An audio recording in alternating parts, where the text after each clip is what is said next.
Chivalry of a Failed Knight, Volume 17. Riku Misora. Interlude, Stretching Ripple's Tadokubara family. This family, with its roots in the French aristocracy, was the second largest of all conglomerates in Japan. Supporting the idea of aristocratic debt, the Tadokubara conglomerate did not monopolize wealth. This family created community foundations that supported numerous social facilities. Kanata Tadokubara, daughter of the head of the Tadokubara conglomerate, acted as General Affairs Assistant at the Tadokubara Family Welfare Fund and handled paperwork. Currently, she has arrived in Fukuoka Prefecture with her friend Toka Tadu and Student Council Vice President Yudakata Misogi. However, they stayed inseparable for only 2 days. Kanata was summoned to the foundation, and she again took up writing reporting. "I'm stumped," Kanata muttered. A heavy sigh escaped her lips. The thought of one facility subordinate to their foundation, Wakaba's orphanage, did not leave her mind. Because of the construction of the largest automobile plant, people poured into their prefecture. And now all these people reacted with hostility to their home, in which the children who had lost their parents lived. And it was not just about dislike. There have already been cases of harassment and violence against the staff of the house and its residents. "Not in my backyard. If you don't like living with Wakaba's house so much, why did you buy the land around it?" The current problem is extremely complex. The director of the Wakaba house, Hisako Nishikata, suggested that Kanata move the object to another location, but unfortunately, the move would not solve such a problem. It cannot be ruled out that a similar conflict could break out on the new Earth. Moreover, it is an orphanage with many children. Moving will cost a tidy sum. The Tadokubara Family Welfare Fund has a limited budget. Ideally, it is best to keep the object's previous location. However, if nothing is done, children can be even more hurt. I hope Jaisan's efforts will soon bear fruit. It was about an old man who suddenly appeared for everyone in the area of the Wakaba house a couple of days ago. The old man named himself Tendu Haruma. In gratitude for the kindness of House Wakaba, he volunteered to help lead a positive campaign based on volunteerism. This was to help bring the people and residents of the Wakaba house closer together. He insisted that the root of all conflicts is not people's knowledge of each other. The children of the Wakaba house are very kind, so if you convey their kindness to people, the appearance of allies will not be long in coming. Kanata partly agreed with him. You can't sit on the sidelines. Better to do something than do nothing. It's time to act and show yourself to others. Since Kanata is busy with the foundation, she only took part in cleaning the park on the first day of her volunteer work. But judging by all of Toki's words, the ice began to move. Wakaba's neighbors, previously uninterested in its residents, praised the children yesterday for their hard work cleaning up the city. If the old man's venture continues to improve contact with people, and the number of allies of the House of Wakaba only increases, the Tadokubara Family Welfare Fund will be able to breathe a sigh of relief. "Lady Kanata-sama, there was a call from the Japan branch of the League," unexpectedly said an employee who was working with the girl next door. "From the League branch?" Kanata asked, widening her eyes in surprise. It is very rare for a League branch to contact the Tadokubara Family Welfare Fund rather than the Crimson Lady. Although their foundation, in addition to supporting social facilities, is engaged in the protection of wildlife. Maybe the call has something to do with this. "Please connect me," Kanata asked the employee and picked up the phone from her desk. "Hello, Kanata Tadokubara is in touch." "Tadokubara Kanata-kun. My name is Itsuki Kurigane, and I am the secretary of the Japan branch of the League." On the other side of the phone was the man in charge of all the Japanese night magicians. That's why Kanata found it difficult to contain the surprise in his voice. "Secretary Kurigane, why are you?" "I do not have much time. The case concerns your request to establish the identity of an old man whom you are currently caring for in your orphanage. We urgently need to talk about him. And Kanata actually asked the local police a couple of days ago to inquire about the old man currently guarded at the Wakaba house. But why is the League branch interested in this issue? As I said, I have little time, but the situation is extremely serious. The fact is that old man Tendu Haruma is a very dangerous criminal who escaped from prison during a mass escape. What? For a while, Kanata forgot about breathing. But in the database, which I received during the special convocation, there was no photograph of the old man. During the special convocation, the fact of the escape of this criminal was not established. That's my fault. I have already declared a state of emergency for the Magic Knights in Kyushu. By my order, Kurono Shingyuji's world clock will also come to you soon. You are now in great danger. I request that all local residents and children be evacuated as soon as possible away from Tendu Haruma. Is this old man really that dangerous? The unexpected news hit Kanata like a bolt from the blue. Cold sweat beaded down her back. For fear, Kanata could not make a single sound. The League branch has no reason to deceive her. Everything that this man has now told her is true. The dangerous criminal, for the sake of whom the secretary of the League branch contacted her, is now in Wakaba's house. We must hurry. I got it. I will immediately contact the Wakaba house. I hope for you. The main thing to remember is that no matter what happens, you must avoid battles with him. The great flame of Tendu Haruma is a man-shaped calamity. In the fight against him, special knights are needed. G got it. I will pass this information on to the others. Sorry for being rude. In order to save time, Kanata put down the phone herself. She immediately tried to contact Toka, but her friend did not answer the phone. In even more disheveled feelings, Kanata dialed Utikate. He immediately picked up the phone. Oh, Kanata, what? Utikata-kun, is Toka-chan with you now? Toka? No, she's not with me. Together with the old man, she recently went to the cemetery. Fear, like an electrical impulse, ran down her spine and squeezed her throat. Her excitement on the other side of the pipe passed on to Utikata. Something happened. As soon as Kanata hung up the phone, Itsuki Kurigane immediately called another person. He served as secretary of the Japanese branch of the League. All the knights magicians of the country were subordinate to him, so he approximately knew the abilities of each knight. Now he was pursuing a specific goal. According to him, there were at least a few knights in the country who had the power to withstand the great flame of Tendu Harem without being able to kill him. As much as Kurono Shingyuji is in no hurry, it will take her some time to arrive from Tokyo to Fukuoka. Dispatching an ordinary night mage is tantamount to murder. However, this person might be able to contain Tendu Haruma. It's time for more risks.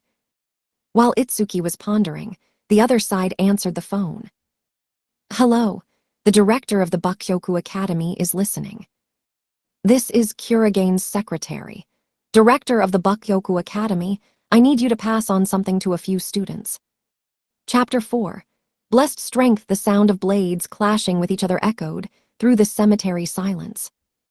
The evening sky above them was covered with a bloody haze. Toki Todo's deadly Reikiri technique was easily repulsed by an old man as dry as a dried branch. Who are you? I am the founder of the Tendaushu religious movement, the great flame of Tendu Haruma. I am the one who brings the love of God to people, the old man replied, introducing himself to her by his full name for the first time. Come, Ama no Muromo. The bronze blade immediately materialized in his hand. His device looked extremely dilapidated, as if it had been pulled out of the ground during an archaeological dig. However, the monstrous magical power poured out in huge quantities from the blade did not match its appearance. Sensing danger, Toka instantly jumped back. Magical energy, like a spiritual garment, covered the body of the old man. His strength was located at the transcendental level. Toka first encountered something like this. In front of her, is not an ordinary person. It is dangerous not only to fight, but also to be near him. Especially, you mentioned Tendaushu. This word was formed from the name of old man, Tendu Harama. It was also familiar to Toki. Once upon a time in the records, I came across the name of this criminal group. It was their hands that carried out the massive terrorist attack, better known as the occupation of the Tato Hotel. This incident happened long before I was born. That's right. But I don't remember that Tendu Harama's name was mentioned in those records. Perhaps everything was kept secret. Until recently, I myself was hidden from human eyes. Toki didn't quite understand how the old man was connected with this organization, but without a doubt, he was a very dangerous criminal. You are a terrorist. Have you been deceiving us all this time? I'm sorry, I couldn't tell about myself earlier. It was important for me to know the will of God, who again released me into this world. But when I heard Toki-san's story, I can confidently say that you are worthy of God's test. I do not understand anything. Not everyone realizes this right away. Toka-san later, you will definitely understand everything, said old Tendu, and raised his Ama no Muromo blade high into the sky. At the same second of emerald color, magical power rose from the old man's body into his blade and pierced the sky. The pillar of light that pierced the heavens was so high that it was almost impossible to track it with the naked eye. This light caused a change in the celestial masses. The evening sky was painted with new colors. The clouds, swirling around the pillar of light, were attracted closer and closer to it. Forming a huge black cloud, they sank lower and covered the entire sky above the cemetery. It was not a simple cloud. A thundercloud. As a knight using the element of lightning as the source of her power, Toka immediately realized how destructive power is concentrated in these black clouds. Fear ran through her body. The huge thundercloud that hid the evening sky beneath it consisted entirely of Tendu's magical power. This cloud was millions of times more powerful than her Reikiri. Even the techniques of the Crimson Princess, Stella Vermilion, were no match for theirs. However, the power is truly terrifying, but as scared as Toka was, she did not plan to retreat. Clenching tighter in his hand his sword, Naruc, Current prepared to attack again. The battle between the Knight's magicians depends not only on the amount of magic power. There was such a thing called compatibility. No matter how enormous amount of magical power this person had in front of her, they both possessed the element of lightning. Thanks to this, Toka was able to transform his power for her own purposes. You were unlucky. Lightning is useless against me. Possessing the same elements, they both could cancel each other's techniques. If we accept this fact, the outcome of the battle should depend only on the skill of using the blade. And in this, Toka was not inferior. She is young, her body is trained. And the old man is already old, and his body was seriously damaged during torture in the war. Lean hands with sagging skin and atrophied. Muscles, unnaturally twisted skeleton, empty eye sockets shimmering with magical light. Even though he developed an excellent ear, it does not win the fight in close combat. Toka was fully convinced of her own superiority and prepared to attack. But, my power is not for you.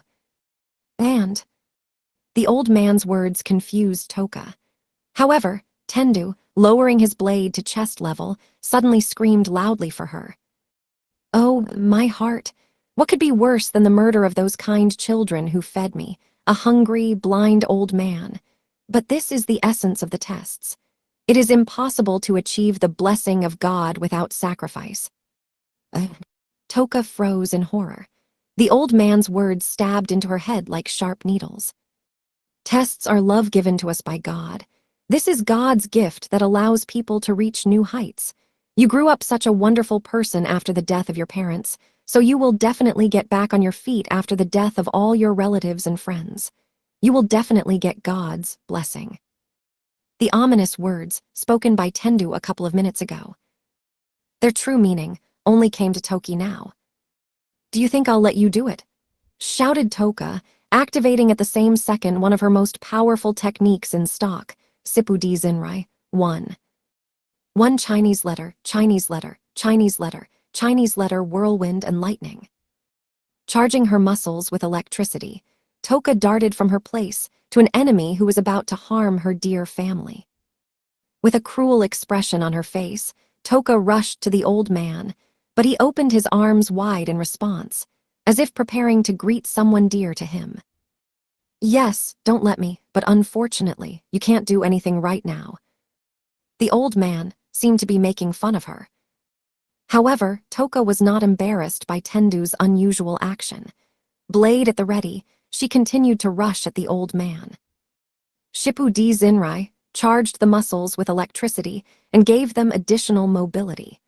Taking advantage of Tendu's blindness, Toka found herself on the other side of his hand, holding the Ama no Muromo.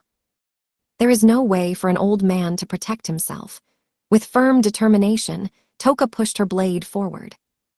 A flash of lightning, exceeding the speed of sound, ran across the blade.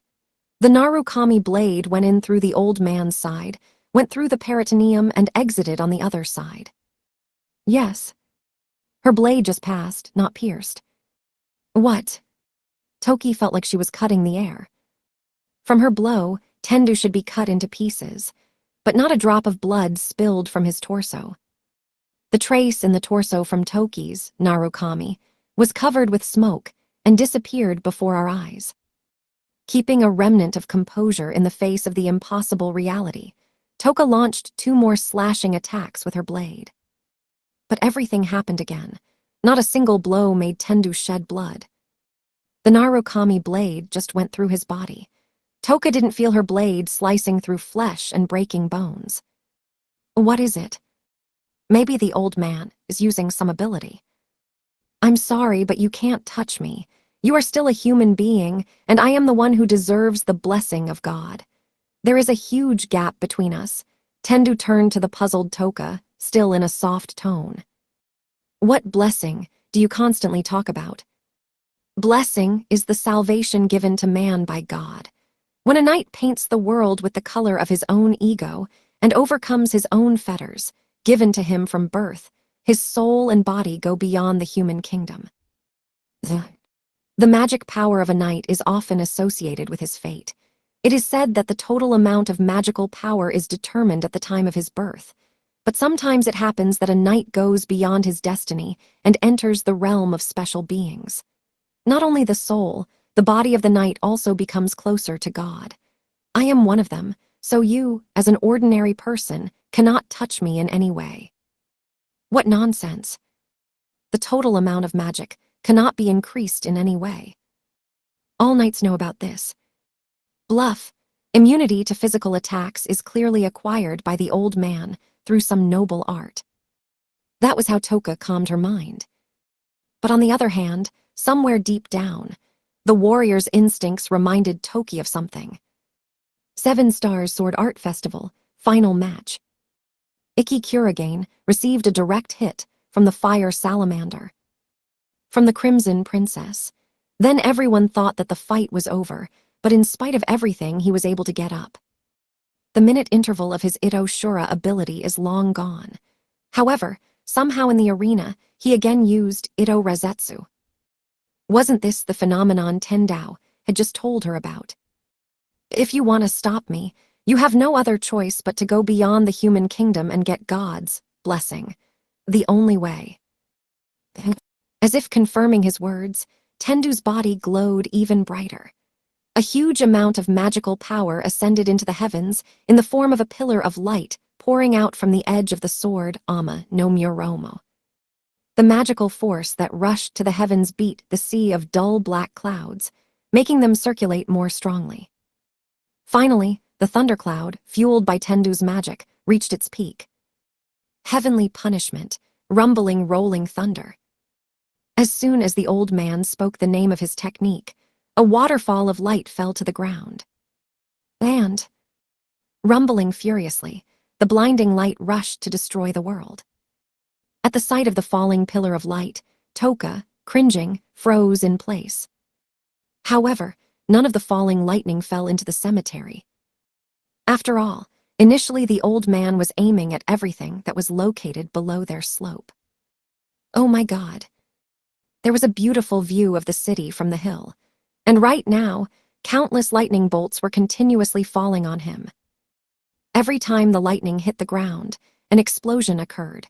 The whole city was engulfed in flames in the blink of an eye. But there, somewhere below the slope with the cemetery, was also her home, Wakaba. Stop doing this. How can Toka neutralize Tendu's attacks? There is too little time for reflection. Activating Reikiri and an Azuma at the same time, Toka lunged at the old man. But all is useless. Toka tried to decapitate the old man, chop, pierce. Sink your blade into your neck, thighs, arms. Forgetting her breath and not paying attention to the consumption of magical power, Toka inflicted 100 different blows to the old man. But nothing happened. Its blade into the hands of just slipped through Tendu body as if through the air. Why not? A protracted, incessant series of blows quickly depleted Toki's pulmonary cardiac function, causing physical exhaustion. Her body became sluggish, overstrained muscles cramped with fatigue. The former furious fuse went out. The reserves of magical power were running out. Blade, playing into the hands, charged Reikiri, considerably lost speed, but the current stubbornly continued to attack the old man. Until I heard this. Through the deafening claps of thunder, Toka heard the sound of numerous shouts from the city.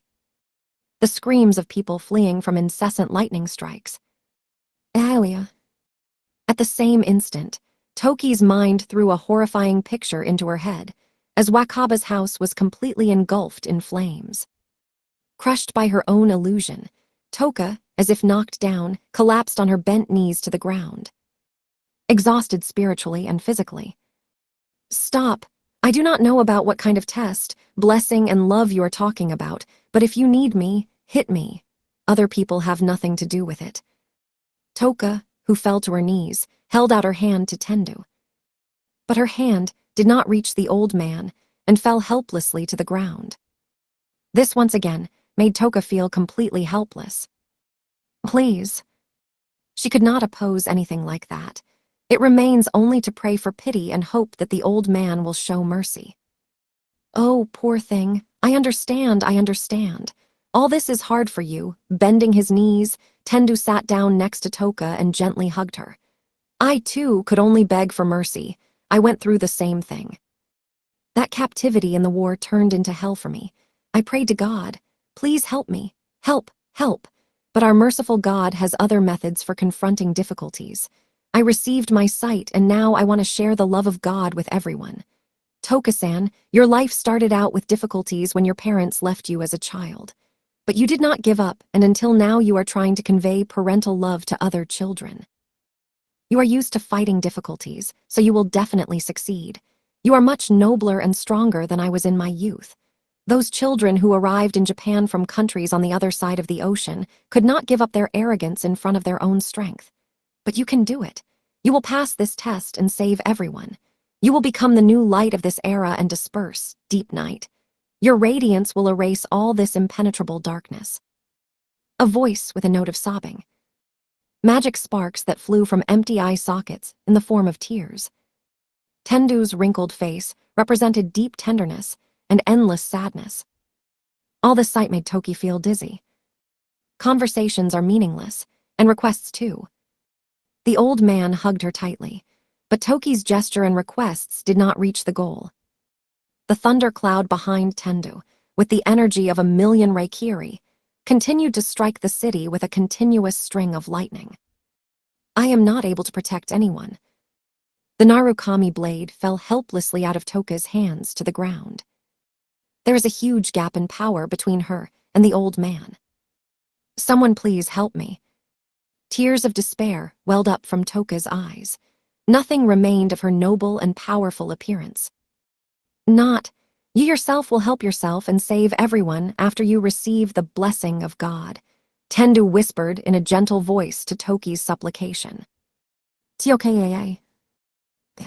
Suddenly, Yudakata Misogi, whom Kanata contacted, appeared at the entrance of the cemetery.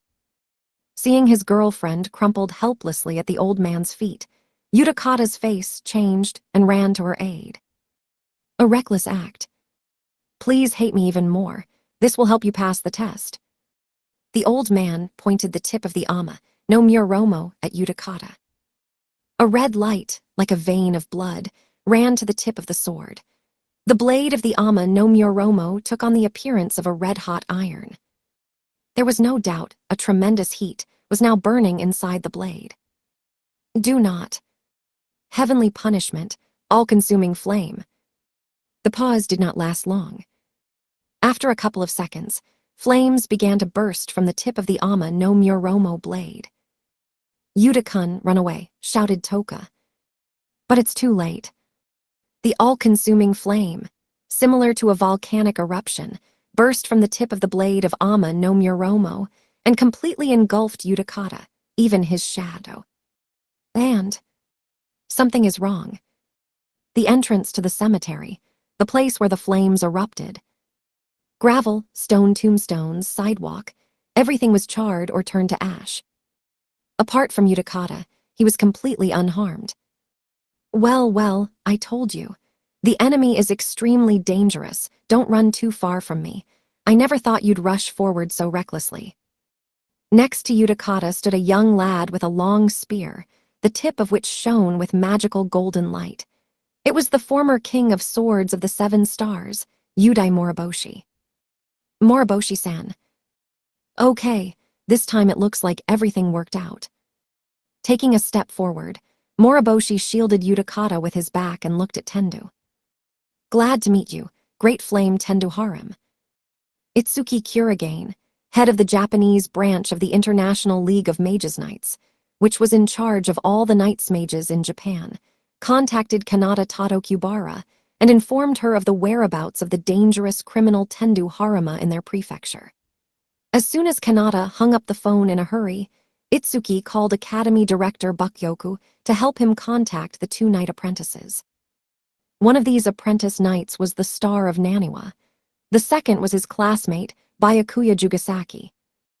Moriboshi was needed by Itsuki as a temporary deterrent against Tendu, and Byakuya was needed to instantly teleport the Naniwa star to the battlefield. The director of the Academy, Bakyoku, instantly conveyed a special message to the 2 knights, and they, without hesitation, immediately agreed. It took about 5 minutes to teleport from Osaka to Fukuoka. They immediately saw Kanata directing the emergency evacuation of civilians. Moriboshi left his friend to help Kanata, and in the meantime he became familiar with the surrounding area in detail. Later, he joined Yudakata Misogi, alarmed that Toka was left alone with the dangerous criminal Tendu. To do, all children in your home are absolutely safe. Kanata, teamed up with other knights, leads the evacuation. Shiro helps them too, so you don't have to worry about anything. Now all that remains is to take care of this person so that he cannot get out of the water, shouted Moriboshi Toki, who was kneeling beside Tendu. The moment Moriboshi's words reached her ears, Toka, like a doll that had its threads cut off, fell to the ground with its whole body. Her whole family is safe. Anxiety and concern for the family remain the only feelings keeping Toka conscious. Upon learning that everything was in order with her loved ones, the exhausted and weakened Toka from a lack of magical energy immediately fell unconscious. Toka, his former rival at the festival, is severely emaciated. Coupled with the fact that the catastrophe burning the city was caused by one person, Moriboshi realized that he was faced with an enemy of unprecedented strength. Sighing heavily, Misogi, you're wearing to do. Grab her and run away from here. Moriboshi commanded Yudakata and immediately rushed towards the old man. The tip of his spear was aimed directly at Tendu. Moriboshi ran straight, along the shortest path. In response, Tendu fired lightning bolts from a thundercloud to stop his opponent. Countless lightning bolts erupted towards Moriboshi. The guy decided to confront such a danger with a technique based on footwork. Slowly picking up the pace, Moriboshi tried to get Tendu to miscalculate his position. His technique was very similar to the fourth secret blade of Ika Kurigane, Shinkiro. In the past, this ability has seriously spoiled his nerves. However, he is a high-class knight, so he did not have much difficulty in reproducing the technique he once saw, based on body movement. Disorienting Tendu with a trick, Moriboshi instantly closed the distance between them. Oye! A lunge with a spear forward and the tip of the taro hit the opponent's chest. KHH. A powerful spear thrust Tendu far back. But Moriboshi had no intention of continuing the pursuit. Now take her. Got it. As Tendu fell to the ground, Moriboshi immediately commanded Yudikata to pick up the unconscious Toka as soon as possible. Taking her in an armful, Yudikata hobbled towards the exit of the cemetery. Without hesitation, Moriboshi stepped between them and Tendu to cover his friends with his back. Meanwhile, the old man again attacked Moriboshi with lightning. But he was already ready. His trump ability, which saved Yudikata from being burned to the ground, was still active. Undaunted, Moriboshi swung his spear towards the lightning bolts flying at him. The second the lightning touched the tip of his taro spear, they lost their strength and disappeared. An ability to destroy a magical entity, so the all-consuming flame was also dispelled by you. The name of this ability is Tiger Bite, a monster woven of magical power which you can dispel, just like spiritual devices or abilities. Secretary Kurigane did not exaggerate. My power is really very effective in the fight against you. A special message to Moriboshi contained all of the League's information about the man known as the Great Flame of Tenduharama. Tenduharama, wielder of the Ama no Muromo double-edged spirit blade, possesses the abilities associated with disasters, and one of the few knights who subjected himself to a special phenomenon called excessive awakening. Giving up humanity, he turned his body into a spiritual form, like spiritual blades. Finding incredible protection and combining his abilities, Tendu can turn his body into steam and let any enemy attacks pass through him. However, even against such seemingly invulnerability, there is a way to fight. The special power of Moriboshi, a technique capable of destroying the very essence of magical power. It was for this ability that Itsuki Kurigane called on Moriboshi to fight in an emergency. Moriboshi is one of the few knights capable of wounding Tendu. I have no idea why you woke up, but by giving up humanity and assuming spiritual form, you cannot avoid Tiger Bite, old man. Moriboshi was absolutely sure of his advantage and again prepared for the attack. Toka has been saved, so he can now fully focus on the enemy. Your ability will no doubt kill me, Tendao replied. He dutifully agreed, without even trying to trick Moriboshi. If, of course, your spear reaches me, but that's a completely different story. In the face of such a powerful ability of Moriboshi, Tendu lightly directed the Ama no Muromo with the point towards the ground. Raging wind, whirlwind of the black dragon, and surrounded himself with a black storm whirlwind. GKHH, tornado. The black dragon whirlwind, possessing incredible destructive power, interrupted Moriboshi's attack. A black tornado, rising to the sky, swirled the sea of clouds over it. The size and strength of the tornado far exceeded the abilities of the Hurricane Sword Emperor, Auma Kurigane, whose element was also the wind. In the face of such a massive ability, Moriboshi froze in place. He learned well from the instructions given to him that the Great Flame was a catastrophe in the form of a man. But, never mind. No matter how great the natural disaster, as long as it consists of magic, I can handle it. Moriboshi aimed the Thorao's tip, glowing with gold light, at the black tornado and launched the attack. A quick thrust, and he pierced a tornado with his spear, which looked like a black dragon curled up in rings. Tear to pieces, Taro. Moriboshi managed to make a dent in the in the black dragon vortex. I found you. Tendu's helpless figure appeared in the middle of the tornado. If Moriboshi runs straight, he can get close to him. Among the many techniques, Moriboshi did not have a single ranged attack. That is why the Star of Naniwa did not hesitate to jump into the windless gap made by Tiger Bite. Tendu is closer than ever. A little more and Moriboshi's spear will pierce him. But, Grarg. A sudden attack in the side, and Moriboshi's body was thrown aside. Something hit Moriboshi with such force that he, crushing the gravestones under him, flew straight to the entrance of the cemetery, which was located 30 meters from Tendu. Moriboshi-san, are you okay? Yudikata asked in dismay, dragging Toka on him. All this time, he was dragging Toka to the exit of the cemetery. Moriboshi's appearance at his feet was definitely a surprise for him. Shit. What struck Moriboshi turned out to be one of the tombstones ripped from the ground by a tornado. Countless debris, from small to large, whirled randomly in the tornado at breakneck speed. Another careless burst, and I will be left with pieces of meat. Even if he made a hole in the tornado with the thorough, the inertia of the debris would not easily disappear. It is impossible to break through such a dangerous barrier. Then what to do? How to break through the storm zone? While Moriboshi was discussing this topic, his intuition sounded the alarm. If you look at the sky above Moriboshi, you can see a low-hanging black cloud that gleamed with a greenish glow. A rumbling thunderclap. A waterfall of light fell from the sky onto Moriboshi, motionless from the impending threat. To avoid the fate of being incinerated on the spot, Moriboshi was forced to raise the spear above him with Tiger's Bite activated. Shit, their density is not decreasing. An unceasing string of lightning struck him without delay. If he weakened his defense even for a second, the enemy attack would immediately incinerate him. Unfortunately, there could be no question of any counterattack. Holding the spear over him and defending himself was what he could do in a situation like this.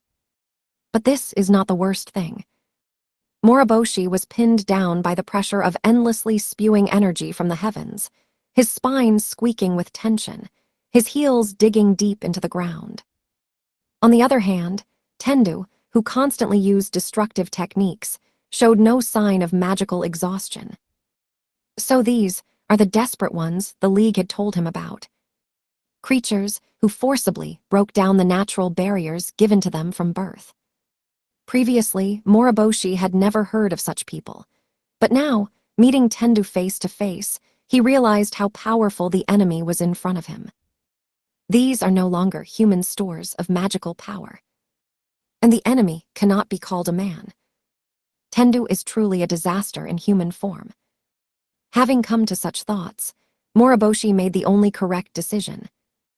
Break, Torah, shouted Moriboshi, and with all his might pushed the spear high up. He shot Tiger Bite into the sky. The magical light of golden light from the tip of the toro slammed into the black-greenish clouds, tainted by Tendu's magical power, and made a huge gap in them. Having scattered thunderclouds over him, Moriboshi stopped the endless eruption of lightning in his direction. I only want a little time, feet in hand, and run. Catching a stunned Yudikata and an unconscious Toka, Moriboshi started to run. He turned with his back to Tendu and fled the battlefield like a cowardly rabbit.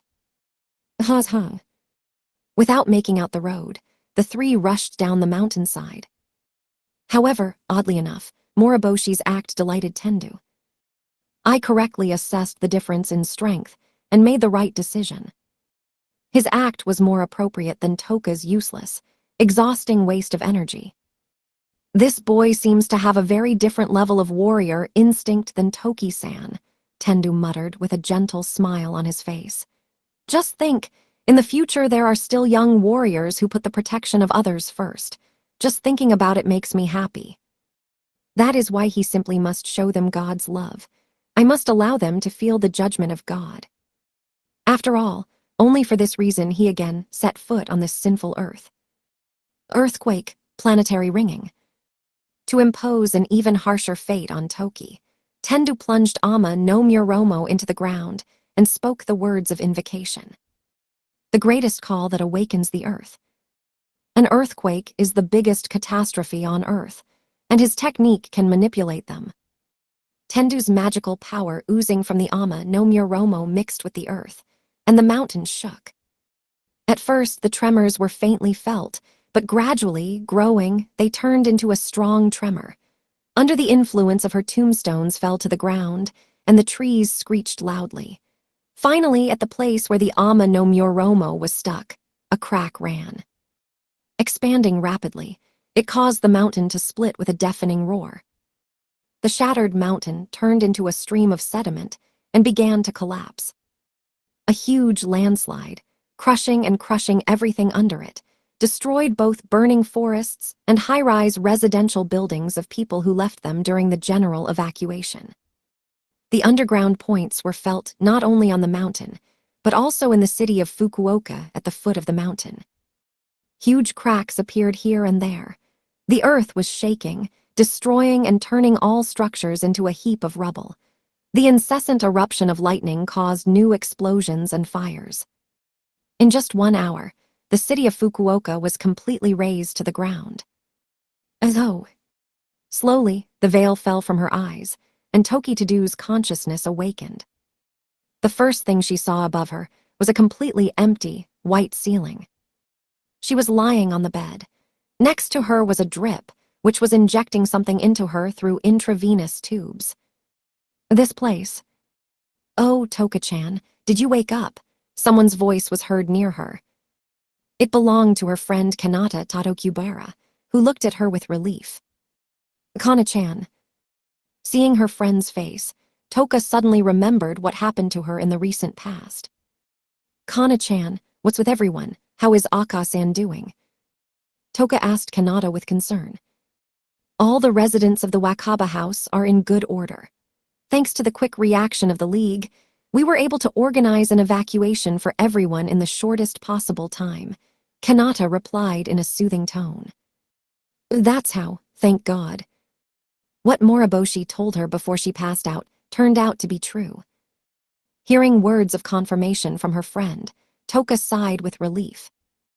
On the other hand, Kanata's face, on the contrary, only darkened. Yudakata-kun, along with Moriboshi-san, rushed to Toki-chan's aid and was hit by a landslide. He still hasn't woken up. "Yuda-kun, Moriboshi-san carried you and saved your lives, but Yudakata-kun is still in a coma." "Yuda-kun." She woke up, exhausted and unconscious, and Yudakata was still in a coma. Sounds too implausible, considering the guy's abilities. Toka knew immediately that Yudakata had helped her by manipulating her own outcomes. Mentally thanking Yudakata, Toka continued to question Kanata. "I lost consciousness even before escaping, so I don't know anything about the landslide. What did I miss? How are things now?" "I'll start from afar," said Kanata. "Firstly, 5 days have passed since that incident." 5 days.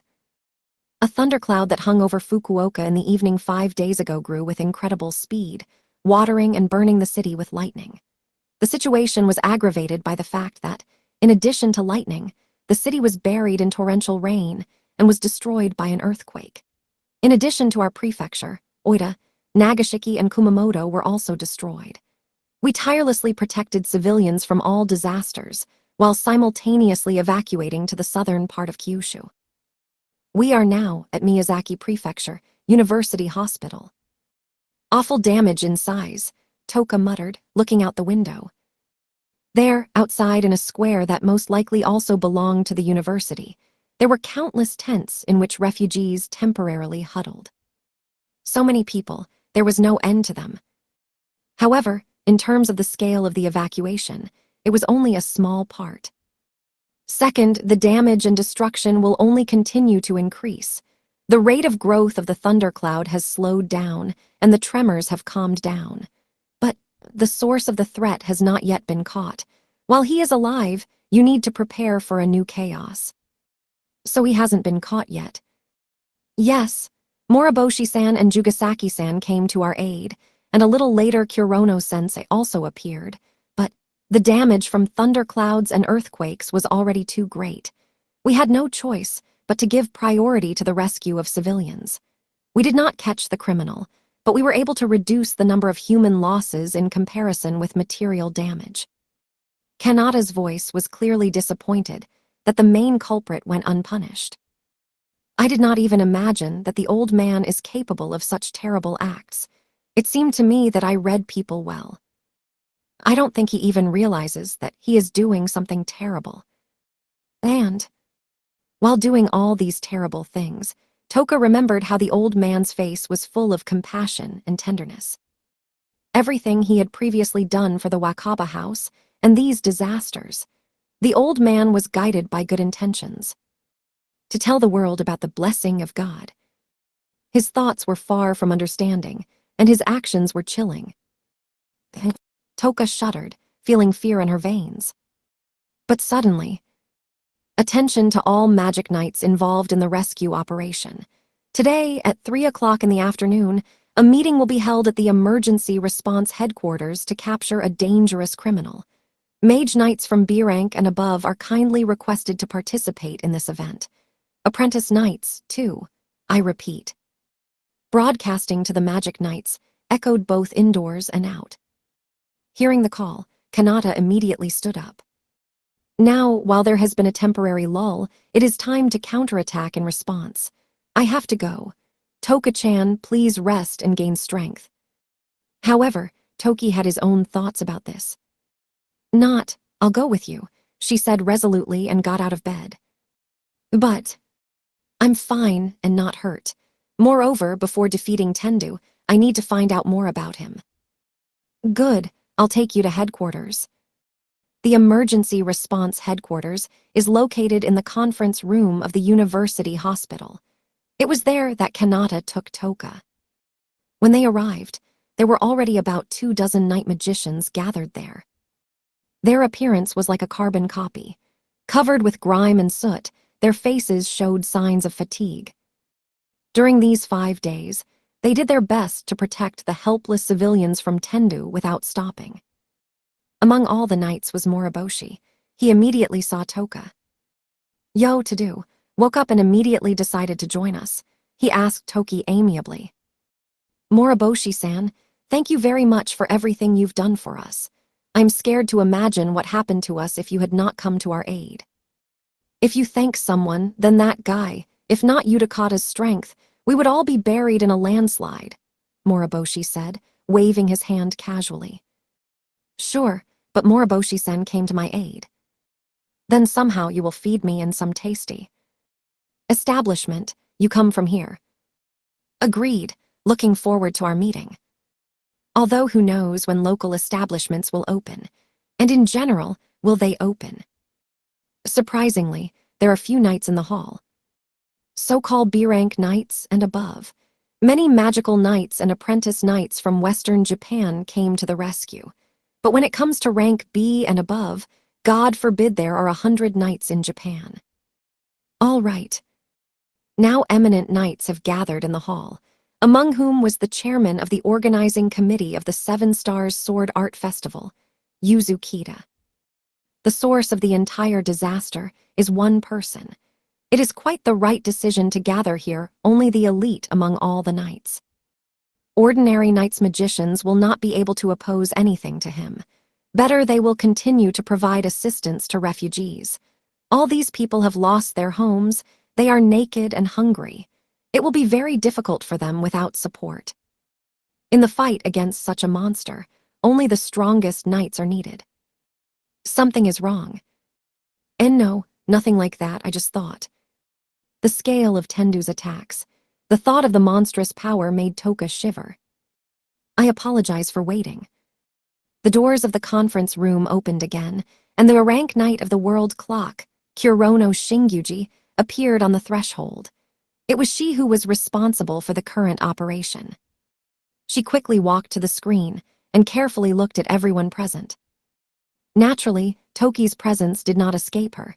She stared at the girl for a while. Are you okay? Such a dumb question she asked her. To calm Kurono, Toka nodded emphatically. Confirming her gesture, Kurono opened her mouth.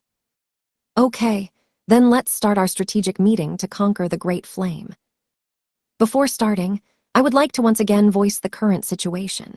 The Great Flame, which suddenly appeared in the city of Fukuoka Prefecture, is the main culprit of all the disasters that destroyed the northern part of Kyushu. The Star of Naniwa and Reikiri fought side by side against his incredibly destructive magical power, capable of destroying vast areas of territory. But the destruction could not be prevented. However, as the Heavenly Eye's reconnaissance showed, the Great Flame was also noticeably tired. It's natural to hear such words. Even a powerful creature will be pretty exhausted after such madness. But we don't have to sit back. If the Great Flame continues, southern Kyushu may suffer this time. We need to attack him before he resumes destruction. Kurono continued her gloomy words. The answer for her was a friendly nod from all the knights. They understood all this without her words. It is difficult to simultaneously carry out military operations and the protection of civilians.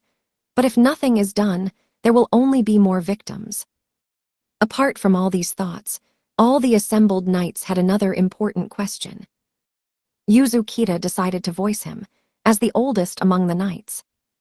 We've been told that the main culprit of this whole Great Flame, Tendu Harima, is a special knight who has achieved a phenomenon called over-awakening, and because of this it is very difficult to attack him.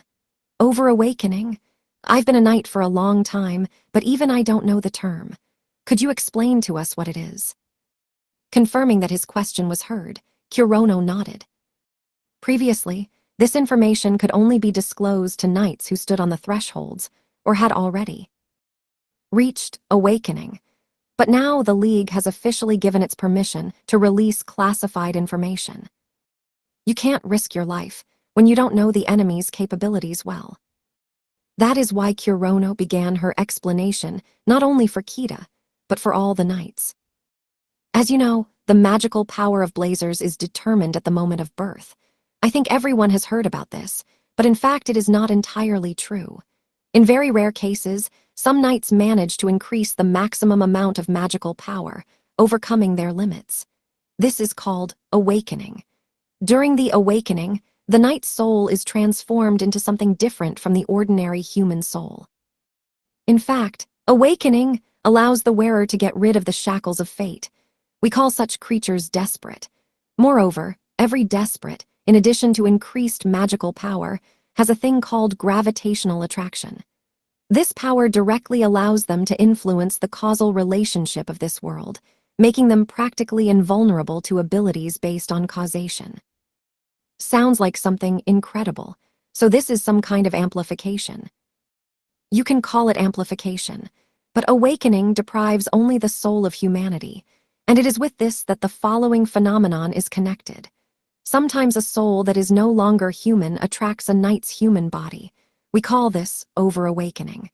In this state, the knight completely abandons humanity and turns into a monster, like his soul. An inflated ego takes away feelings from a person. If you lose all the brakes against your own desires, it will be difficult to live in the human world. At present, the League is of the opinion that the creatures who have been called demons and monsters since ancient times are people who have lost their humanity during this phenomenon. So there is a danger of turning into a monster. Did the League hide information about the awakening because of this? Toka asked. Kurono nodded in agreement. We knights have an ambitious desire to reach new heights. If everyone knows about awakening, many people will strive to achieve it. But awakening is the stage of personality disintegration. This is not a form of enhancement that can be achieved with talent or multiple training. Give your best, exhaust all your strengths and capabilities, have an incredibly strong ego that will not stop at the border of your own potential. Only with such qualities and aspirations will you be able to take a step forward, like the mediocre knight at the final of the 7 Stars Sword Art Festival. The reason the League did not expand on this topic, it is the fear of false rumors that every knight can go beyond their limits. After all, it cannot be ruled out that ordinary people, with selfish motives, can put pressure on the knights and force them to go through it. If information leaks out, the public rights of the knights will be seriously undermined. The faces of all the assembled knights froze the same expression. Fear of the harsh reality that Kurono told them about. Indeed, without a doubt, if this fact spreads widely throughout the world, the number of victims among the knights will increase exponentially. So this is how it is. Sounds really dangerous. Force the knight to reach the limit of his capabilities and forcibly step over them. The mediocre knight was mentioned as an example, but everyone sitting here understood what this guy went through. A person, limited from childhood by his limits, has always struggled with adversity and laid out all of himself to achieve the goal. Such a possessed knight, nobody wanted to repeat his way of life. Moreover, what will happen when the force for overcoming one's own limits is not the knight's own will, but compulsion from the side of society? The body of a knight or his soul, or maybe both, will collapse in the process of such a test. Information about awakening and excessive awakening is specially announced to knights of B rank and above participating in the current operation.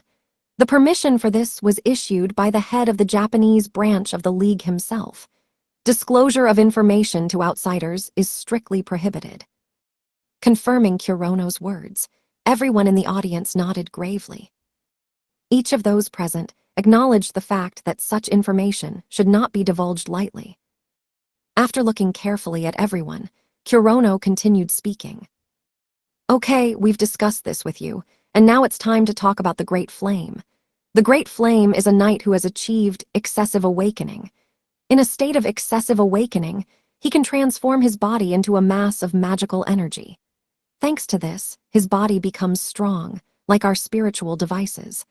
With the ability to turn his body into a mass of magical energy, he takes on a spiritual form. All enemy attacks pass through it like a haze. All this is very similar to the noble arts of the knight in white and Lorelei, who can turn their body into fog. However, this is where the similarities end. Their noble arts blend their own body molecules with mist, and the Great Flame takes full spiritual form. Thanks to this, it is absolutely not subject to chemical changes such as heat. In other words, Tendu is completely immune to physical and magical attacks. Based on this fact, Kurono continued her speech. Taking this into account, I can effectively fight the Great Flame by shifting its coordinates in the space-time continuum using the World Collapse technique and the former King of Swords of 7 stars, capable of destroying the very essence of magical power.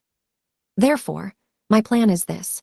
Me and Moriboshi will be the main attackers, and you will distract the attention of the Great Flame and create a perfect moment for us to break in. But is there any use from us? You said yourself that our abilities are ineffective. Not really, Tadokubara. The Great Flame has already fought against Moriboshi. Therefore, now he will be wary of any ability. Even if your attacks are not capable of damaging him, you can perfectly distract him. Besides, the Great Flame is blind. He can only rely on his hearing, but if he is surrounded by a large number of people, it will disorient him. Clear, then we can really help with something. After convincing Kanatu, Kurono looked at the guy who, according to the plan, should be in the forefront with her. Moriboshi, do you agree with my strategy? At Kurono's words, Moriboshi just shrugged. The plan can be crowned with success. Last time against the old man, I could not really show my tiger bite because I was forced to fully focus on defense. His lightning burst from machine gun fire at me. Last time, he could do nothing against Tendu. He saw how monstrously powerful the enemy was, and that he alone could not cope. That is why Moriboshi stepped back without hesitation. But I think if the other knights give me protection, I can handle it. I will certainly succeed. In the face of necessity, Moriboshi placed the burden firmly on his shoulders. Good. In this operation, you will not have to fight alone. I will be by your side and help with doubling time. I'm counting on you. After agreeing with Moriboshi, Kurono turned her gaze to the apprentice knight in a crystal white robe without a drop of dirt and blood. It was the knight in white Yakushi Kuroko, who was urgently called for help from Hiroshima. Yakushi, I would like you to stay here and continue to deal with the wounded. Of course, I can do much more here than on the battlefield. I understand. I leave everything to you. Yakushi Kuriko, like Lorelei Shizuku Kurigane, was promoted to rank A after all the chaos in Vermilion. She will be able to excel on the front lines, but in the current situation, there are things that are much more important than simply taking part in the battle. Kuriko understood this, so she immediately agreed. Thanking Kuriko, Kurono looked at everyone again. Leave it to me. Our operation to suppress the Great Flame begins at 6:00 a.m. tomorrow. We perform at dawn. I understand that during this entire evacuation you are tired, so please rest and gain strength for the remaining half-day. The decisive battle awaits us tomorrow. That's all. On that note, the meeting came to an end. It all turned into a disaster to do. As soon as Kurono announced the end of the meeting, she immediately rushed to Toki, who had been in a coma for a long time. The girls studied at the academy under her supervision. It is only natural that Kurono was worried about her. On the other side, Toka, seeing her, bowed her head low.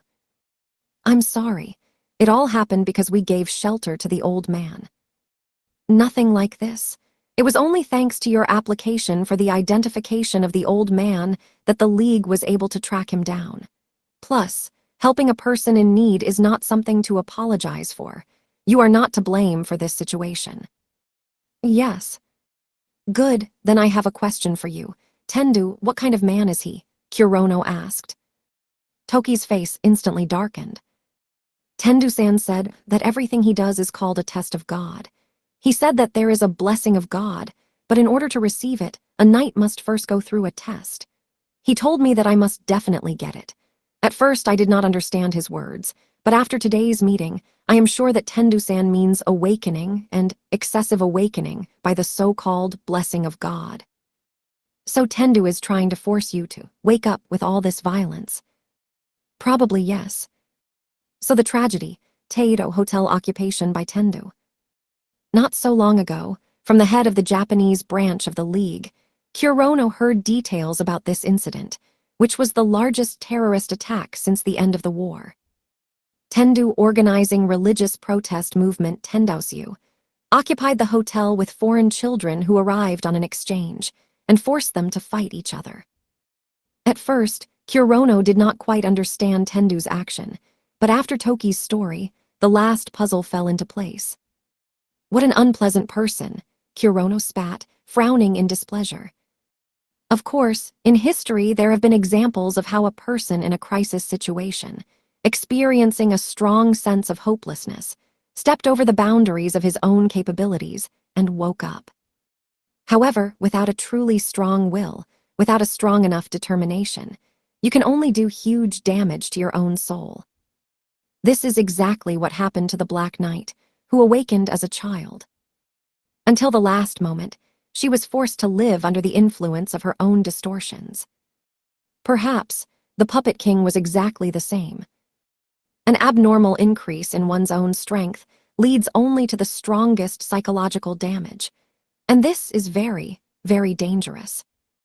If you have managed to achieve excessive awakening, this does not mean that from now on you can impose it on others.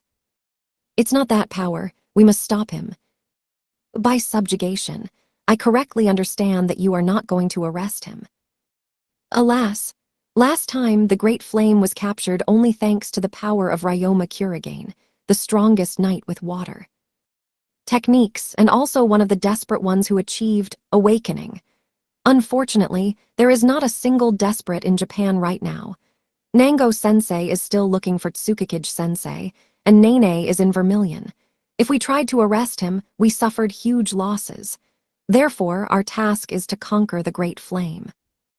In other words, the operation was supposed to conquer the Great Flame, and it doesn't matter whether he will be alive or dead. Kurono agreed with this order, because once upon a time she herself stood on the verge of awakening. What is beyond human understanding is not in vain hidden for everyone. To do, you need to rest too. We set out early tomorrow morning. No, I slept a lot while you were all busy. I think I need to practice a little before tomorrow's fight with Tendu. Here's how. Don't overdo it, Kurono said, taking a step towards Toki and patting her on the shoulder. She wanted to cheer up the girl. But suddenly, a loud scream escaped from Toki's mouth. To do. With a loud cry, Toka collapsed unconsciously to the floor. Hey, to do, what happened? Toka-chan. Turning pale, Kanata ran to her friend. Casting a glance at Toka, Kurono and Kanata saw her lips turn blue and her body tremble finely. When they touched her body, they felt that Toka's clothes were wet from cold, beaming sweat. He had rapid, shallow breathing. But what happened? When she was taken to the hospital after her fight with Tendu, no injuries were found. Before the meeting began, Toka even nodded to Kurono that she was fine. Cannot be. Suddenly, an unexpected guess, like a bullet, flew through Kurono's head. Yakushi, urgently to us, check out to do. I'm running. And Toka was confused. She had just been standing next to Kurono in the conference room, discussing a countermeasure plan against Tendu Haruma. But as soon as Toki thought about the enemy, Tendu's face surfaced in the back of her mind. Its light, glittering inside the empty eye sockets, began to consume her. What is this place? Suddenly, Toka noticed that she was on an empty hill, blown from all directions by the winds. The leaden clouds hanging low over her were ready to cry at any moment. Surrounded by a huge number of torches, a nude Toka was crucified on a cross sticking out on a hill. And, what's happening? Where are my clothes? At the same second, Toka moved her body in an attempt to escape, but nothing came of it. She, as a knight, should have been able to break the chain that held her. But no matter how much power Toka put into her body, the chain still held her tightly. No doubt this is no ordinary chain. And what happens to her can in no way be called a familiar situation. Why was her body crucified? As soon as Toki thought about it, she heard someone's footsteps. Leaving her thoughts for later, the girl looked around and realized that she was surrounded on all sides by countless silhouettes. Tendu-san. All silhouettes had the same faces as Tendu. Fear, rising from the depths of the abdomen, gradually grew throughout Toka's body. What's Tendu doing here? Why is there so much of it? What kind of place is it?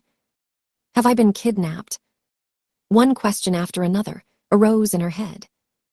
But soon the answer to them completely disappeared. After all, everyone around Toku Tendu began to move. Holding the bronze swords Ama no Muromo, they slowly approached her. All blades were directed at the defenseless Toka, crucified on the cross. Do not approach. At the sight of the impending danger, Toka resumed her attempts to break free from the tight embrace of the chains, but to no avail. The chains still bound her body with incredible strength. Meanwhile, while Toka was leading her unsuccessful escape attempts, all the Tendu reached her. Their swords touched Toka's hips, abdomen, arms, chest. A moment, and at once they pierced her body with their swords. Toka-chan. Toka's entire body was in such intense pain that it was difficult to describe in words. After a moment, she realized that her body had returned freedom. Instead of a bare hill with overhanging gray clouds, the same hospital ward, from which a little earlier she had gone to an urgent meeting, appeared before her eyes. Toka-chan, are you okay? And Kana-chan. Kurono and Kanata were standing next to Toka. They looked at her with alarm in their eyes. Oh, Izai. Toka-chan, you suddenly collapsed on the floor in the conference room. What's happening with you? After all, then the examination did not reveal any wounds and deviations. Unexpectedly collapsed. Fell on the floor, I in the conference room. So the place she saw earlier was just a vision. But then why did she fall? It seems.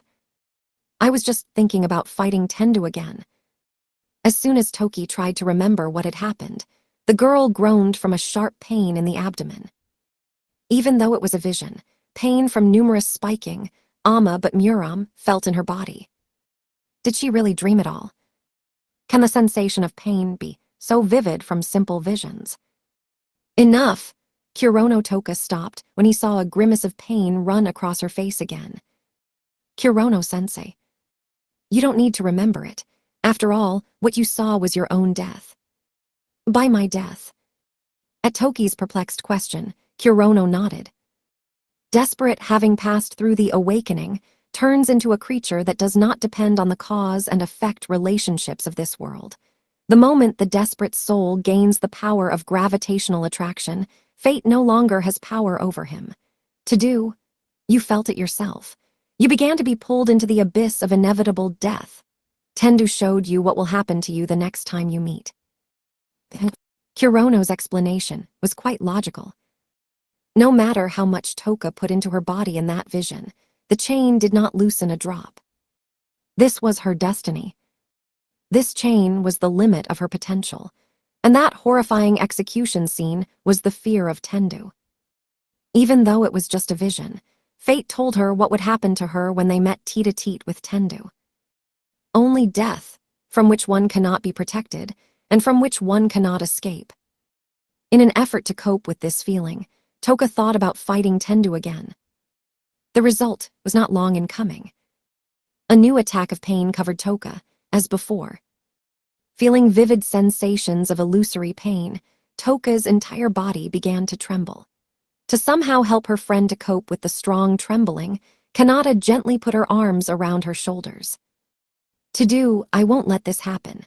In tomorrow's operation, you are exempt from participation, said Kurono, who silently watched her for a while. Well, I do not. It was just a vision. I'm just very nervous and sure that by tomorrow I will be in perfect order. At Toki's words, Kurono just shook her head. Fear that originates in the heart is not so easy to drive away from oneself. If you try to overcome it, you can seriously injure yourself. Fear of your own death is not a feeling that can be looked at with a calm face. Not the kind of feeling that can be looked at with a calm face. To such words, Toka could not even object. Come to think of it, it's not the first time for Toki to feel bumps or cuts on her body. Even though she is still a night student, Toka, together with Kanata, participated in various special convocations in which they were wounded. But the sensations of being pierced by the sword, Ama no Muromo, were so bright, painful, and scary that Toka could not help herself. This was probably because her soul understood better than Toki about the consequences of meeting Tendu again. Taking the silence for agreement, Kurono opened her mouth again. Tado Kubara, Toka have arrived in Fukuoka to visit one of your family's facilities. Please find someone who knows her well and is willing to take care of her. After all, tomorrow. While Kurono tried to instruct Kanata. A siren squealed loudly in the hospital. Moreover, the alarm signal was heard not only in the hospital, but also outside it. And this was no ordinary emergency evacuation warning. As a knight in charge of the country's national defense, Kurono recognized the alarm that signaled the country's emergency. At this signal, every knight in Japan should immediately prepare for war. At the same moment, a trill sounded from Kurono's mobile phone, announcing an incoming call. The person who dialed her number was the head of the Japanese branch of the League, Itsuki Kurigane. Kurono answered the call without delay. Shingyuji is listening. Shingyuji-kun, all scheduled operations in Kyushu are cancelled. What happened? From the Pacific, 200 miles from Japan's exclusive economic zone, the U.S. Pacific Fleet appeared at our borders in open hostility. Chapter 5, Chain of Fate. Pacific Ocean. Endless water surface stretches in the east of Japan. Suddenly, a swarm of black shadows appeared on the horizon for everyone in the distance. The shadows belonged to ships, and not ordinary. A huge fleet of more than 100 aircraft carriers was approaching Japan. On the huge sides of each aircraft carrier, there was room for numerous fighters, armored vehicles, and rocket launchers. Each ship carried a flag, bearing the emblem of the U.S. Pacific Fleet. All right, the United States of America, leading the alliance of the great powers, crossed the coastal waters of Japan. I appeal to the U.S. Navy. I repeat, to the U.S. Navy, your route could be viewed as a direct threat to Japan's security. Turn back immediately. I repeat, turn back immediately. The Japanese self-defense forces aircraft circling in the sky hurried to issue a warning. But it seems their intentions are serious. They are not going to stop. The aircraft carriers did not even think to slow down. Moving at the same speed, they will soon cross the exclusive economic zone of Japan. Terrifying combat power. Ignoring the demands of a foreign country, the fleet moved decisively forward. The pilot of the plane of the Japanese self-defense forces, circling in the sky, felt his hands sweating in front of such a formidable sight. Finally, when the entire enemy fleet approached Japan's exclusive economic zone, the largest aircraft carrier decisively crossed this zone. In the same second, the previously silent U.S. Pacific Fleet got in touch. Hello, Japanese soldiers. Commander-in-Chief of the U.S. Pacific Fleet, Douglas Appleton, is in touch. Can you hear me? And standing on the side of the white aircraft carrier, the lead ship of the U.S. Navy, was a middle-aged white man in military uniform. It was he who got in touch with Japan. The Japanese self-defense forces, having received a message from the fleet, immediately sent a new warning. Commander-in-Chief, Appleton, the Air Self-Defense Forces of Japan, 501 Squadron, are in touch. Your route directly threatens Japan's national security. Turn back immediately. The pilots tried their best to contain their emotions, but they failed to completely remove the irritation in their voices. However, Commander-in-Chief Appleton, at their words, only proudly puffed out his chest. I refuse. His overly loud response hit the ears painfully on the other side of the link. Retreat immediately, or we will be forced to attack you. I gave my answer. Why should I repeat it a second time? I refuse. We carry a message from the whole world. Recently, a detachment of psychics, PSYON, which the United States is very proud of, moved to the headquarters of the uprising and detained your leader, Bakuga Tsukikage. And the missing Prime Minister of Japan is captured by the United States of America. Commander-in-Chief Appleton's words brought confusion to the heads of the Japanese soldiers. As a result of interrogation, it became clear that it was the International League of Mages Knights who controlled the evil terrorist group Rebellion from behind the scenes. The U.S. Supreme Council, which brings world justice, and the alliance of the great powers have decided to take decisive action against such a crime. Therefore, we order Japan to admit all its guilt, disarm, and come under U.S. control. Otherwise, heck, everything is very bad. Turning around, we are within the reach of the white whale. The commander of the fighter's crew urgently tried to give instructions to the circling aircraft. But it was too late. At some point, a tall hand, entirely composed of water, rose directly from the surface of the sea. Quickly approaching the plane of the Japanese self-defense forces, she abruptly grabbed it and pulled it down under the water.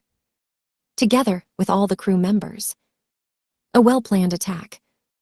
There is no excuse for such a hostile act. After waiting a while, Commander-in-Chief Appleton continued his speech with pride in his voice. We will cleanse the world in the name of justice. If you don't surrender, we will launch bombers as soon as we enter your territorial waters even deeper. We will bring destruction and begin to bombard the Japanese capital in the name of global justice. Say goodbye to your country or say goodbye to your lives. Make your choice, gentlemen, terrorists. The U.S. Pacific Fleet has invaded Japan's exclusive economic zone, and he's not going to stop. Fighters on the decks of aircraft carriers are preparing to take off. Head lost communication with the aircraft of the 501st Squadron. Japanese branch of the International League of Mages Knights, Command and Operations Center. The room, used only in emergency situations, was equipped with a huge monitor and various equipment for collecting and analyzing information. Itsuki Kurigane, seated in the commander's chair, listened to reports on the actions of the U.S. Pacific Fleet. Enemies have just reported that they have captured Prime Minister Tsukikage. The location of Bakugi Tsukikage was really unknown. A couple of days ago, the god of war Nango Torajiro went in search of the country's missing leader. It is possible that Tsukikage was actually caught. In addition, Tsukikage reportedly confessed to the rebellion. And that was not entirely a lie. The League never supported the rebellion, but the fact that she knew the real motives of the rebellion and silently allowed them to act was true. The fact is that the rebellion was not really an ideological group that preached the supremacy of the Blazers. The largest owners of assets, controlling the world economically, not politically, they were the necessary evil preventing the outbreak of another world war. The League viewed the rebellion as a third force holding back the alliance of the great powers. That is why the League never participated in large-scale operations to destroy the forces of the rebellion. Knowing this fact, they can be called accomplices of the rebellion, but the same was true of the alliance of the great powers. After all, one of the 12 apostles, the highest leaders of the rebellion, was the great Professor Eilenberg, who served as chairman of the board of directors of the United States Federal Reserve Bank.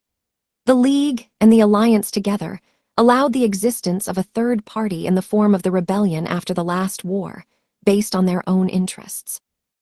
However, the alliance deliberately went on a lie, putting only the League in a negative light. This could only mean one thing: the alliance began to act. For 100 years, due to intrigues on both sides, the era froze in place. But right now, the alliance moved into action and was going to reshape the world for themselves. The location of Prime Minister Tsukikage is still unknown, but if they did capture him, we need proof. In addition, the alliance, like the League, also controlled the uprising from behind the scenes. We are obliged to respond in kind to their so-called world justice. Standing abruptly from his chair, Itsuki scanned the entire headquarters carefully. After pondering something in his head, he began to give orders. Due to the absence of the Prime Minister, and on the basis of the League's regulations, I declare a state of emergency in the country. They want a war, they will get it. I will use all the forces of the country to destroy the enemy fleet invading the exclusive economic zone of Japan.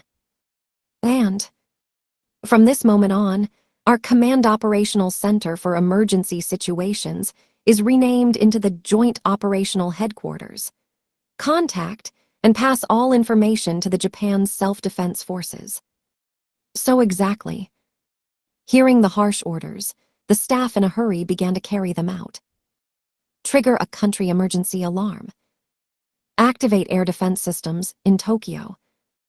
Urgently open all bomb shelters and start an emergency evacuation of civilians. Fast. Summon all the knights from eastern Japan.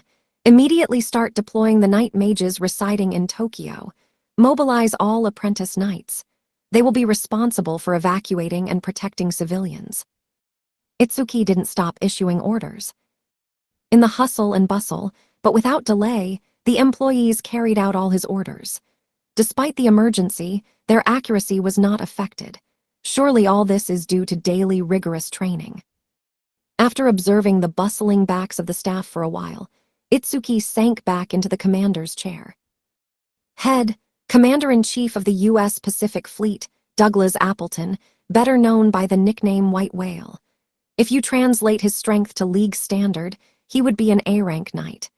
But at the moment in Tokyo, there is no Princess Yaksha, no god of war, no world clock. We will not be able to oppose anyone against a knight of this level. Itsuki silently nodded at the words of one of the employees. The expression on his face did not change, but as for his eyes, somewhere in the distance, there was a bitter feeling of regret.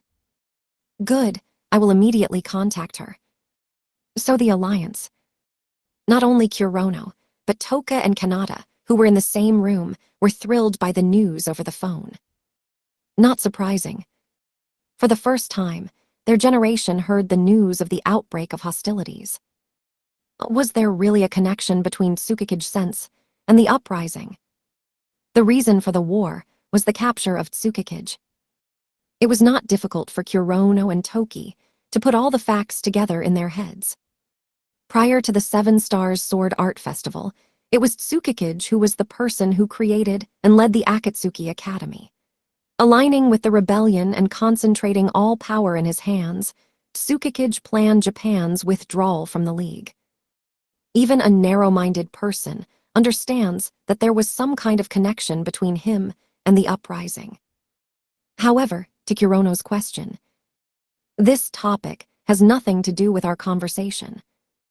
Itsuki replied with a stern, decisive refusal. I will only say one thing. After the end of the war, our world was originally built on lies, and not only Japan and the League are involved in it. The United States of America, along with the Alliance, has actively contributed to the construction of this false world.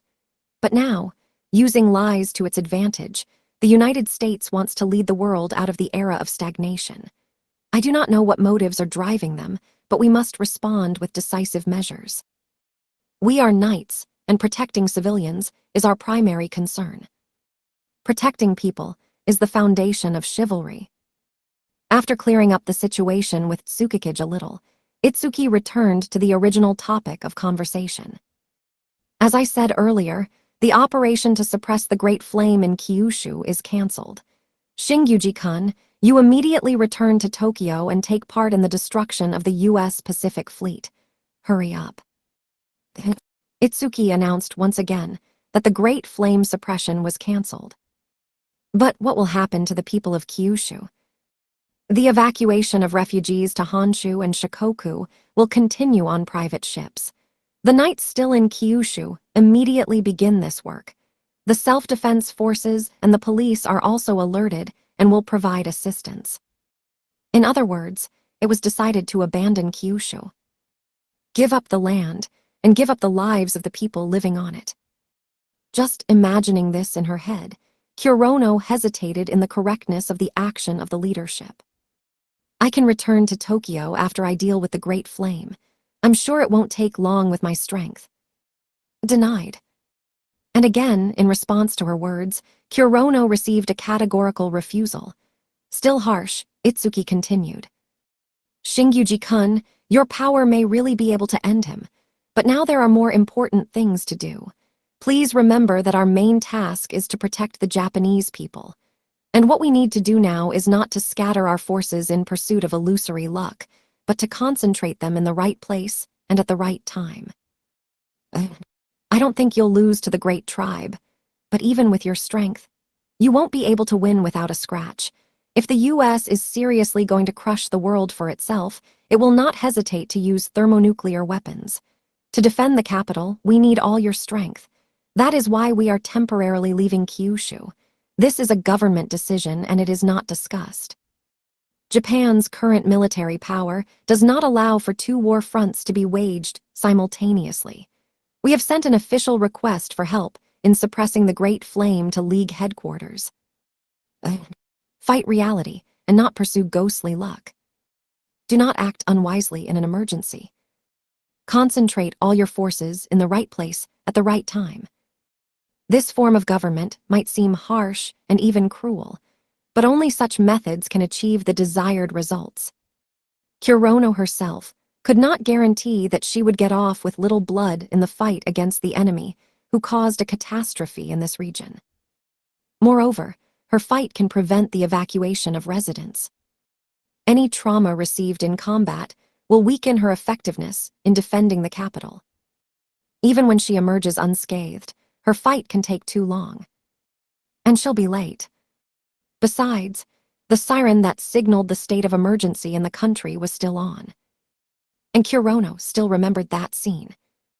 The scorched Tokyo scene shown to her by Tsukikage after the end of the Seven Stars Sword Art Festival, using his moonball device. This put a bullet on all of Kurono's hesitation. Good, I'll be in Tokyo soon. What?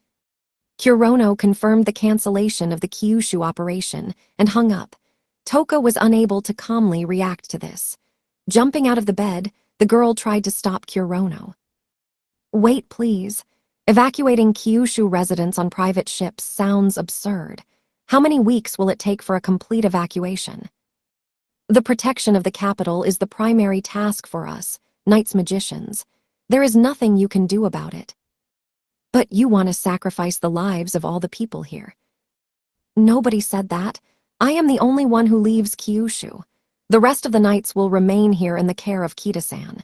With their strength, evacuation by ships would not take a week. But what if Tendu resumes his attack tomorrow? You don't think I thought about it? Snapped Kurono. She first raised her voice in a conversation with Toka, protesting against the League's decision. We are not omnipotent. If we make a mistake in the distribution of forces, the number of victims will only increase. The defense of the capital is the highest priority for national defense. If the capital falls and cannot function, all activities on the territory of the country will stop, and the evacuation of Kyushu residents too. As a knight, you are well aware of this, Reikiri Toka to do. After berating Toka, Kurono pushed her back onto the bunk. Tadokubara, use your family's influence in southern Kyushu and collect as many civilian ships as possible. Fishing boats, tankers, pleasure boats. We need all the ships. Okay, I'll contact my father immediately, Kanata nodded resolutely. Unlike Toki, she kept her cool. I count on you. You are welcome, let me help you too, exclaimed Toka. It was clear from her pale face that she was upset. But due to the lack of support, she resigned herself and, it seems, also wanted to help. To tell you the truth, Kurono didn't want Toka to be involved in her current state. Her psyche, under the influence of Tendu's gravitational attraction, is unstable. Toka's body may be normal, but her head is in chaos. The slightest rash act, and her soul will crack to pieces. But in the current situation, it is impossible to make her just lie down and gain strength. Good, under the leadership of Kita-san, you will help with the evacuation of civilians, but only from tomorrow. Today you will stay in bed and rest. If the U.S. intentions are serious, your Reikiri might be needed later on the battlefield. But rest now. That's an order. Got it. Toka's face was clear in disagreement, but she kept quiet. No one will understand her now. How can you lie in bed when her homeland is in danger? Do not worry. I'll be back before Tendu resumes his attack. I'm gone for only 3 days. In 2 days, I will destroy the U.S. Pacific Fleet and return here. I give my word. After encouraging Toka before leaving, Kurono left the room. Without any fees, Kurono immediately moved to Tokyo. To get back as soon as possible, she decided to go right now. I must go too. Toka-chan, you need to sleep and gain strength. Kanata had by this time finished the conversation with her father and was about to leave the room after Kurono. But, Kana-chan. Toka's voice, filled with tears, stopped her. I was so happy when Kurono-sensei announced that I didn't have to fight Tendu-san and stand in front of him. Toka-chan. Even now, I hope that nothing will happen in Kyushu and that Kurono-sensei will return. After all, if sensei does not return. To fight Tendu-san, I will have to. Leaning on her own knees and folding her arms in front of her, Toka could no longer contain her cry. Kanata's heart sank with compassion for her friend. Toka-chan, you don't have to put everything on your shoulders. Please calm down. Stop bullying yourself, she said and left the room, not forgetting to close the door tightly behind her. In its current state, Toka is dangerous. Fight instead of Kurono. This is unrealistic and meaningless. Toka should have understood this better than anyone else. But she didn't admit it. Her mind is fighting her own emotions. And from this she suffered. If left to chance, her friend will only break.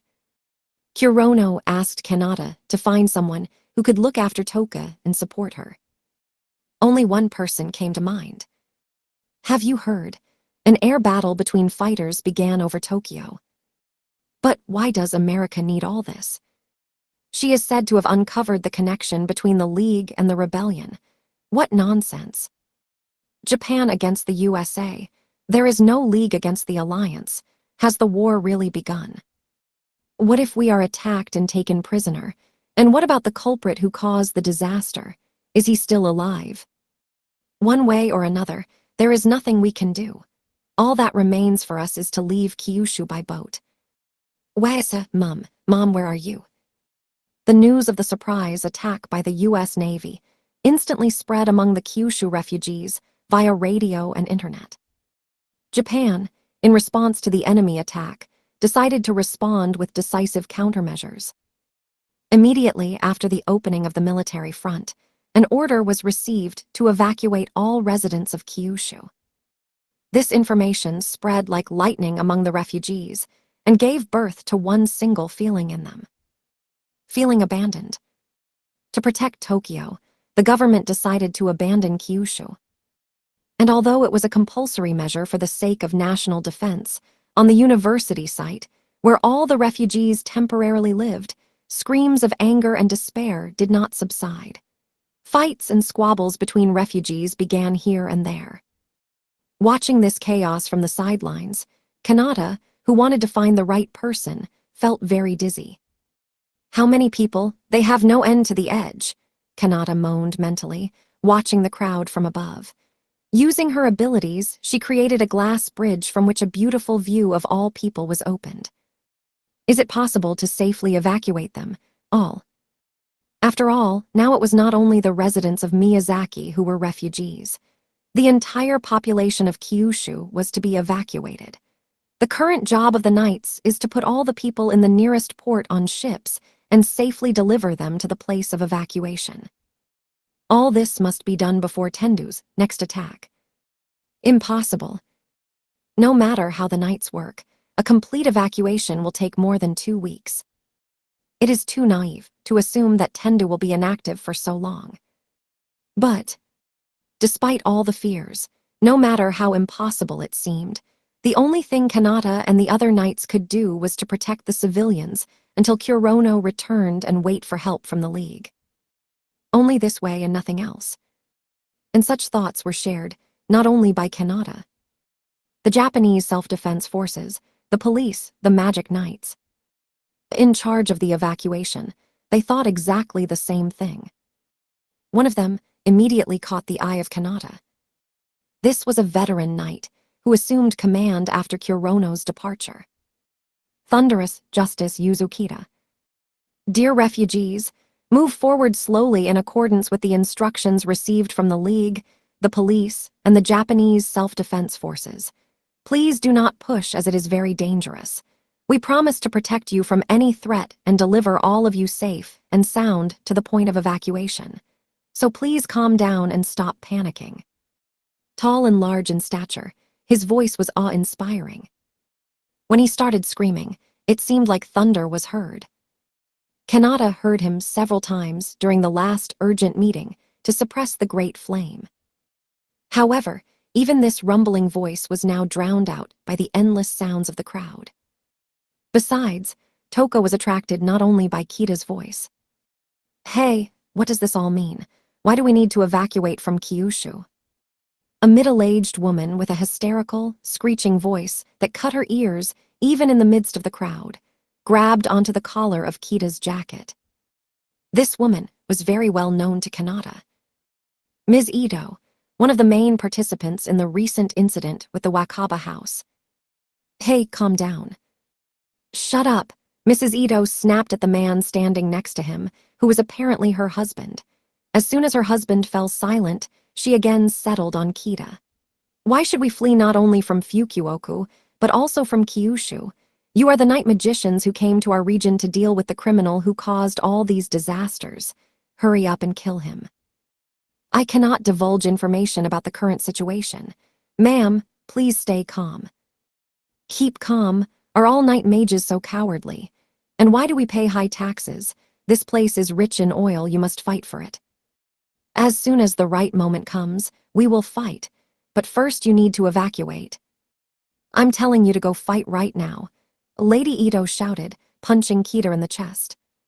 Naturally, Kita's body, hardened in many battles, did not budge. However, this blow backfired on Ms. Ito. Falling to her knees with a devastated expression on her face, she clutched at her hair. God, not that, no, we just bought a house. Our company, factory, everything is lost. America has declared war on Japan. How can we continue to live? How? Everything is lost. Why did this happen? I don't want. Get a hold of yourself. Mum. Crying and screaming, she continued to ruffle her hair. Her hairstyle was completely in disarray, with snot and tears on her face. She lost all the majesty that she showed in that incident. She didn't want to see or hear anything else. Not a child sobbing beside her in anxiety, not the voice of her husband trying to calm her down. Everything has gone too far. Kanata hurried down the glass bridge to try to help the alarmed Kita. But suddenly, with a loud, dry sound, the old woman slapped the out-of-control Lady Ito. This woman was none other than the director of the Wakaba house, Hisako Nishikata. Kanata was looking for her all this time. Show a similar appearance in front of your child. What?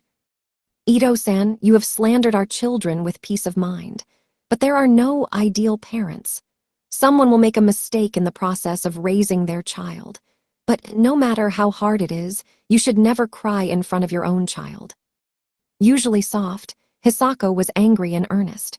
Her brow furrowed as she yelled at Lady Ito. Kanata has known her for a very long time, but to see her in anger was something unexpected. However, Lady Ito was never meek. Before such an insult, she will never remain silent. She immediately jumped to her feet and clutched at the collar of Hisako's dress. How dare you tell me something like that? It's good for you. I found an old man who pretends to be a husband and plays with children. You and your kids have nothing to lose, so you feel comfortable. Kanata felt a wave of heat go through her body. As a Foundation representative, she knew the biography of her staff. Once upon a time, Hisako lost her beloved husband and child from the attack of robbers. Lady Ito spat in Hisako's face that she had nothing to lose. Unforgivable, Kanata was always devoted to the Wakaba house with all her heart. She had already opened her mouth to release all the accumulated anger. But the unspoken words remained in Kanata's throat. Because the person who should have been hurt by these terrible words. Of course, because I lost everything. He responded in a calm tone to insults in his direction. Even Lady Ito hadn't expected such a reaction. Releasing Hisako's collar, she staggered to the side. And Hisako took advantage of this moment. Looking into Lady Ito's eyes, she continued to speak. But this does not concern children. They don't want to lose anything. Yes, once I lost everything, but the new family, which became dear to me, taught me to smile again.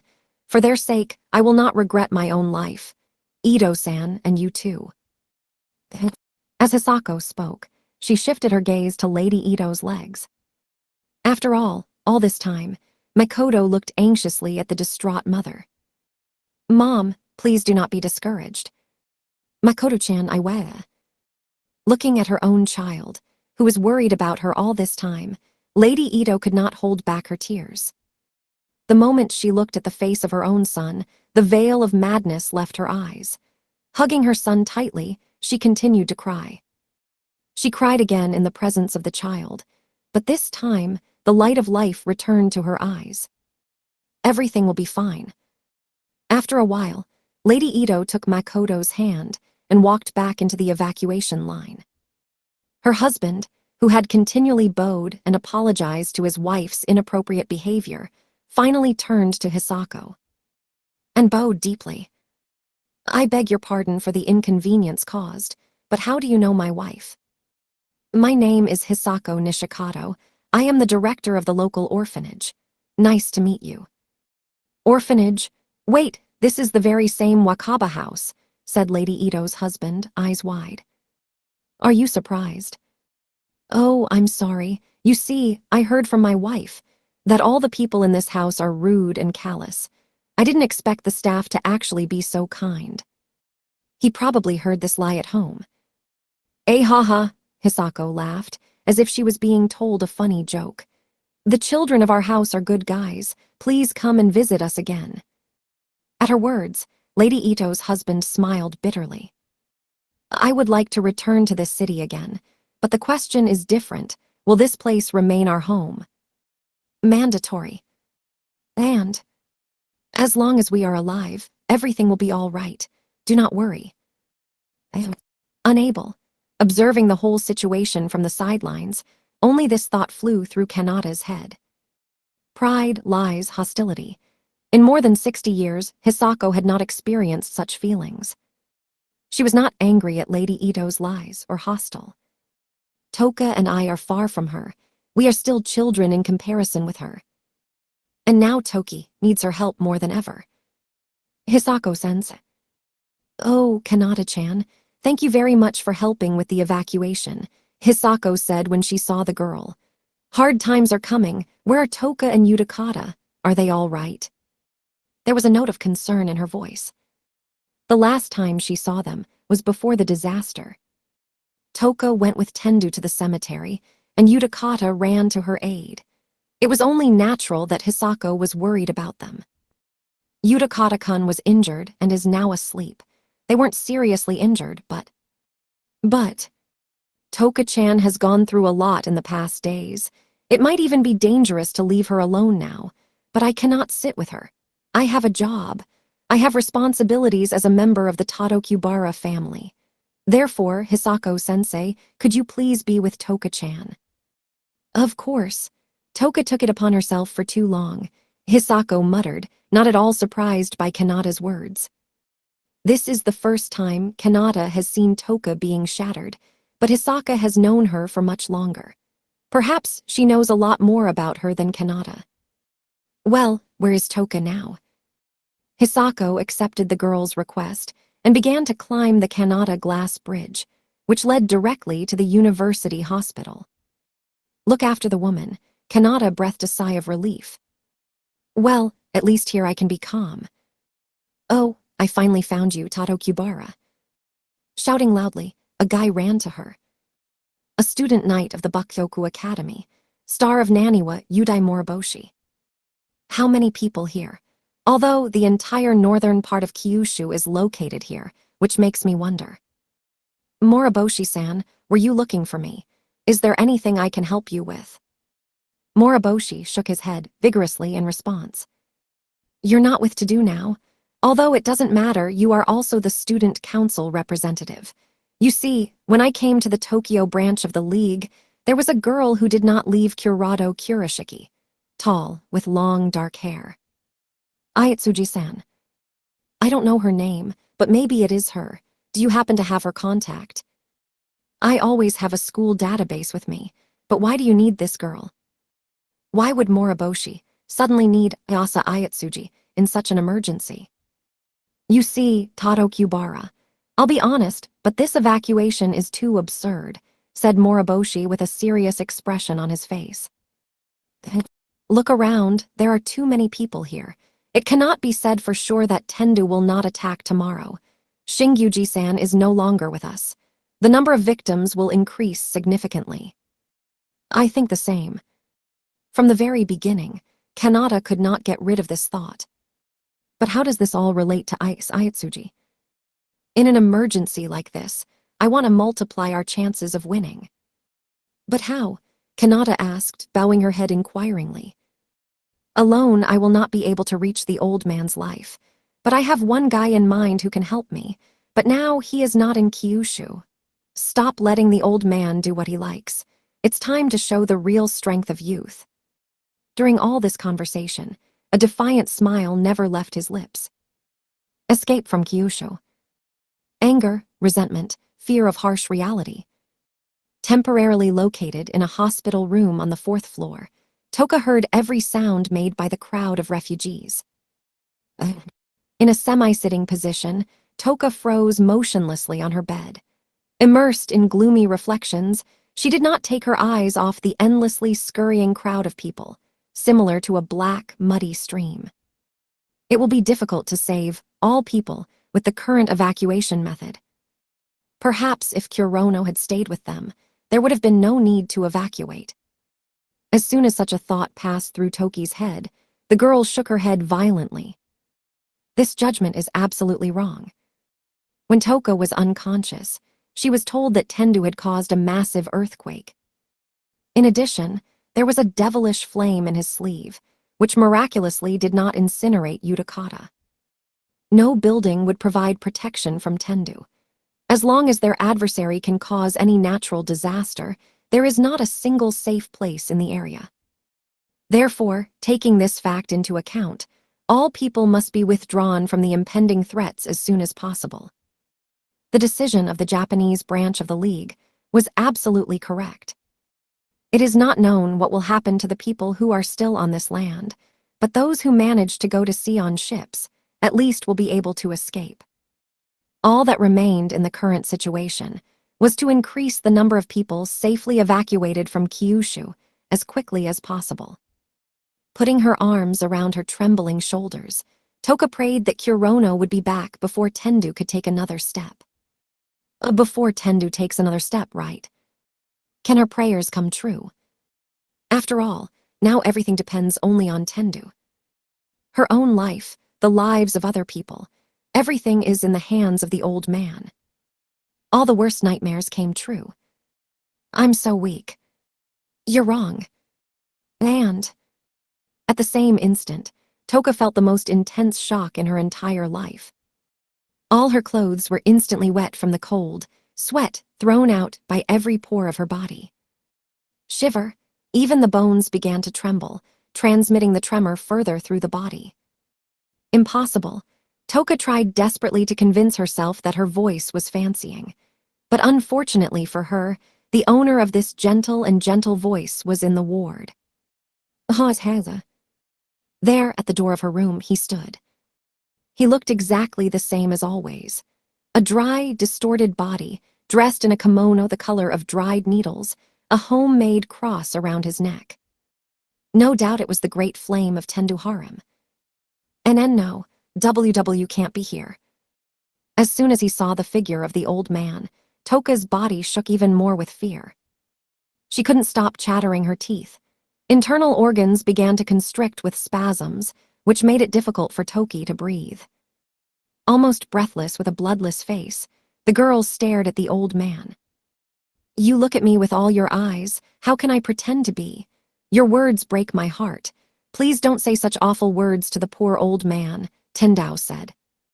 Despite being blind, Tendu seems to be able to see Toka perfectly.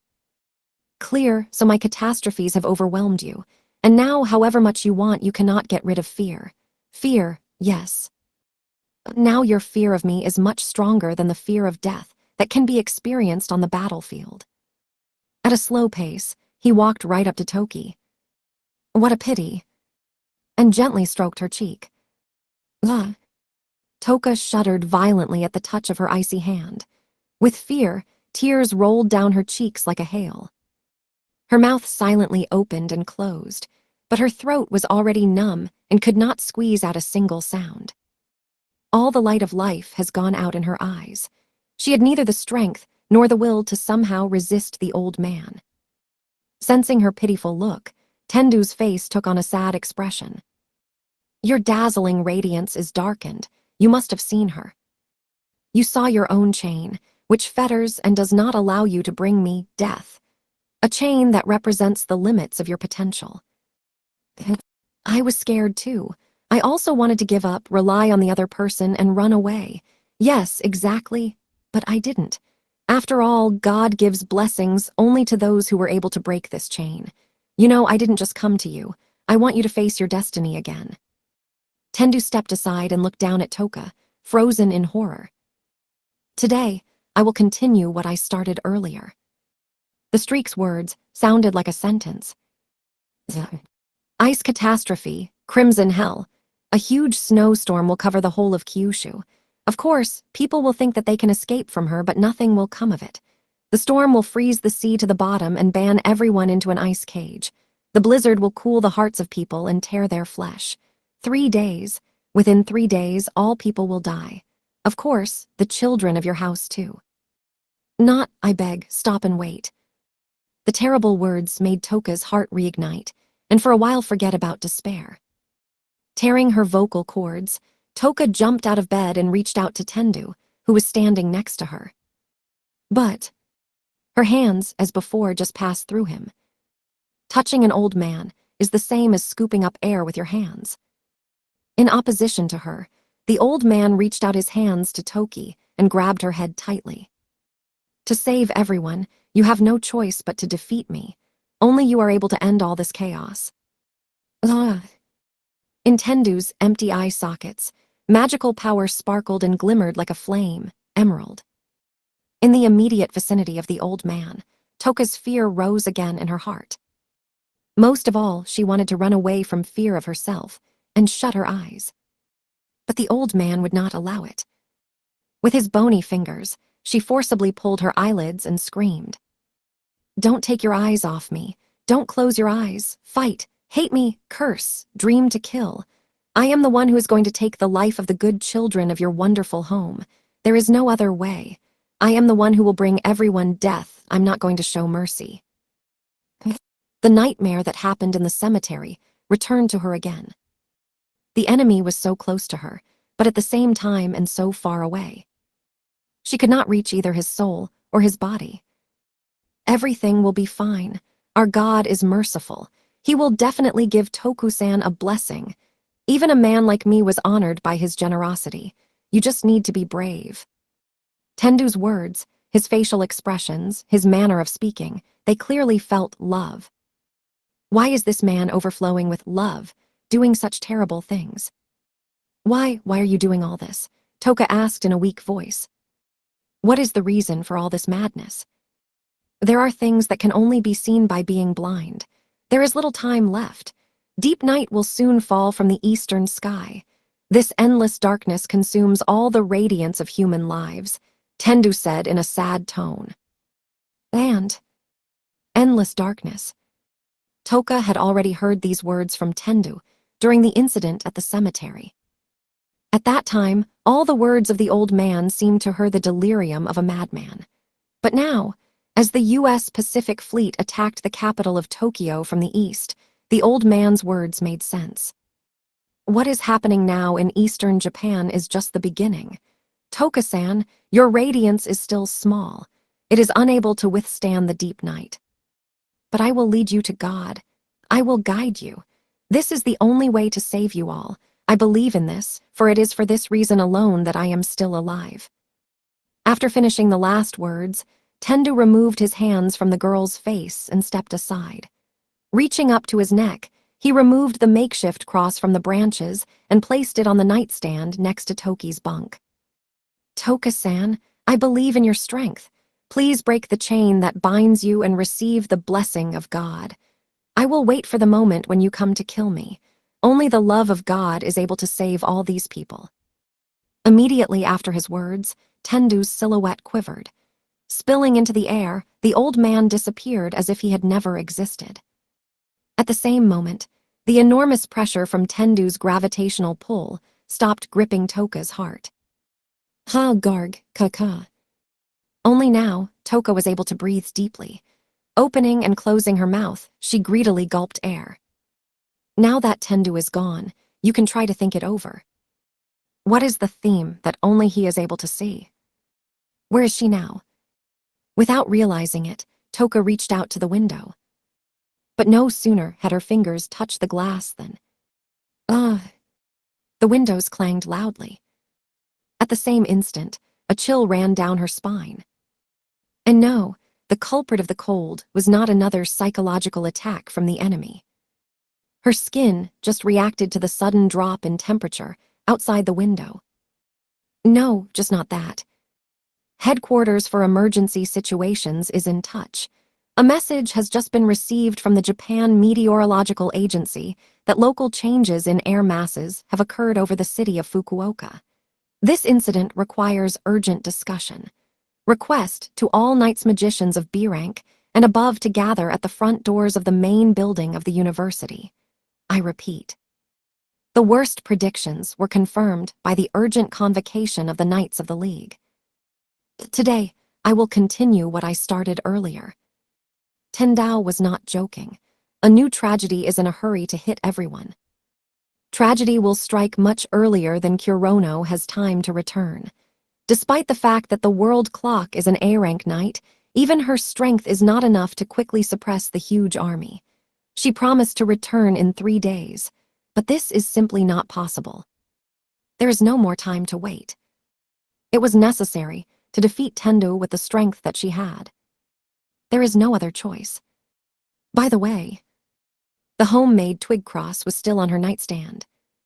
Just looking at him, a new wave of fear covered Toka from head to toe. The memory of the monstrous pressure caused by Tendu's gravitational pull was in no hurry to be forgotten. He told her not to turn away. He told her to fight to the last. This is the only way to obtain the blessing located beyond the border of fear. Many of the things Tendao said are still not clear to her. But one thing Toka could say with certainty. The old man never lied. As cruel as his truth was, he acted for good intentions. He decided for himself to help Toki get the blessing, to become another awakened one. Sometime in the past, he himself had gone through this, and now insistently demanded the same from her. There's nothing you can do. The fear of death from which the soul freezes. The monstrous pressure of the desperate's fate, from which one cannot hide. Everything as Tendao said. Toki needs strength to win, but for this she needs to step over her own fear. I have to do it, I have to do it, Toka muttered, reaching out to the cross. And grabbed him. At once. I must continue to fight. Toka again found herself on the same hill. An absolutely bare hill, on top of which not a single plant grew. The same erected cross and the same naked Toka, crucified on it like a sinner and chained. That very hour, many of Tendu's shadows appeared. With Ama no Muromo in hand, they slowly approached her. When Toka saw all this for the first time, she was embarrassed, scared, and did not understand anything. But now, if you think about it, it was certainly the image of absolute death that existed within her. As a child, Toka no longer remembered how old she was. She borrowed a book related to Christianity from the library. There was an illustration of the terrible execution of the saint, which greatly frightened and saddened her. Those impressions were imprinted in her mind and became the image of death, and now she came face to face with them. In other words, this is just my fantasy. Countless chain links stroked her bare skin. Their irregularities scraped and pierced her flesh. But this is just an illusion, the product of her fictional fear. An unbreakable chain that didn't want to give in, Tendu's face. This is a fake, created by Toka's consciousness to keep her from dying and not being allowed to defy fate. I just have to overcome my own fear. Tendu is acting with good intentions. What he said is undoubtedly true. There, in the distance, there is another stage called awakening.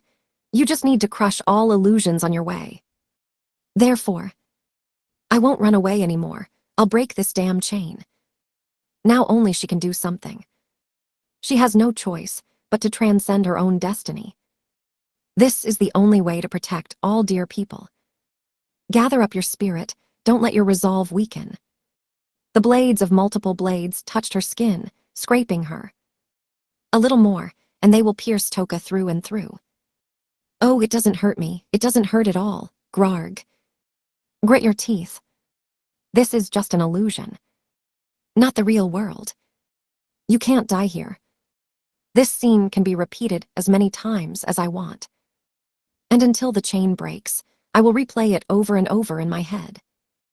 I swear, I will not give up anymore and will endure any pain. GHAAA. Chapter 6. 2 battles, defense of the capital. After the announcement of the state of emergency in the country, due to the invasion of the U.S. Pacific Fleet in the exclusive economic zone of Japan. The people of Tokyo thought that this was either training or disinformation. However, following the report, a fighter squadron swept across the sky toward the sea. Bright flashes of air combat flickering near the horizon, deafening roar, shuddering air. When photos of the enemy fleet were shown on all channels with an urgent news message, people fully realized that the crisis situation is really real. After understanding, great anxiety and despair came. Exactly 10 minutes after the announcement of the state of emergency, Tokyo fell into chaos. According to the experience of the Tokyo bombing experienced in the last war, the current Tokyo is a fortified city with the best urban defense mechanism in the world. After the city defense systems were activated, numerous air defense deployed in various parts of the city and began to conduct continuous anti-aircraft fire on enemy fighters. Also, on an alarm, the most important objects under the government's control descended into the geofront 1, using emergency elevators. 1 geofront is a term used by urban planners and builders in Tokyo to designate urban facilities underground. Bomb shelters capable of accommodating all residents were also in the geofront. The entrances to them were scattered throughout Tokyo. Going down to bomb shelters, Tokyo residents could take refuge in them for 3 months. After the World War, tired of hostilities, the nation, as one of the richest among the Asian states and Oceania, erected the strongest and largest fortress. This is what Tokyo was all about. But even the strongest fortress could not protect the hearts of people. The fear that today's serene, everyday life is completely destroyed has deprived people of order and reason. Moving away from the temporary shock after the declaration of war, people simultaneously poured into the shelter entrances in a single stream. Naturally, in order to maintain order at the entrance to the bomb shelters, Japan's self-defense forces, the police, civil servants, and magic knights were already at the ready. The latter among them played a crucial role. Only they could force citizens to maintain at least some order in the queue. In addition, they continuously protected citizens from stray shells missed by Japanese self-defense forces and air defense systems. And if the enemy does land on the ground, it is they who will first go to the front as fighters. The role of night magicians is multifaceted and very important. The higher their number in an emergency, the better. That is why the country was forced to urgently call for night disciples. Ise Ayatsuji was one of them. After daily training at the dojo, Ise took a shower when she heard an alarm. She immediately ran out of the bathroom to get dressed as soon as possible. Cannot be. In a recent roundup of the radio broadcast via a special application on her smartphone, it was reported that several enemy missiles had already fallen on the city. The war, which was a relic of an early era, began in its homeland. Samurai train every day in case of any extraordinary events. Ise knew this very well. But somewhere deep down, she hoped that this day would never come. Be that as it may, her homeland needed the magic knights as never before. Naked, with streaming streams of water and wet hair sticking to her skin, Ise stood beside her bed and wondered what to do next. Hair can remain wet. Anyway, it will dry out during movement. Surely the fighting this time will be dragged out. Dry wiping all the moisture from the skin, Ise did not even try to put on a bra. A week, and maybe more, she will not be given the opportunity to take a bath or change clothes. American blazers. In the US, they are called psychics, and in the near future, she will no doubt fight against them. With a bra, she is more vulnerable to wounds. At such moments, a tightly wounded Sarashi, too, will better cope with stabbing and cutting wounds.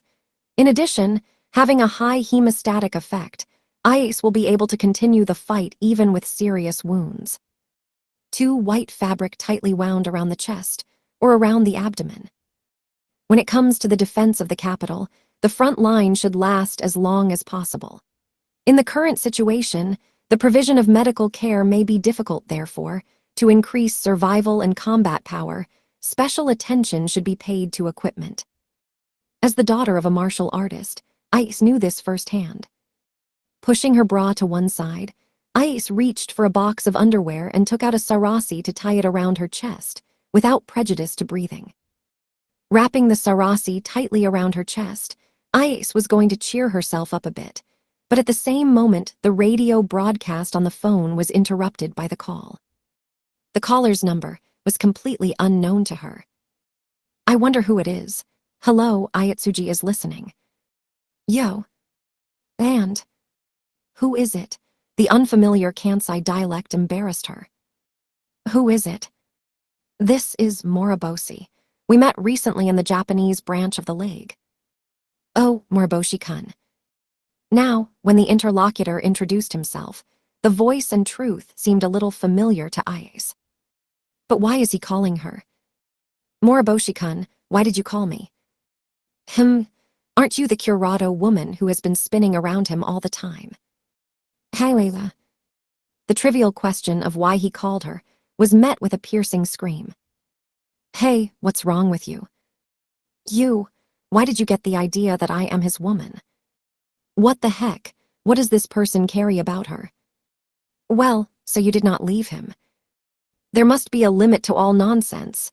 This guy is just the youngest student of our dojo, bringing only trouble. I just keep an eye on him, no more. Is there any difference? Even some. And, so you want to be closer to Curado? From another simple-minded question of Moriboshi, Ice was unable to restrain a moan. Why would she even answer something like that? Are such stupid creatures really living in Kansas? Okay, an urgent convocation has been announced in the capital. It is time for me to leave. Then tell him to come to Kyushu as soon as possible. And the words of Moriboshi completely embarrassed Ice. What for, and why are you asking me to do this? Moreover, all knight disciples from the eastern part of Japan are being called on to defend the capital. Nothing wrong. How terrible. Why worry about all sorts of nonsense? If you encounter any difficulties, tell him that I ask him to come. But for what is all this? Ice asked, not understanding why Curado might need Moriboshi. Moriboshi's answer was not long in coming. The right person should be at the right time and at the right time, just like Kurigane at one time. It's terrible to admit, but this scumbag in this place will be much more useful than me. That's why I need him to come. GHHH, Grog Gala. A bronze sword plunged into the white stomach crucified on Toki's cross. Everything is exactly as in the illustration for the book, which she saw in childhood, piercing Christ with a spear. Only now, Toka played the role of the crucified in this, and the one who tormented her was the ghostly silhouette of Tendu. Thrusting his blade into it, he began to turn it. With each new turn, perfectly felt in her body, a piercing scream flew from the lips of the crucified Toki. A sword with a hilt in the form of an anchor was not sharp. With a rough, uneven edge, the blade of the sword resembled a blunt saw, which did not cut, but tore its insides from the inside. Experiencing severe pain that cannot be overcome, Toka gritted her teeth and shook her head with the only free part of her body from side to side, trying to free herself from the arms of the chain, the fetters of her fate. However, all the effort was not paid off. The chain did not weaken its grip a bit, only unbearable pain continued to corrode her soul. Beauty. Toka vomited blood, which continued to flow in streams from her mouth. She no longer has the strength to resist. The body freezes, it becomes heavy, as if someone filled it with stones. The pain, from which one could go crazy a little earlier, was dulled. Without a doubt, this is the approach of death, through which it has already passed more than once. Turbidity, her mind seemed to be plunged into a dark veil. But this feeling was momentary. Indeed, in the next instant, her vision returned to her, and again she was all on the same bare hill. All the same cross, and the same crucified Toka. Gallia. A new cycle of death is once again taking place on this hill. Toku again vomits blood, and a piercing scream comes out from her lips. Everything that happens here on the hill is an illusion that her fate specially prepared for Toka. With this illusion, fate warned and protected Toka from trying to break the bond with her. This hell will never cease until Toka herself falls into despair and stops the reckless struggle with her fate. The scene has already repeated several dozen times. And something slipped out of a lacerated wound on Toki's stomach. After a short spasm and a strong convulsion, the girl's body sharply relaxed sharply. The sensation of impending death again consumed Toki's mind. But before falling into oblivion, before she died again, Toka's eyes looked down. Down there at her feet, she lay herself. Dozens of corpses lying at her feet completely covered the entire hill in front of her. Somewhere between them, the contents that fell out of her abdomen were buried. The whole hill is saturated with the blood of her corpses. Unable to bear this hellish picture, Toka fled from the death destined for her by fate and returned back to the ward to the hospital bed. Foof. The first thing Toka did was hastily lower her head down. Everything is good. Her belly is intact, and all its contents are inside. Convinced of their safety, Toka was relieved. But at that very moment, all the pain experienced in the illusion surfaced in her head. Remembering how the blade of a sword moved inside the abdomen, all the muscles in her body cramped. A powerful spasm caused the gastric juice to rise up the esophagus, and the girl vomited on the bed. Buyi, ga. Due to the sensation of illusory pain, which did not want to let go of her body, Toki was difficult to breathe. Looking for the wall clock, Toka raised her sweaty face up. How much time has passed since Tendao ordered her to challenge fate? It seemed to the girl that she spent a huge amount of time on these unbearable torments. If the whole day has passed, then everything is very bad. Now that every second a blizzard is gaining power, it is inadmissible to spend too much time. That is why Toki needed to know the exact time. This cannot be, the girl muttered. Since she looked her fate in the face, not even 5 minutes have passed. It hurt so much. She was killed many times, again and again. Wow. But now, before the opportunities opened up, Toka could not restrain her trembling. The first tears dripped from the corners of her eyes. The time difference between the real world and the illusion is enormous. In order to achieve awakening, Toki still has a lot of time.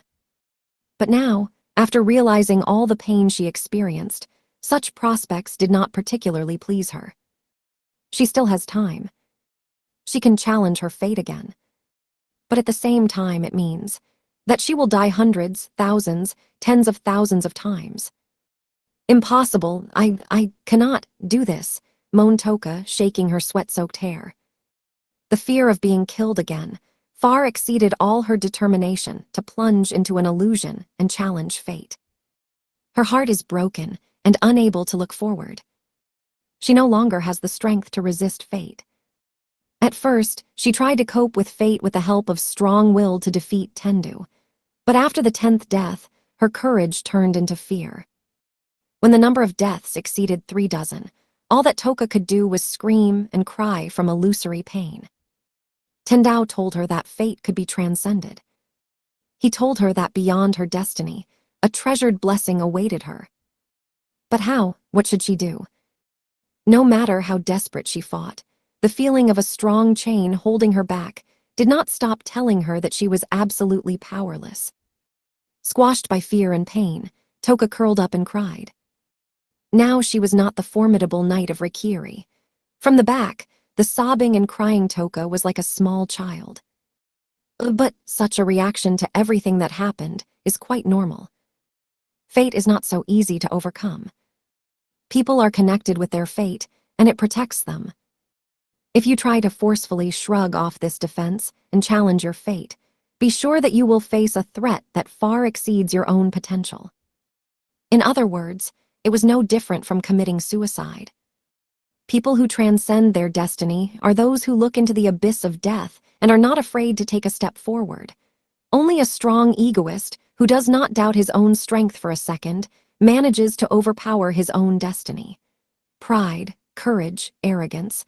Such words are not enough to describe such people. But Toka was not one of them. Unlike Ika and Stella, she was an ordinary person. The girl herself understood this. She does not have enough strength to step over the abyss of her own death. But now there is no choice but to defeat Tendu herself. Only I can do it, just me. I have to do this, Toka decided to make another attempt. Not trying to put herself in order, fully aware of all the recklessness she was going to do, Toka again tried to deceive everyone and take a step forward. But why? Maybe she is driven by a sense of justice or responsibility. Not. Toka is obsessed with a kind of curse that makes her try again and again. However, when Toki closed her eyes and let the darkness into her consciousness, she immediately opened her eyes wide and screamed. Her body and soul rejected past illusory pain. Cursing her own impotence, Toka tried to close her eyes again, but her eyelids no longer obeyed. Her eyes were in such pain that she could not even blink. I'm sorry, please forgive me. Toka could no longer fool herself. She will no longer be able to challenge. Fate cannot be overcome. Her strength is not enough for this fight. All that remained for her was to step back and apologize to everyone for their inability to protect everyone. His new family has Wakaba's house, his deceased parents. But just then, that's exactly it. You're still a dumb kid, Toka. There was a voice that was familiar to her. And when she raised her head, she saw in the doorway of her own chamber the director of the House of Wakaba. It is unknown when he appeared here. With a sad expression on her face, Hisako looked at Toka. Hiding your own exhaustion, you are trying to the last to put everything on your own shoulders. This is your biggest mistake. Their acquaintance happened almost 10 years ago. Before the scheduled meeting with Toka, Hisako requested information about her from the Tadokubara Family Welfare Fund. She was told that the girl's parents were seriously ill and hospitalized in the hospital, so at this moment the foundation took care of her. Around the time it was decided that Toka would move to Wakaba's house, her parents died. Wakaba House is a special institution that was supposed to identify and solve serious problems with children. The loss of parents and separation from them in childhood has a strong influence on the formation of a child's personality. The same was true for Toki, who had lost her parents. After reviewing the story of the girl, Hisako made a decision. Caring for Toki is incredibly important right now. That is why, at their very first meeting, Hisako was determined to take care of the girl properly. But Toki's appearance was completely different from what Hisako imagined. Having first appeared in Wakaba's house, the girl was absolutely calm. Obedient, open, kind child, not in conflict with other children. She did not need anyone's help. While the staff at Wakaba's home rejoiced at this fact, Hisako felt a vague sense of concern for Toki's behavior. Excessively calm behavior for elementary school students is abnormal. However, besides Toki, there were other children in Wakaba's house. If the child does not require help, this help may come in handy for another. Hisako convinced herself that a calm person was Toki's real person. However, everything changed a month later, when Toka moved to Wakaba's house. That day, she needed to free her inherited home from the property, as it was now planned to lease it out. It was on that day that Hisako changed her mind. If Toki wanted to take something not quite big from the house and bring it to the institution, Hisako would not mind. But, no thanks, there is still nothing here. These words overly surprised Hisako. In her life experience, even children who were forcefully removed from the family by the guardianship authorities sought to regain their memories of their parents. For children of this age, parents are incredibly important. When Hisako asked Toka if she really didn't want to take anything, the girl nodded in agreement. There is nothing important to me in this house. My parents spent all the time in the hospital and were never with me. That's why I did not cry when they died. I understood that one day they will disappear. Toka did not look sad. Looking into her face, Hisako understood that the girl was not pretending. Then it dawned on her that the most dangerous child in Wakaba's house was Toka. This girl was not familiar with the feeling of being caressed. Anger, tears, an explosion of emotions. This is the basis of self-expression inherent in all children. But Toka does not have all this. Alarmed by the suddenly revealed fact, Hisako wanted to help the girl, teach her to express her emotions. Indeed, every year under the pressure of society, the girl's self-esteem will only be suppressed even more. But as much as Hisako did not want to, Toka had already lost the opportunity to be caressed by being a student in elementary school. She learned to restrain frustration and anxiety within herself and not to emit emotions out. It must be all about the atmosphere, in an atmosphere of understanding that dad and mom will be gone soon. While her parents were in the hospital, the Tatokubar Family Welfare Fund staff looked after her. But they could not be with her all day. I wonder what Toka was thinking about all these nights, being alone at home. Just imagining the girl's suffering, Hisako's heart ached. At the same time, she experienced great anger towards Toka's parents. It is extremely cruel on the part of the parents to leave the child alone with themselves and not think about him. Didn't they even try to do anything to the girl, who was to be left alone? However, when Hisako approached Toki's house, she realized that all her claims were a terrible misunderstanding. A fragrant scent filled her entire nasal cavity. There, behind the fence, in the garden of the house, a carpet of snow-white flowers sparkled. The yellow core, white petals, the entire garden of Toki's house was planted with daisies. While Hisako was fascinated by the whole picture, Toka decided to insert her word. Dad and Mom gave me this garden as a farewell birthday present. When they returned home, they spent all their free time in the garden. What a nonsense. They died. I can no longer be left alone in this house. Their gift is completely meaningless and useless. After all that was seen and Toki's words, Hisako was ashamed of his ridiculous premature error. Parents never stopped loving Toku much.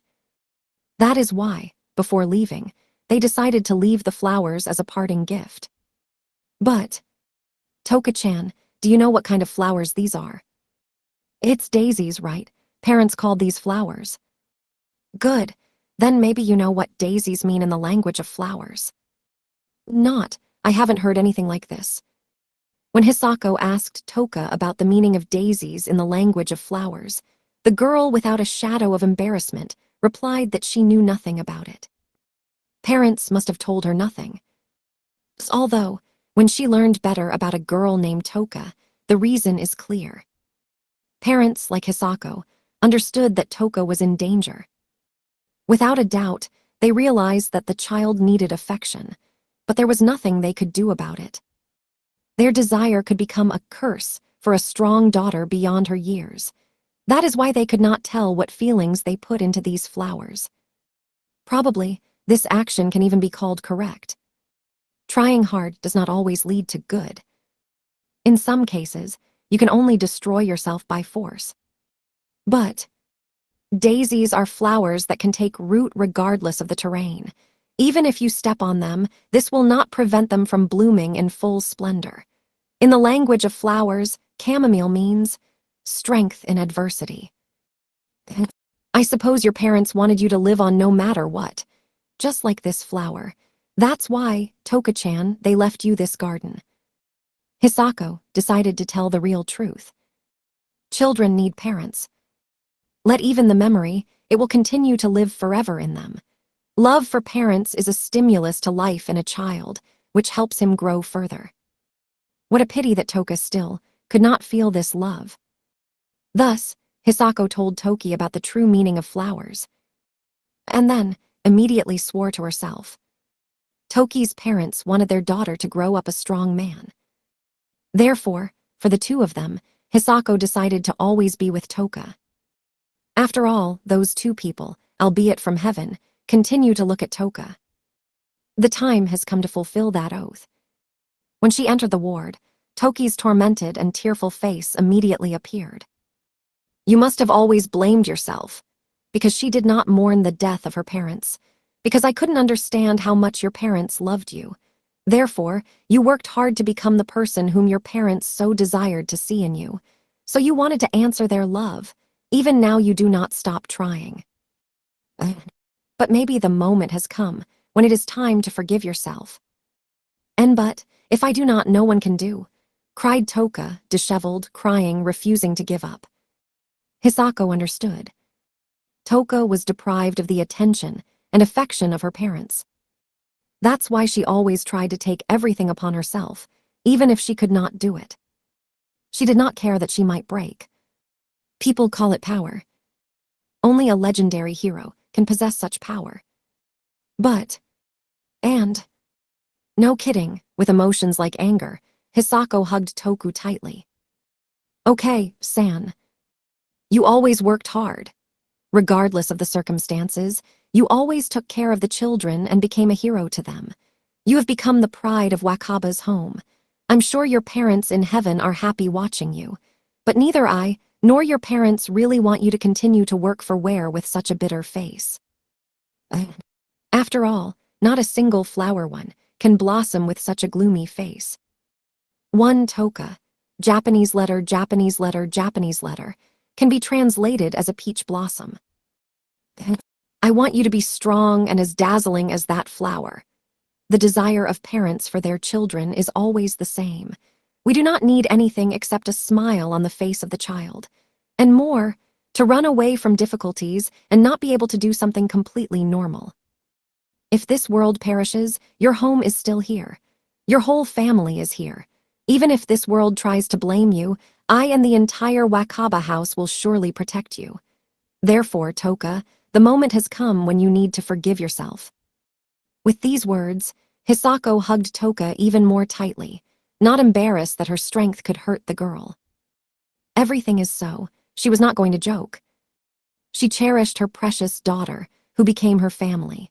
It doesn't matter whether she is a hero or not, Hisako was important so that Toka would not break. It's not necessary to strive somewhere. You can always stay here with your family. Hisako put all her feelings into this embrace. She wanted all her strong emotions to reach Toku. But at the same time, she did not stop thinking. She was always wondering if she would be able to fulfill the oath given that day at Toka's parents' house. Even if this is now impossible, one day, Toki will definitely need help from a person who will teach her the importance of caresses, which she has lost since childhood. Since then, Hisako has been doing everything in her power. But will this girl accept her? Will she be able to become her mother? However, all the fears of Hisako again did not materialize. After all, they have been together for more than 10 years. Clinging to Hisako's chest, Toka cried loudly. Finally, all unexpressed Toka emotions overwhelmed her heart and broke free. When someone's kindness disappears, you just need to trust the kindness of a loved one. Every child goes through this. Earlier, Toka was not capable. But right now, she finally made that long-awaited step to become an adult, which she had not been able to do before. Sniff! Toka snotted loudly, threatening to hang from her nostrils. In her memory, this happened for the first time, when she pressed herself against someone's warm chest and cried loudly. Because she sobbed heavily, and for a long time, her head seemed completely empty. What a disgrace. In the current situation, tears are useless and will not help to solve all problems. Shouldn't she fight for every second? Yes, that's right, but to Toki's surprise, her soul became easier. Crying a little more on Hisako's chest, the girl left the hospital room with her. Okay, I'm tired of shedding tears. It's time to eat. Food. As Toki voiced this thought, her stomach rumbled loudly. Although, why be surprised? 5 days have passed since that battle in the cemetery.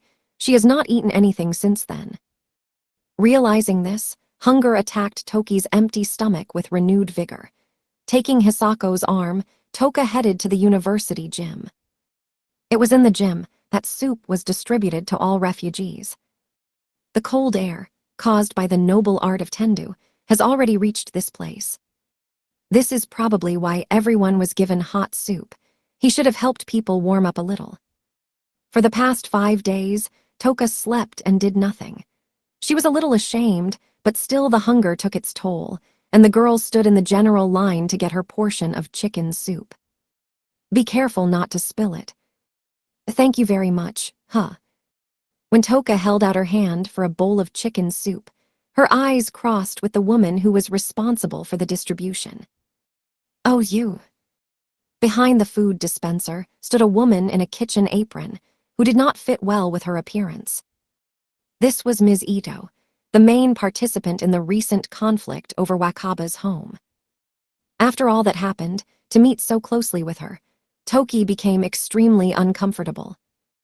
And it seems to Mrs. Ito, too. Her hands holding a bowl of chicken soup froze in the air. What are you doing here? Are you against it? No, but you are here. The past conflict was still fresh in Toki's head. While she looked at Mrs. Ito, bewildered, she opened her mouth. You look awful. Usually with such a face, young girls do not go out in people. Oh. Hearing the remark in her direction, Toka realized. All this time she did not stop crying.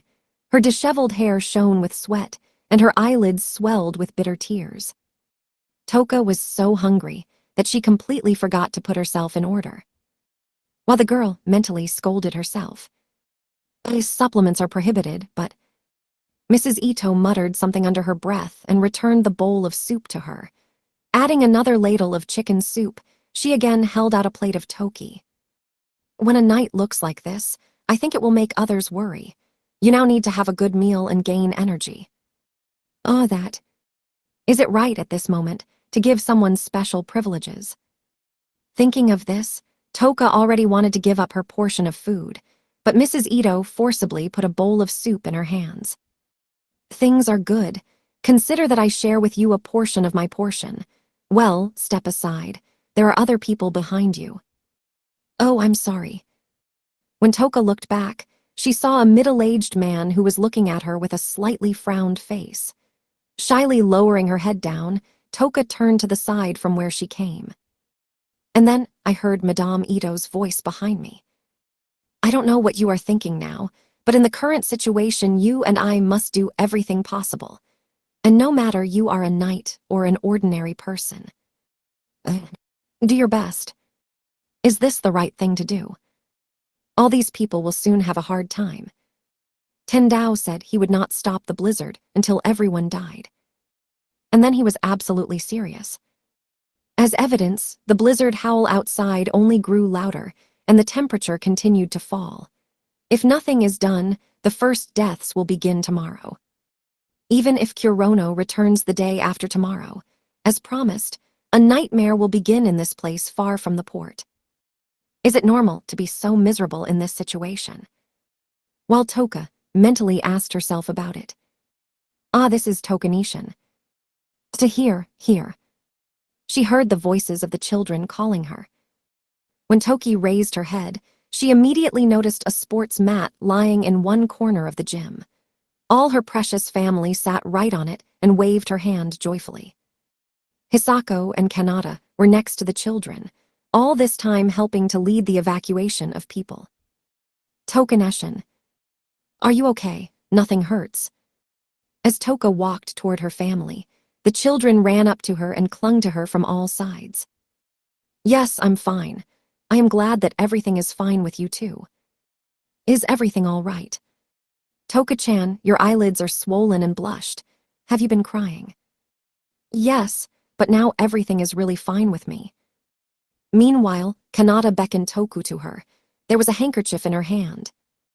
Perhaps she wanted to tidy up her friend's face a bit. Too awkward to walk with such a view, so Toka dutifully approached and sat down next to Kanata. Kana-chan, Akasen came to me after your request. Kurono-sensei asked me not to leave you alone. Please do not move. When Toka crouched next to Kanata, Hisako clapped her hands. So, almost everything is assembled. Where is Ryo-chan? Anzukato, a high school student and one of Wakaba's oldest children after Toki, answered her question. Ryo-kun is courting Yudakatane, so he's gone now. Well, when will we eat? My stomach is already starving. Me too. To all the cries of the children that they already could not tolerate, Hisako smiled softly. Ah ha ha, I got a letter from Anzu-chan. She wrote that you all worked tirelessly. After her words, the children proudly puffed out their breasts and began to brag about the work done. We glued all the cracks between the windows with duct tape. And I made blankets. Hey, I also helped you spread the blankets. I heard tonight will be cold. Therefore, we all tried our best. After all the words of the children, Toka noticed that all the windows of the gym were glued cross to cross. In addition, attention was paid to the cracks. They were also sealed with adhesive tape. Sport mats and woolen blankets lay on the floor all around. Everyone did everything possible to protect themselves from the approaching cold air. Watching all the work done, Toka could not help but admire, but with this feeling regret awoke in her. It's amazing, you all did a good job, and I was just scared and cried. Toki's words could not leave anyone indifferent. All the children at Wakaba's house opened their eyes wide, as if greatly surprised. Even Tokanishan might get scared. Are they disappointed? For sure. The children knew the bravery of Rikiri, but all that Toka could do was escape from her fate. But there is nothing to worry about being scared. Right, after all, Tokanishan is also a girl, and all the girls are afraid of something. Exactly. Toka-sama always shouldered everything, so it was time for her to rest. Toka-sama, today we take care of everything. We will try and do everything in our power. Her dear family members, as usual, treated her with all kindness. And, oh exactly, Hana, let's give it to Toki-chan. But there is no Ryo-chan and Yuta Cottonitian. It's okay, I think they would like that too. A good idea, let's talk about 3, 1, 2. Exactly all together. While Toka watched the children in confusion, they took her in a circle. Happy birthday, Tiokani Tiwayan. And the words of congratulations joyfully cried out, not forgetting to clap loudly. Oh, but for sure. Belatedly, but Toka still remembered. Now it's already the end of August. 2 days have already passed since your birthday, but then you were sleeping, Toka-chan. A birthday is supposed to be a present. And it was his little Hana, from all the inhabitants of Wakaba's house, who handed Toki. This is a gift from us all. Same. A gift was a hair clip. Gilded metal hairpin decorated with a small flower. The flower that was the most expensive for Toki. Chamomile. This flower grows in the garden of our house. Toka-chan, is he dear to you? We have been looking for such a hairpin for a long time. Try it on, please. What? Toka-chan, what happened? And just joyful children panicked, looking at Toka. At first, she herself did not understand the reason for the change in the mood of the children. But, oh that. After she realized that the reason for the general unrest was in her blurred eyes. Don't you like her? No, it's not that. I really like your present. Toka hastened to remove her tears, but that didn't really help. Tears reappeared in her eyes. After all, these tears, they were instead of words of gratitude. What was she thinking all this time? Now there is no choice but to defeat Tendao herself. Only I can do it, just me. How could she allow herself to be fooled by such words? Although, here is a little different. She did not try to fool herself. She just all this time believed that she could achieve everything herself. She held on to her ego, thinking that she could always protect everyone. It's time to get rid of the thought that I am one of the strongest knights. A flower on a hairpin lying in the palm of your hand. White small blossoming flower. Exactly. This flower has always been with me. My parents, having put their wishes in chamomiles, gave them to me as a farewell gift. I was told the true meaning of this flower, and from that time I tried to become strong. In my life, I met many people who fell in love with me. I wanted to pay them back this love. I wanted them to be proud of me. I wanted to protect them. But in the end, nothing came of it. One by one heaped upon each other, and now I am here. The strongest knight Rikiri Toki to do is no more. But why did I forget about it? Why didn't I perceive all the people around me who wanted to help me?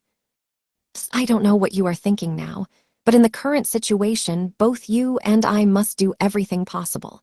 And no matter you are a knight or an ordinary person. This applies to me and everyone else. Now everything is clear. As if seeing clearly, I realized that I had to, what I wanted and what I could do. I won't be able to defeat Tendu Harima alone. It is a fact. My ego is not so strong as to break fate, as Ikki and Stella did. But everyone has their own story. I can't win alone, but if I am with everyone, I can surpass my destiny. I can state this with confidence right now. Well, it's time to act. Now I know that it's not enough to be strong and strive to protect everyone.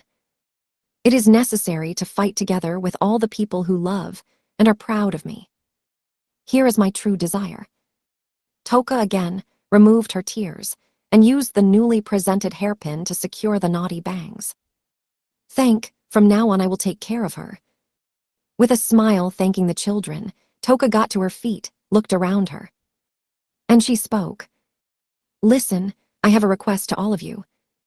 Toki's loud, confident voice attracted the attention of not only the residents of Wakaba's house who surrounded her, but all the people in this gym. Please fight me.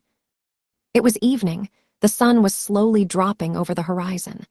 The U.S. military offensive finally reached its peak. A myriad of landing assault ships with the support of aviation broke through the sea defense line of Japan and invaded Tokyo Bay. Fast, we are landing. We do not care if you are armed or not. We will shoot you all. The League has been acting in its own interests all this time. You are terrorists. Do you think America will not know? Our hammer of justice will reach you. The International League of Mages, Knights, ruled from the shadows of the terrorist organization Rebellion. Believing the president's words, American soldiers landed angrily on mainland Japan with weapons in their hands, unafraid of the rifle bullets and artillery fire of the tanks randomly standing at the coastline. The soldiers bravely advanced forward. They unquestioningly believed in their own justice, without even assuming that America, as a member of the alliance of great powers, also extended a helping hand to the rebellion in order to exert its own influence. But as soon as the first detachment crossed the coastal storage area and entered the territory of the city, as a formidable attack was immediately interrupted. Gareza. What is it? What's wrong with my body? Garg. Sharp pain. A sudden spasm of pain struck the bodies of soldiers fleeing shells in the rain. Supernatural ability, muttered the senior sergeant, guessing what was the matter. In the United States, supernatural abilities were understood as the noble art used by League Blazers, or in other words, magical power. And they were not mistaken. Purple pain. For the pain that pierced their bodies, C-rank Knight Yuri Oriki was responsible. With long dark hair developing from the sea breeze and standing on the tank, she greeted a U.S. soldier. The source of illusory pain was her noble art, purple pain. Sharing the pain of her unhealthy body, she transmitted it to the enemy consciousness within the range of her own technique. The pain is not real, but the human body perceived it as real. If a person tries to continue moving, he will immediately feel a dull pain in the joints, and his legs will not move, and all the oxygen from the lungs will simply splash out. As a result, all soldiers within a radius of 500 meters from Orica lost all combat power in no time. I never would have thought that I would have to take part in the war, the Oryx frowned. looking at the enemy soldiers who knelt before her. There was no habitual grimace of pain on her face, but in her eyes there was a certain severity. She understood what would happen to the enemy soldiers next. Clutching her eyelids, she threw away all doubts and loudly ordered, "You can start, I beg." Dia. Simultaneously with the signal of Oriki, aimed fire was fired at the enemy, who had lost combat power. The first detachment that set foot on the territory of the city was blown away in an instant. However, no matter how much the joints of the American soldiers did not twist the pain, they were not going to give up so easily. TZ, we did not think that landing on the mainland would be easier than simple. Hiding. Need to hide from such a dense shelling. Shit, my whole body aches from pain. I can hardly move. Hurry, grab my hand, come on. US soldiers took advantage of the storage area. All aimed fire hit buildings that became shields for them. While in cover, they could wait for the support of the Allied aviation, which would destroy the enemy front line. Flames, the flame behind us, Aarg. Night magicians, combined with the forces of self-defense of Japan, went on the offensive. They attacked American soldiers, completely ignoring their shelter. The officer in charge of the front line of American soldiers was forced to make a strong-willed decision. There are so many superpowers. You Japanese probably now look at us with arrogance. Nothing, we have control on you. We Americans are the strongest nation in the world. Release EDY-1. In the name of justice, we will teach these impudent people. The author left the abbreviation EDY and did not even decipher it. This decision was to use a trump card. Only he would help them crush the enemy battle formation. The initiative is ours, Oriki-san. The enemy moves so slowly that it even bores. Like a duck hunt. Do not lose your guard.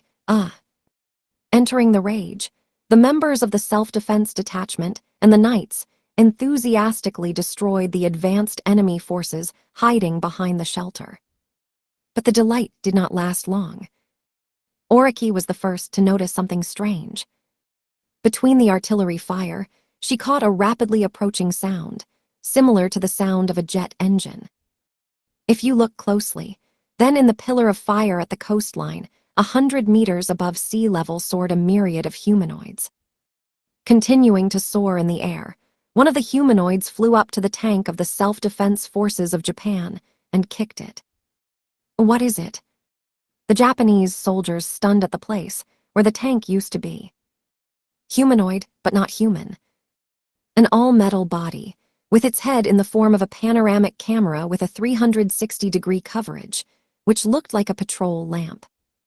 Robots, not. So they decided to release EDY. The Oryx knew the name of the humanoids who suddenly burst into the battlefield. EDY. Iron soldiers created by a special American technology, which is said to be ahead of the technology of other countries by a century. EDY, an iron soldier, directly landed in front of Japanese forces. One of the soldiers immediately met him with fire, and the Night Mage, supporting the Allies' attack, attacked the guest who suddenly appeared with a spiritual blade. Where did he come from? All my bullets just ricochet from him. What a strong... My spear of fire, breaking through any obstacle in the way, could not even scratch his armor. The goal is confirmed. Destruction mode activated. I proceed to complete the stellar mission.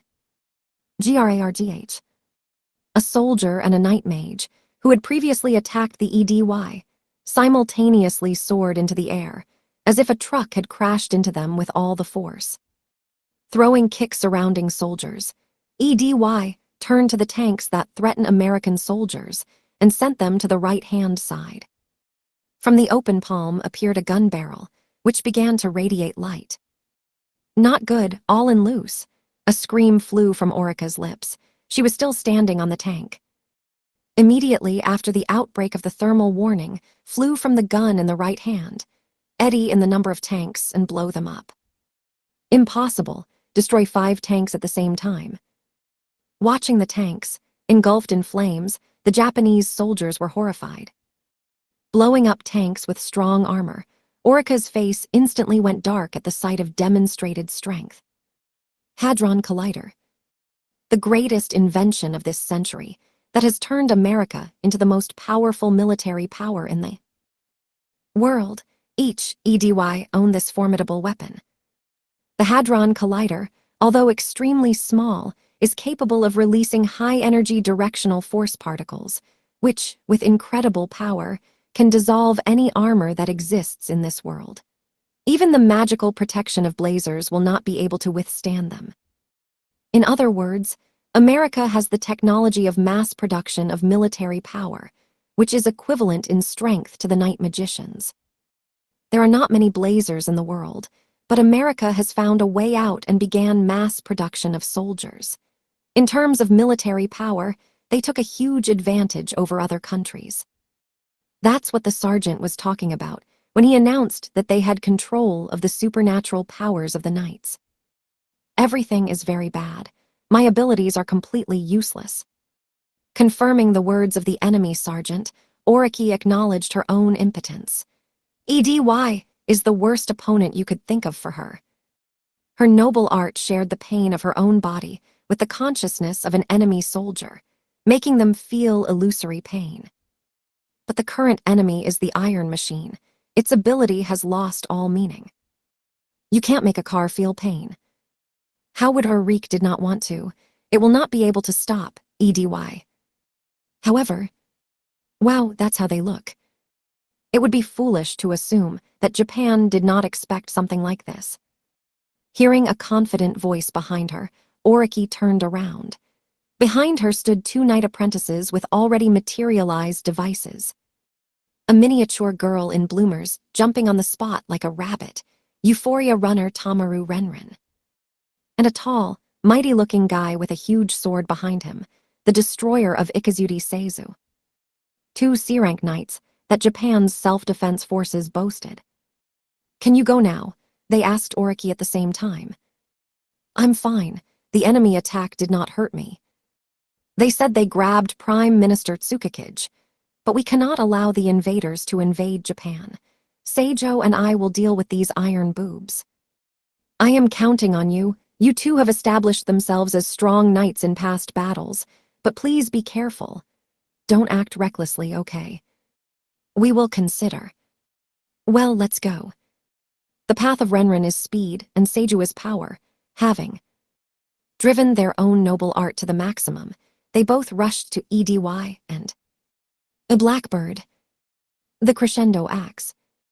Each crushed the chosen target. Without a doubt, EDY are strong. Most night magicians in a one-on-one battle did not have a chance of winning. However, Renren and Seiju are C-rank knights. In the league ranking system, only 10% of knights possessed a similar rank.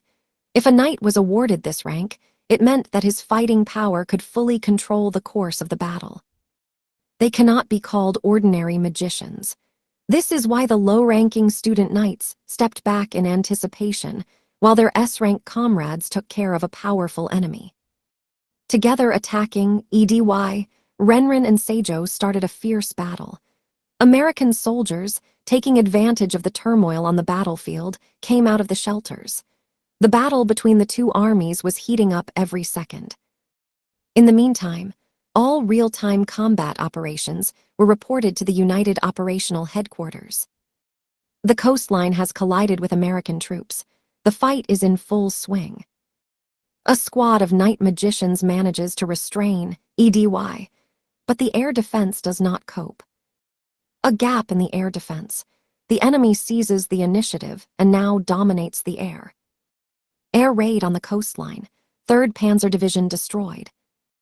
The Joint Operations Headquarters was located in the Japanese League Division in Tokyo. After hearing a gloomy report, one of the meeting participants, a balding Japanese general of the land self-defense forces with a swollen vein on his forehead, yelled angrily. Hey, do something. At such a moment, we must show our determination. Shut up. The League has strict rules regarding the Air Force. It's not our fault. In response, yelled Asaka, general of the Japanese Self-Defense Air Force, throwing his cap on the floor. The position in the air is depressing. Come on. Pull yourself together, both. In the current situation, there is no time for quarrels. The Minister of Defense is right, Itsuki said. He supported the Minister of Defense, who decided to intervene and stop the scuffle between the two generals.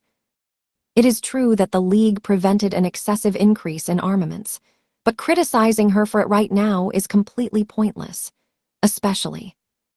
We have prepared a countermeasure against enemy air forces. Soon our arrows will reach them.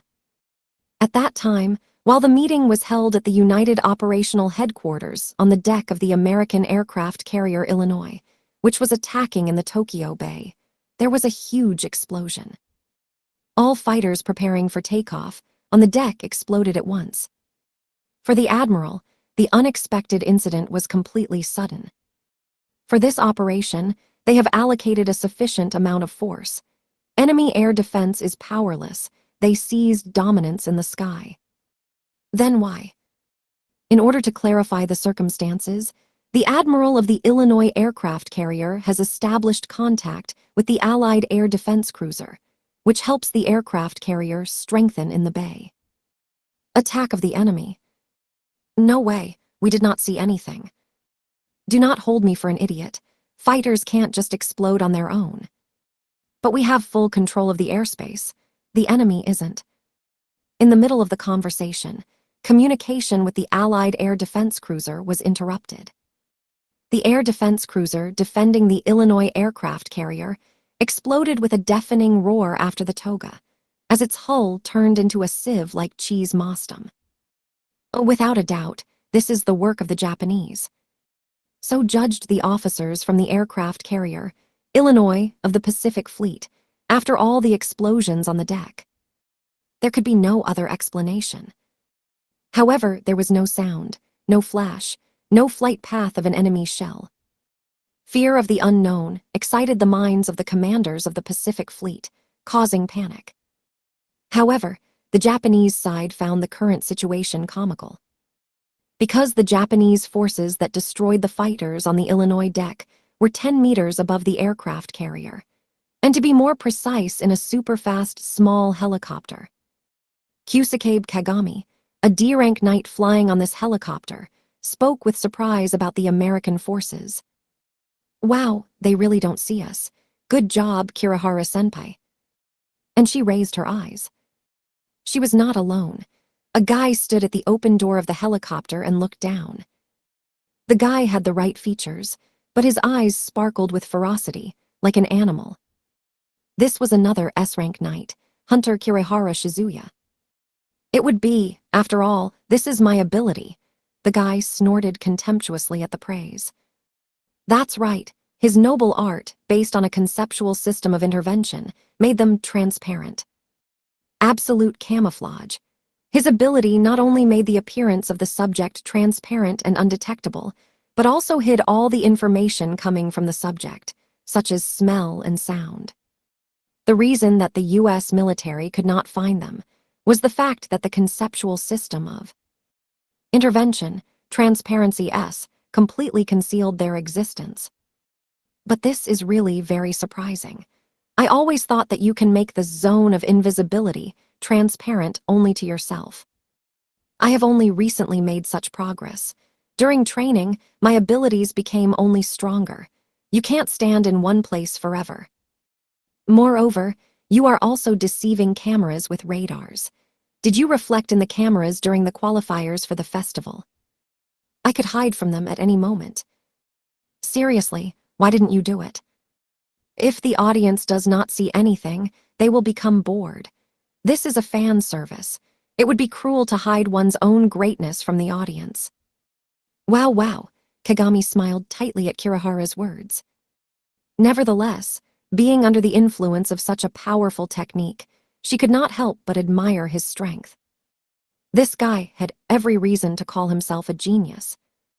His strength allowed him to draw close to the U.S. Pacific Fleet without any incidents and inflict maximum damage on the enemy while being above their heads. If you think about it, You managed to fool and drive into the corner the god of the sword Kurogane-senpai. Do not remind me of this match. Actually, I wanted to praise you.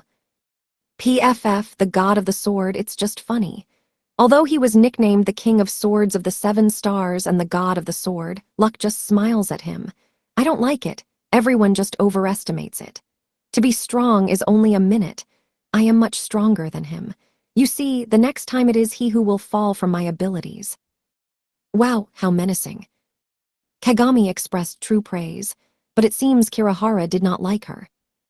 Apparently, that match was a sore subject for him. Although not surprising, to lose consciousness in front of a huge rostrum without even getting injured, he should still be ashamed. After that match, his popularity fell significantly. However, Kagami considered him still cool. To make an object transparent while hiding all its properties is a truly powerful ability. Another shot, Kusakabe. Hehe. At the signal, Kagami began cooking. Materializing her spiritual device, the rapier, she began to gather magical power in a pink-silver blade. A rain of furious light. Grow. Aiming at the nose of the aircraft carrier from below, the bow flashed brightly, and Kirihara released magical power. And the ability of Kagami increased her. Her noble art could increase the number of objects. She multiplied the arrows of Kirihara 10 times. All of them exploded, like a cluster bomb, scattered over 1,000 arrows. Of course, the aircraft carrier did not react to such firing. After all, he did not even notice how he was covered with holes. Invisible arrows turned the deck into something like a hive. The explosions occurred here and there, but the Illinois aircraft carrier still did not sink. Although, after the shelling, he could no longer fulfill his function as an aircraft carrier. It is completely neutralized, so Kagami thought, watching the result of their joint attack. I would never have thought that Kurogane-senpai's father would decide to combine our abilities. That's exactly how it is. Itsuki personally sent to the front line a D-rank knight Kagami Kusakabe. Her mission was to support Kirihara, namely to help him sink the enemy ships. Such a combination cannot be invented if you do not know the ability of Kagami. Father Kurogane-senpai is the head of all knights. It is natural that he is familiar with all the famous knight magicians. But how does he know about me, a beginner? Kusakabe, haven't you caused a turmoil during the award ceremony at the 7-Star Sword Art Festival? Asked Kurono, sitting in a helicopter seat. She used doubling time to return to Tokyo as soon as possible. All right. She and 2 student knights were sent to the very epicenter of the battle to inflict as much damage as possible on the enemy. I made my copies and invaded the podium to the winners. I'm sure then he saw and remembered you, although no, not really. He knew about your abilities before. It may seem strange, but he knows the abilities of every knight in Japan. Is that really true? It's hard for the rest, I do not argue. But the head of the Japanese branch of the League is sincerely devoted to his work. To effectively dispose of the magicians, he knows about the abilities of everyone. So who is Kurogane-senpai so stubborn? Said Kagami. What a father, what a son. They were both worth each other. And then... TTS. Kirihara, standing next to the Kagami, snapped his tongue, looking down. If you follow his gaze, you could see a new anti-aircraft cruiser, preparing to open anti-aircraft fire. In addition, on the deck of the defeated Illinois aircraft carrier, psychics and EDY appeared one after another. They all looked carefully at the sky. I will try to shoot from different positions. I really don't know what will come of it. His side profile oozed with displeasure. The perfect zone of invisibility, camouflage, remained invisible to reconnaissance, but this does not mean that during the attack it remained to be transparent. Long-range attacks are the main vulnerability of the invisibility zone. In connection with the change in the situation. Enough, you guys have done a good job. Get back by helicopter, Kurono ordered her students. Is it necessary? Enemies have not many ships left. Our combination with Kirihara-senpai can help in annihilation. What are you talking about? If there is at least 1% risk, the best choice would be to escape. Kirihara-senpai, you're always like that. You have become stronger. Well, demonstrate your masculinity, and I will write an essay about your courage, which will restore your reputation. I train to avoid danger, and not to participate in them. Is there really in the world at least one idiot who deliberately takes risks? I hate pain. But then, Kirihara is right, Kurono intervened in the argument. Our opponent is a regular army, the U.S. Army, which is the de facto leader of the Alliance of Great Powers, has the highest military power in the world. No need to look down on them. You will return back to the coast and will maintain the line of defense from the air. Protecting civilians is our first priority, and I'll take care of them personally, said Kurono and immediately jumped from the helicopter. I don't see anyone, but without a doubt the enemy is in the sky. Surely this is another supernatural ability that prevents perception. However, they cannot escape from our barrage. You heard. All the personnel on board get ready for the volley. Zay. The admiral on the Illinois deck, trying to signal the start of the fire, froze in mid-sentence. Sure. After all, next to them, in the very center of the deck, was a woman. The strongest military unit of Japanese power penetrated them without any sound. While the entire crew of the enemy ship froze from shock, Kurono materialized a spiritual device, paired pistols. Crouching on her knee, she aimed the barrel of her guns directly at the Illinois deck and... I don't know what the United States or the Alliance intended, but I sympathize with you. Naive fools who blindly believe the tops of power, you are destined for a lousy death to be drowned here. And pulled the trigger. A Death Watch Sentinel. Immediately after Kurono's shot, the Illinois aircraft carrier instantly deteriorated. Crumbling into rusty pieces, it fell apart and went to the bottom. The ability of Kurono forcibly accelerated the time of the aircraft carrier, and in a couple of seconds, it reached its end of life and fell apart. Alone balancing on a piece of the ship's armor, Kurono looked around. And she continued firing from her pistols. Its goal was air defense cruisers and destroyers in the immediate vicinity of the aircraft carrier. She drowned them all in less than a minute.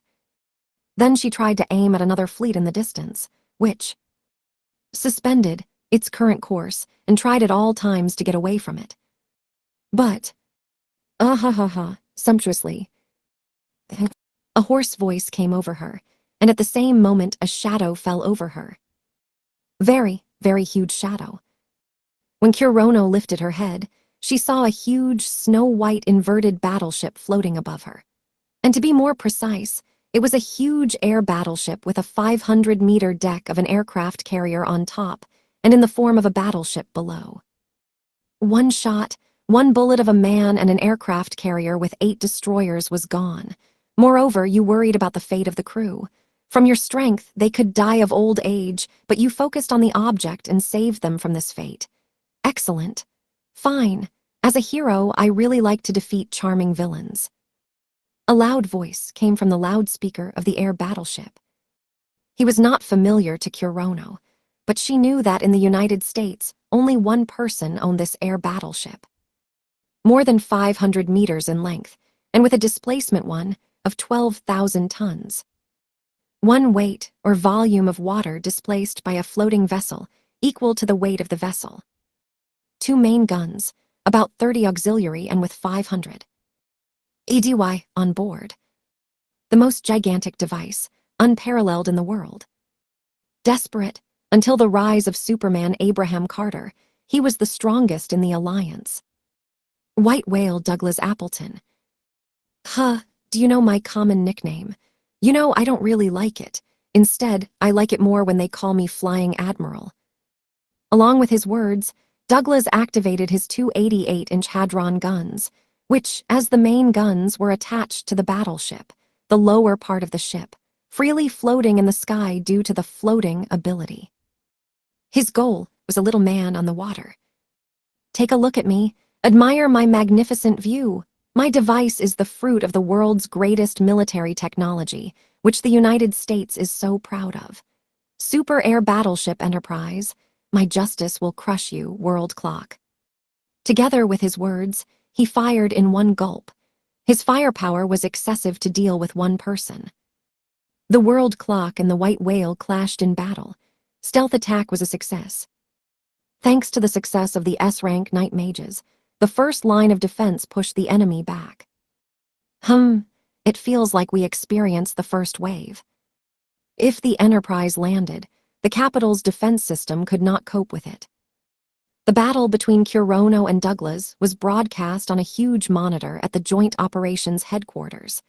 When the white smoke from the steam explosion carried out by the Enterprise's main guns cleared, and Kurono seemed completely unscathed, everyone at the headquarters breathed a sigh of relief. The fact is that the key moment in the battle for the defense of the capital was to prevent the Enterprise from landing on the mainland. Douglas Appleton is perhaps one of the greatest blazers in the world. Together with his skill, Enterprise is strengthened by American military technology and was considered a monster-class device.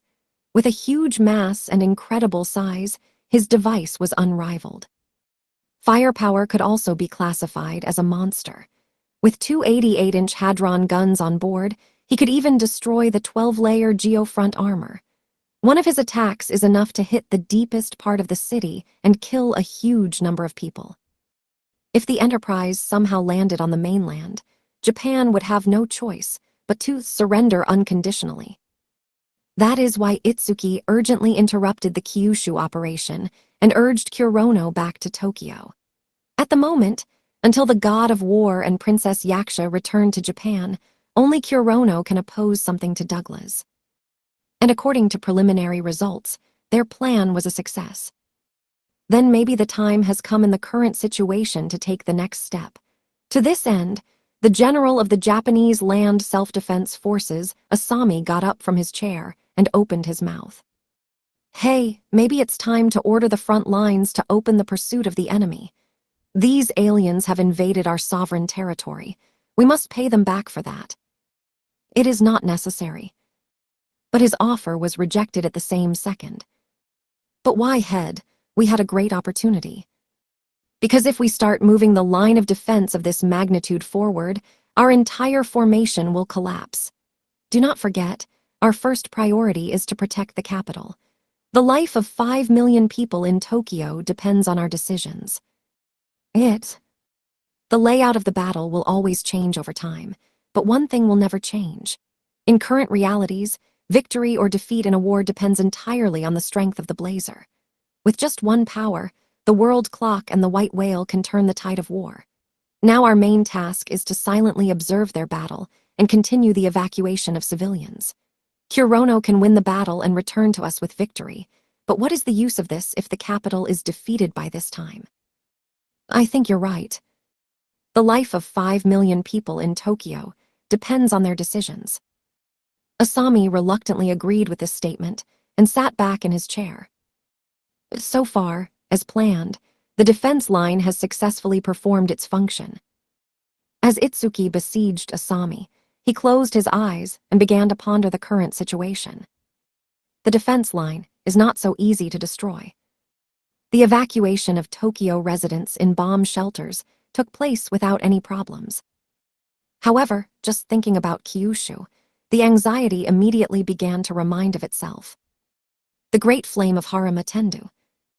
Its existence still posed a threat to the inhabitants of Kyushu.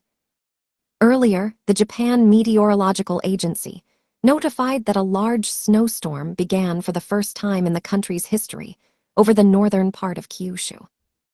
Moreover, with every second it increased in size and was soon ready to swallow the southern part of Kyushu, where all the refugees were. Obviously, Tendao has begun to act. According to forecasts by the Japan Meteorological Agency, tomorrow the first wounded or sick people will begin to die. Something needs to be done urgently. A decisive move is needed, but without the strength of Kurono, it is unlikely to cope with such a threat. Of course, they still had a trump card called Moriboshi, who could fight Tendu, but one would not be enough. To take Tendu's life, you need at least 3 knights with the power of Moriboshi. Of course, the situation can immediately change if help comes in the person of the League. But the problem is that they were attacked by the United States, the top of the alliance. Without a doubt, they will certainly form a blockade to prevent reinforcements from coming to their aid. Moreover, the divine gates of the winged Prime Minister, which allowed them to move freely between different countries, were useless. Japan was located on the other side of the globe, so it was outside the range of its technology. How long does Japan wait for reinforcements? The last hope remained that the god of war, Torajiro Nango, sent in search of the Prime Minister, would return. But America said it had captured the Prime Minister, and Torajiro never returned. Is it possible that the enemy lied to them? And what happens? Victims in Kyushu are inevitable. While Itsuki continued to indulge in such gloomy thoughts, the head of Kurigane, Kida-san and Kyushu have an urgent message for you. Can he contact you right now? An urgent call from Kyushu arrived at their headquarters. From Kida-san, and for what purpose? He came up with a way to defeat the Great Flames with the power present in Kyushu.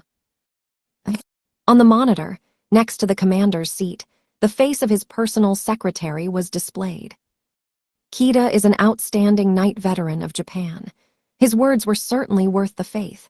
As head of the League squad, Itsuki was absolutely sure of that. Now, when the primary task of the defense of the capital, the issue with Kyushu remained unresolved.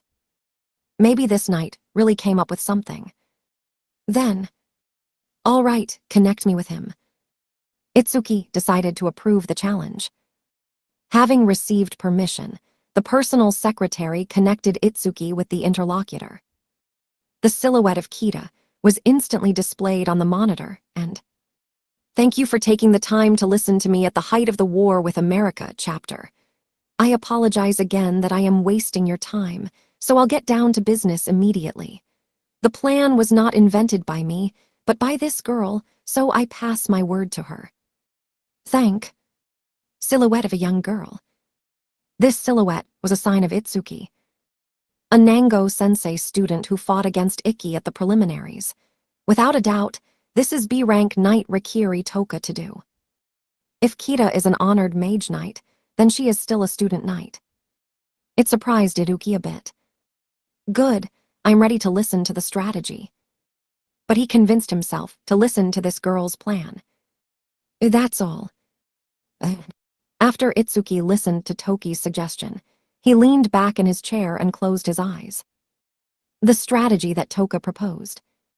As mentioned earlier, while Tendao in the excessive wake-up mode with ordinary attacks does not defeat him. But Toka suggested that Itsuki did not expect at all. There are 2 ways to defeat Tendu when he transforms his body into a spiritual form during an excessive awakening. The first way was to destroy the entire existing space near Tendu. For example, using the world collapse technique of the world clock, which shifts the coordinates in the space-time continuum. Another method was based on the use of the tiger bite technique of the Nanova star, which destroys the very essence of magic. But I can't cope with the tiger bite alone, which is why I suspended the operation on Kyushu. But, as Tadu said, there is a third way to conquer the Great Flame. Attack with even greater magical power and destroy it. It is true that during fights between knights on spiritual blades, someone, emitting more magic power, broke the opponent's magic barrier. If your magical power is much stronger than that of your opponent, then doing something like this is as easy as breaking glass with a stone. Especially when it comes to techniques such as world collapse and tiger bite. To defeat the enemy, these techniques did not even have to have strong magical powers. But we are talking about the Great Flame, which sows disaster with its presence. His magical power is enormous. In a simple collision, he cannot be defeated. You can break the glass with a stone, but not vice versa. No matter how you hit the stone with glass, the result will always be one. The great flame abilities of Tendu Harima are capable of causing disaster. Without a doubt, at the moment, he is one of the strongest blazers in the world. That is why Itsuki did not initially mention this method. The power distribution strategy that you proposed, Tadukun, really has a chance of implementation. The plan proposed by Toka was to smooth out the difference in magical power. And with the current forces in Kyushu, it could certainly be realized. However, your proposed plan has only a small chance of success. Itsuki resolutely rejected Toki's proposed plan, and then looked at her silhouette in the monitor. How did it happen? He had doubts. Rikiri is a famous knight apprentice. Actively participating in special events, she has already established herself as the strongest B-rank knight with a promising future. Then why? Why did she propose a strategy that could theoretically be feasible, but which needed to attract a large number of ordinary people on the battlefield? How could a well-known knight propose such a dangerous plan? For the sake of a small chance of success, many people are at risk. Why did Kita approve her plan? Wouldn't it be appropriate to refuse her? So many questions, but the answer to such a proposal is one. It's outrageous not only to attract ordinary people into such adventurous ideas, but also to think of them as some kind of source of strength. The main duty of a knight is to protect the weak. I will never approve of such a plan, since it contradicts the principles of the League. Using violence, try to achieve ghostly good fortune. This wrong act could cause only extreme disgust. It is human nature to strive to achieve results that exceed his capabilities, to challenge himself, and to waste time and valuable resources. But this is wrong. The right person should be in the right place. Standardize human resources and distribute them whenever possible. Only in this way, the system can work with maximum efficiency and save a huge number of people. None of them will be able to defeat Tendu, so the proposal itself is meaningless. They just have to wait. Following the values of the Kurigane family, Itsuki rejected Toki's offer. But leaving everything as is also dangerous. Despite the refusal, Toka was not about to retreat. The temperature on the street has already dropped below 0. Shinuji-san promised to return in 3 days, but at that pace, on the second day, civilians without proper stamina will begin to die. I don't want to just sit and do nothing. Please, let me fight. From the outside, I would like to make a small addition. Kita opened his mouth, transmitting Toki's word earlier. At present, we have already begun preparations and are selecting the right people for this operation. If you give us permission, it is likely that tomorrow morning we will defeat the Great Flame. Kita-san, we know that Shinuji-kun has returned to Tokyo to confront the White Whale. All these 3 days, she will be heavily overloaded. We just want to lighten her burden. Currently, preparations have already begun. This step can be taken knowing that they will be allowed. No, not really like that. Most likely, they were going to implement their plan even without its permission. Can even a man like Kita fall into despair? Or maybe Kita noticed something in the girl that he could not see. When Itsuki thought about it, "Excuse me, head." His personal secretary intervened and began to whisper something in his ear. Such a masterful act, even for the personal secretary, was too impudent. The whispered words in the ear by the personal secretary were roughly as he had expected. Hearing them, Itsuki folded his fingers around the house and pressed them to his forehead so that the interlocutors on the other side of the monitor could not see the expression on his face. And then he thought, what should he do as a chapter? What decision should he make? He always adhered to the principles of not chasing ghostly luck, even during emergencies, and to use the right people at the right time. Sometimes, to avoid big sacrifices, one has to make cruel choices. As the head of the whole system, he was always ready to make these choices. Maybe that's why he was given the nickname Iron Blood. But this is his election, and they do not have to coincide with others. League is not a mechanism with a bunch of gears, but a union of people from flesh and blood. He had just received information from a satellite that was tracking the movement of American forces, that a second fleet was moving across the Pacific to help the enemy. With their speed of movement, they will attack Tokyo tomorrow morning. If help arrives at the enemy, the battle in Tokyo Bay will drag on. And this means only one thing: help to the inhabitants of Kyushu will again linger. A logical question arose. Can people with Kyushu survive this delay? In hell, where do people die one by one? Most probably not. Almost all of the Kyushu knights, including Toku, will surely try to turn their dangerous plan into reality. Should he stop them? Is this really the only true option, Kurigane? Think soberly. As the head of all armed forces, you must accept the best choice. I never allowed myself to make a decision so long before. The time has come to break the silence. We just received information that the second U.S. fleet crossed the Pacific Ocean. Itsuki decided to share a report received a little earlier. Then.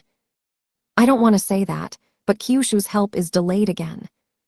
From these words, the face of Kita and Toki on the other side of the monitor instantly went dark. In that case, we can. The wait is deadly. In desperation, embark on a plan that has such a small chance of success. I can't give you my permission. However, if you are not acting out of despair, I want you to answer my question. And theoretically, the Tadukun proposal can really get to Tendu's life. But if you cannot defeat him, all your efforts will go down the drain and many people who could be saved will die. This is what your risk plan can lead to. Tell me, knowing all this, are you ready to shoulder the lives and future of these people? Can you say with confidence that you will defeat Tendou? Asked Itsuki. He wanted to test the readiness of Toki, who proposed a strategy that endangered many people's lives. If Toka even starts to dodge the answer, he will instantly remove her from the main role in this operation. This is necessary for Toki herself. Such responsibility is not for the shoulders of a young knight apprentice. In case of an incorrect answer, he was going to change Toka from the main performer in this plan to Kita. Toka and Kaida, their abilities are about the same. Theoretically, the proposed strategy can be implemented by Kita. While Itsuki was contemplating a backup plan, I'm afraid I won't be able to defeat Tendu-san. Toka shocked him with an unexpected answer. Itsuki expected Toki to give a confident answer in his own strength, but instead received a categorical refusal, which was even impossible to object to. However, with these words, Toka did not finish her thought. At first I thought about it. What should personally kill Tendu-san? What should personally protect everyone? I'm a knight, this is our main task. I was in despair, but I didn't succeed. I could not go beyond the bounds of my own potential. I was much weaker than I thought. That's why. The current interrupted for a moment, smiling broadly. I decided not to bear this burden alone, but to share it equally with everyone. Everyone here is fighting right now, and they cannot be stopped. So far, I just cried and blamed myself for powerlessness. All these strong people continued to fight. With such people, nothing is impossible. So now I want to give an answer to your question from the bottom of my heart. Our efforts will be enough to defeat Tendu-san. I have no doubt about this. Confident words, without the slightest hesitation. Bright sparkle in the eyes, without a shadow of doubt. It's shine. Okay, I understood everything. That was enough to make a difficult decision. Toka proved that her will is firm and not clouded by despair. Then from now on, as head, he will take all responsibility into his own hands. The Joint Operations Headquarters approves your operation. From now on, the Joint Operations Headquarters takes all the damage from your operation. You can do whatever you have planned. Thank you so much. Toka cried joyfully and turned towards Kita. Then I will go and let everyone know. Oh good, I count on you. All the people that Kaida mentioned, it is possible that all this time they were waiting for them outside the door. Overjoyed Toka tried to leave the room. To do kun. But Itsuki managed to shout at her and stop her. I got the impression that you have a low level of self-esteem, but the B rank bestowed on you is a title that is responsible for the existence of a nation. League believes in your strength. Therefore, to do kun, do your best. Yes, believe in us. The encouraged Toka disappeared from the monitor screen. Carrying her a sidelong glance, Kita bowed low to Itsuki. Thank you very much for giving your permission. Although, I suppose, this decision was contrary to your principles. If I had not given my permission, everything would have gotten out of control. If it is impossible to avoid something, then it is better to take part in it. I decided to bet on her. I hope my decision is not wrong. The reason that Itsuki gave his permission was Toka's eyes when she answered his question. These eyes were ready to cope with any difficulty, without any hesitation. He was sure of that. After all, his son had exactly the same eyes. Before his weaknesses, Ikki did not abandon the knight's path, did not give up on difficulties, and continued to wave his sword in the garden. In the past, Itsuki often watched his efforts. Everyone believes in their truth, but she has the eyes of a man who has stepped over his own destiny. I thought it would be nice to believe in her eyes. Kita-san, you thought about the same thing when you gave the main role to her, and not to yourself. Attention, I got permission from the head. Everyone get ready for surgery immediately, shouted Toka, running out of the conference room into the corridor, where a dozen men were waiting for her. All these men were ordinary people who agreed to take part in the Toki plan. Hearing that the go-ahead for the operation was received, they cried out in unison. Hooray! Well, let's do that. It's cold outside. One jumpsuit will not be enough. Need to wear winter clothes. How do we keep in touch with the shelter and with other units? Outside is a disaster. Our equipment will not be able to work in such a cold. Self-defense forces of Japan will share there. Military radios. Wow, I always wanted to touch them. Communicating with each other, the men began to move quickly, preparing for the operation. Watching them from behind, Toka remembered the recent words she had heard from Itsuki. A lot of people who could be saved will die. It's true. They will not be directly involved in the battle, but the mere presence near Tendu is already in danger. The snowstorm outside gradually intensifies, and this is in Miyazaki. The center of Fukuoka will be even colder. However, despite all the dangers, these men decided to join. Please listen to me. If I could not persuade Kisan, you would not have to participate in this dangerous operation. Thank you so much for responding to my call, said Toka and bowed her head low. She wanted to thank these people for their brave deed. On the other hand, men. This is our way of thanking you, young knight, one of the men said with a gentle smile on his tanned face. Thank you so much. Please rely on us. We have been building this city for so long. He came and destroyed it. We are furious and want to fight. My child is sick.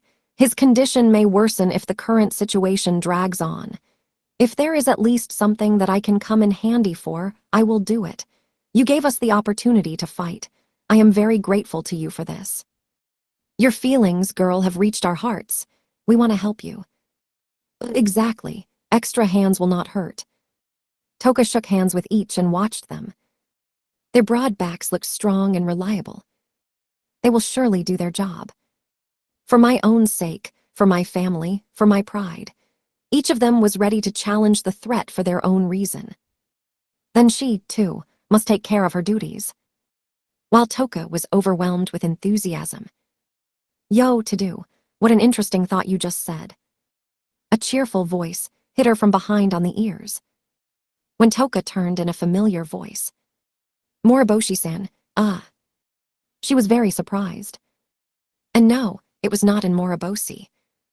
Next to the guy, she saw a man whom she did not expect to see at all. PY is Kurashiki-san here. All right. Next to Moriboshi was the sword eater Kurado Kurashiki, who was supposed to be in Tokyo.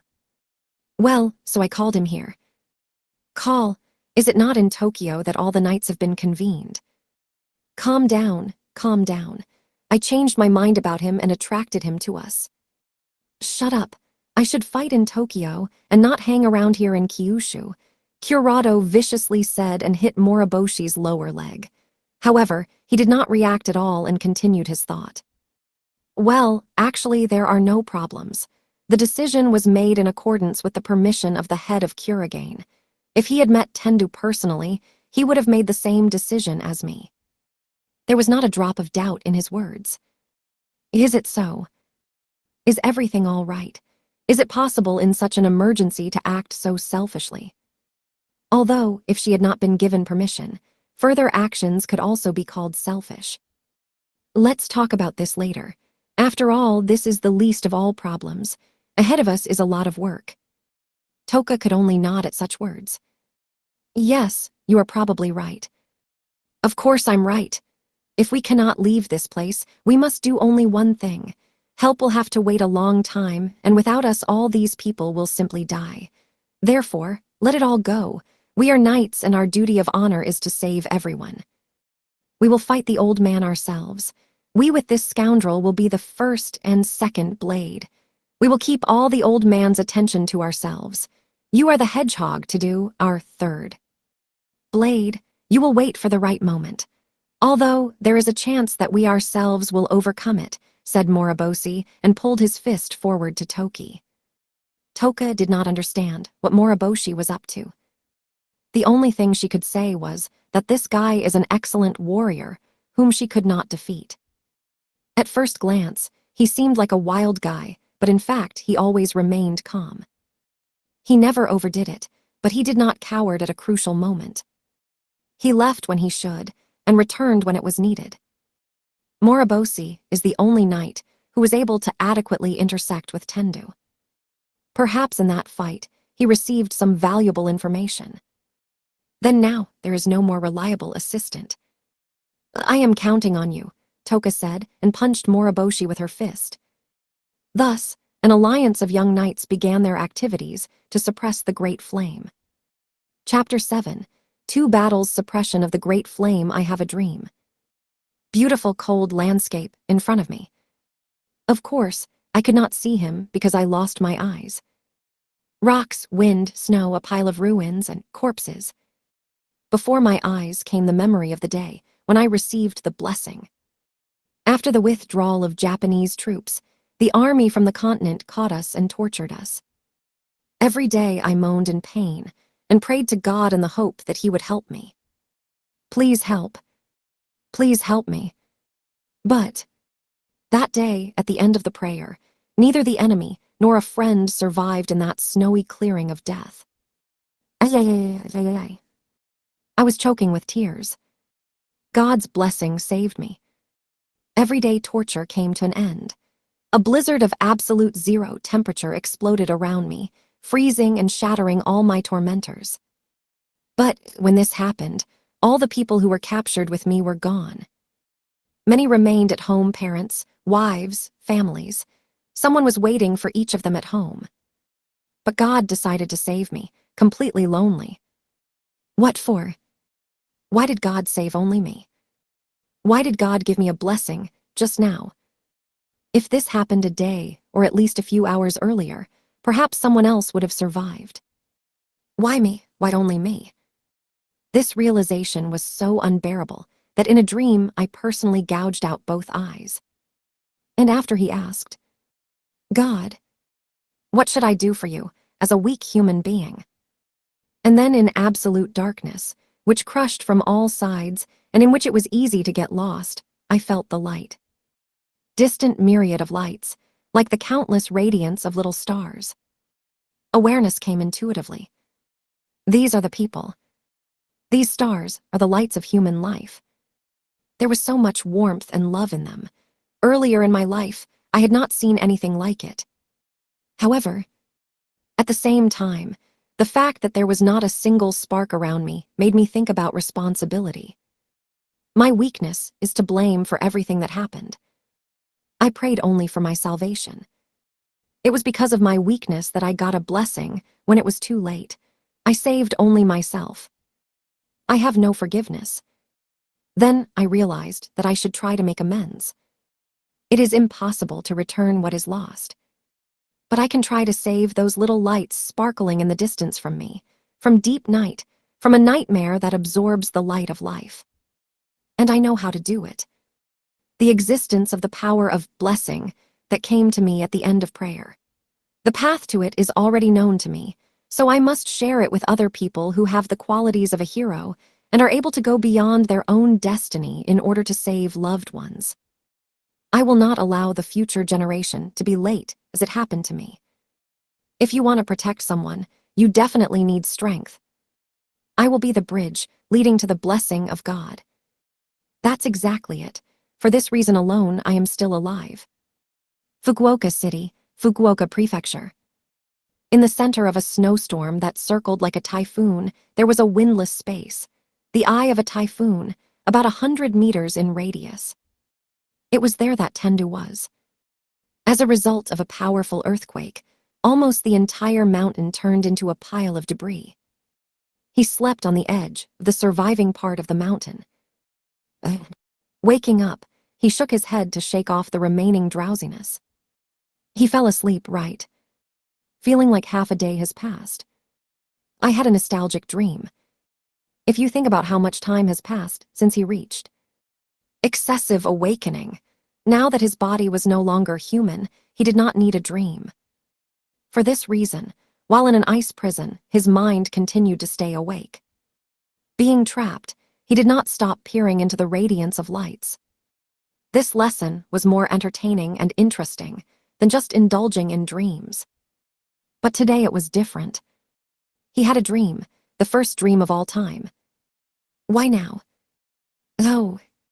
Before Tendao had time to think deeply about this issue, he noticed changes in the environment. Tendu felt the whole subjective world around him. In this blizzard, he saw hundreds of thousands, millions of lights of human lives. At the moment, some of them were getting closer and closer to Tendu. They were already several kilometers from him. Yesterday, they tried to escape by sea, taking refuge in the southern part of the island. What do they want? What are they thinking when doing such dangerous things? Unclear. Recklessness, Tendao lamented. Almost all the approaching lights belonged to ordinary people. What do they want? It is just frivolous. Trials are meaningless for those who do not have the power to surpass fate. The radiance of little stars never dispel the deep night. To dispel darkness, the glow of a giant star is necessary. Only the hero can clear the way for a new era. Even he, having passed the test in the distant past, cannot stop the deep night from the east, devouring the radiance of lives. Efforts are in vain. The immature hero is still trembling with horror, but there is no more time. He is obliged to convey a message to him. Heavenly punishment, thundering thunderclap. Pointing the point of the Ama no Muromo sword to the sky, Tendu created a thundercloud in the center of the storm, similar to the eye of a typhoon. The thundercloud, melted in the swirling clouds, became one with the blizzard, giving it the power of lightning. A snowstorm with a thunderstorm will freeze everything around and extinguish the lights of those who dare to go to him stupidly. Or, it's time to stop your riot. Grandpa, you went too far. A strong radiance was coming closer and closer to him. Maybe this particular light will be able to dispel its darkness. You are the young man who escaped with Tako-san last time, Tendu said, turning to face them. Despite the ice storm, Yudai Moriboshi and Kurado Kurashiki climbed the debris to the mountain. He knew that two bright, large lights were approaching him. At one point, Kurado, meeting with Tendao for the first time, felt terrible pressure on his shoulders. Magical power shining deep in the empty eye sockets. A landscape full of destruction. A huge blizzard of catastrophe level, threatening to freeze all people in Kyushu. Here is this old man who looked like a dried tree, the culprit of all the incidents. Far from an ordinary blazer, we can say that he is a real monster.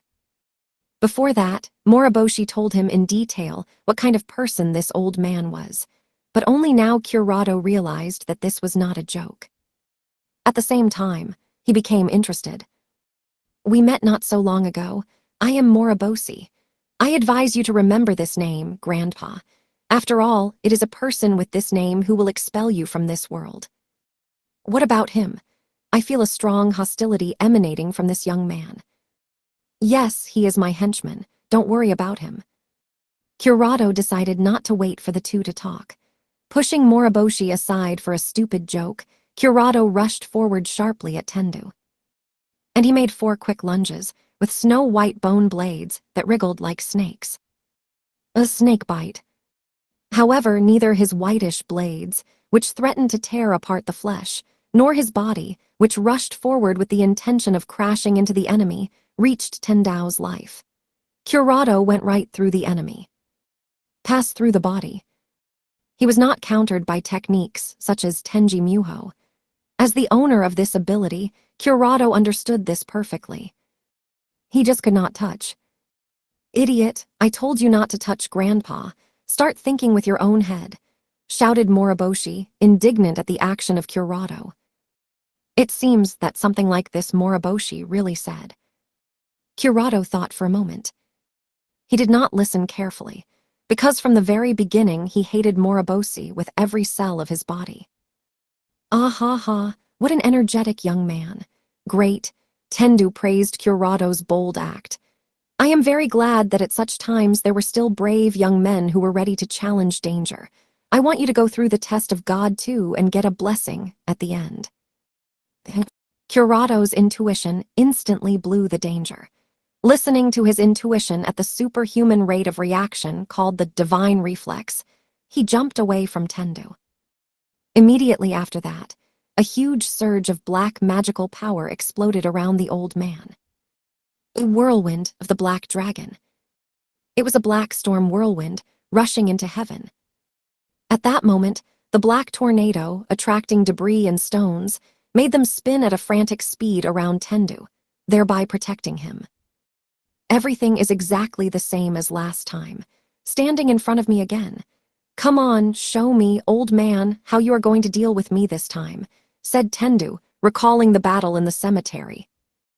However, Moriboshi only grinned at such words. Everything is exactly the same as last time. Tendao's black storm whirlwind was much more intense than last time. Debris and stones spun 10 times faster. Moriboshi will never get through. He will not succeed. But, are you ready, Sword Eater?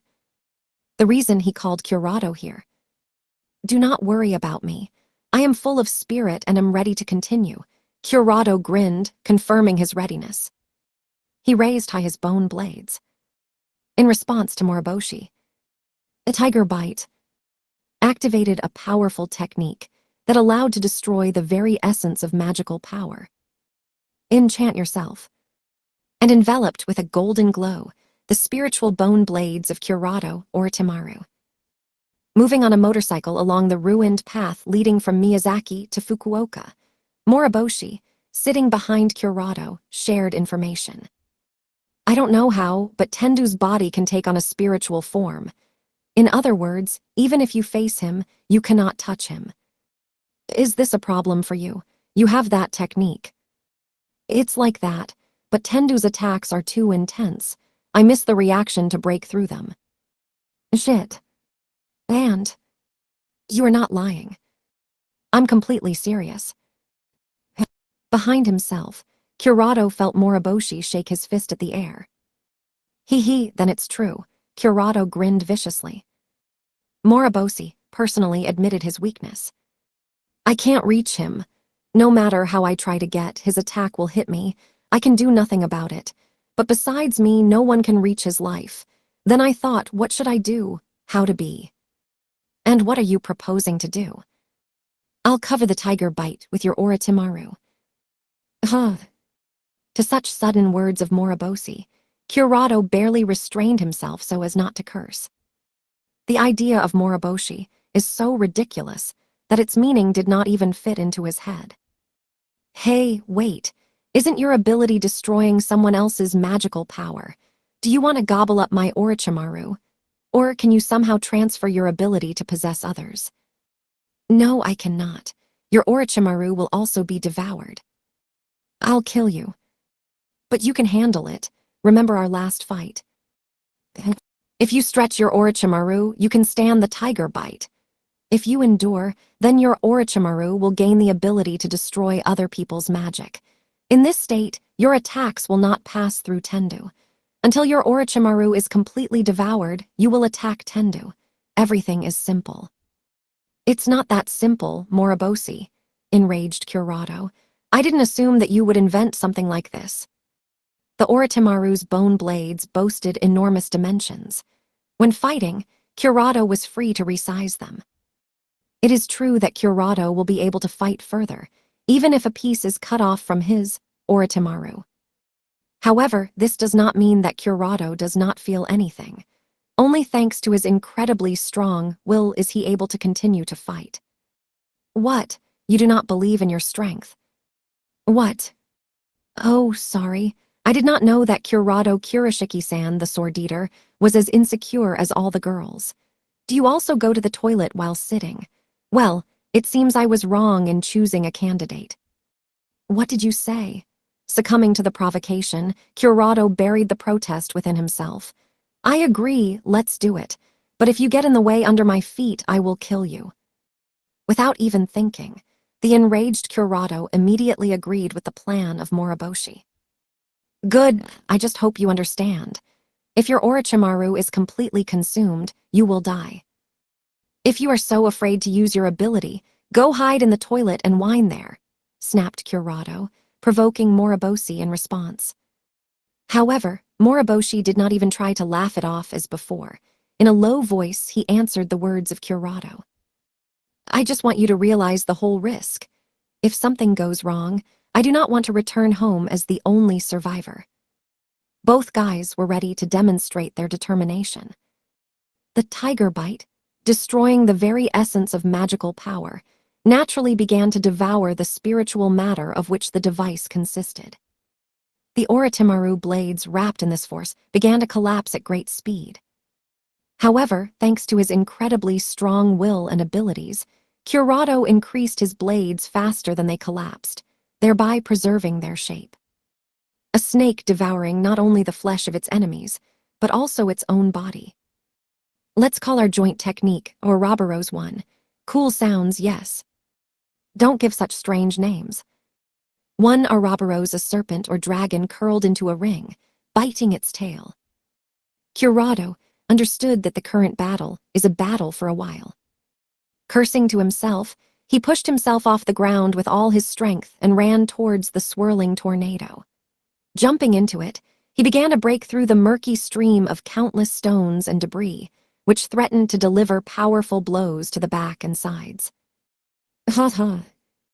What? Tendao was baffled by the fact that Kurado, not stopping a single step, broke through the whirlwind of the black dragon and ran at full speed at him. How is this possible? How a person can break through the whirlwind of the black dragon, in which a huge amount of debris and stones are whirling randomly at breakneck speed? Unclear. But there is no time for thought. Tendao turns into a cloud and soars into the sky, riding a rising stream of the black dragon whirlwind. In an instant, Tendu reached a height of 400 meters above sea level, thereby breaking the distance from Kurado. With this movement, he wanted to protect himself. You think you can escape? But the very next second, a startled cry flew out of his mouth. When Kurado saw Tendu soaring high, he, without thinking twice, pushed off one of the debris circling around him and ran up the tornado. A thundering thunderclap. Tendao decided to summon a rain of lightning that would throw off a cheeky snake trying to get to him without wings. But even after such a formidable technique, the Kurado movement did not slow down. Weak, it just won't stop me, old man. Snake bite. Still rushing to heaven, Kurado, wielding the Ouroboros, dispelled all lightning aimed at him. Continuous rain from lightning had no weak points. An ordinary person can never cope with such a formidable technique. But curado, it cannot be attributed to ordinary people. From birth, God endowed him with reflexes that exceeded those of ordinary people. God's reflex, with an unrivaled dynamic visual acuity and instant reaction, curado made many movements, while the average person barely had time to react. For him, the whirlwind of the black dragon was like an ordinary staircase, and the lightning of the thundering rumble of thunder was not fast for sleepy flies. That is why he did not see any difficulties to defeat this enemy. Oria. TC, lightning body change. Curado reached a critical distance when the length of the Ouroboros was enough to attack Tendu. Realizing this, Tendu applied noble art and turned himself into lightning. Moving at the speed of light, he landed on the ground 1 kilometer from the black dragon whirlwind. And cancelled. At that very moment, debris and stones, having lost the centrifugal force of a tornado, collapsed to the ground. And followed by Curado, because he used them as a support. However, "You're lying, you won't leave, old man." Curado, falling from a height of 400 meters, pulled the Ouroboros in front of him, and when its blade pierced the ground, he instantly reduced the size of the blades. By this maneuver, he reached the earth earlier than the falling debris, but Curado did not stop there. Without even trying to catch his breath, he again rushed to Tendu. With serpent power and obsession, he did not want to let go of his enemy. Then Tendao understood. The thundering thunderclap and the black dragon whirlwind, 2 powerful techniques, are not enough to stop this young man. He needs to combine 3 techniques at once. Whirlwind of the black dragon howl. He again created a tornado around him, attracting various garbage. However, instead of using the debris as a barricade, Tendu accelerated the rotation of the tornado so that it would fire at the approaching Curado. Huge cobblestones, debris, parts of cars, and other rubbish scattered throughout the district flew to Curado. But Tendu did not end there. Heavenly punishment, thundering thunderclap. In addition to shelling out the trash. Heavenly punishment, all-consuming flame.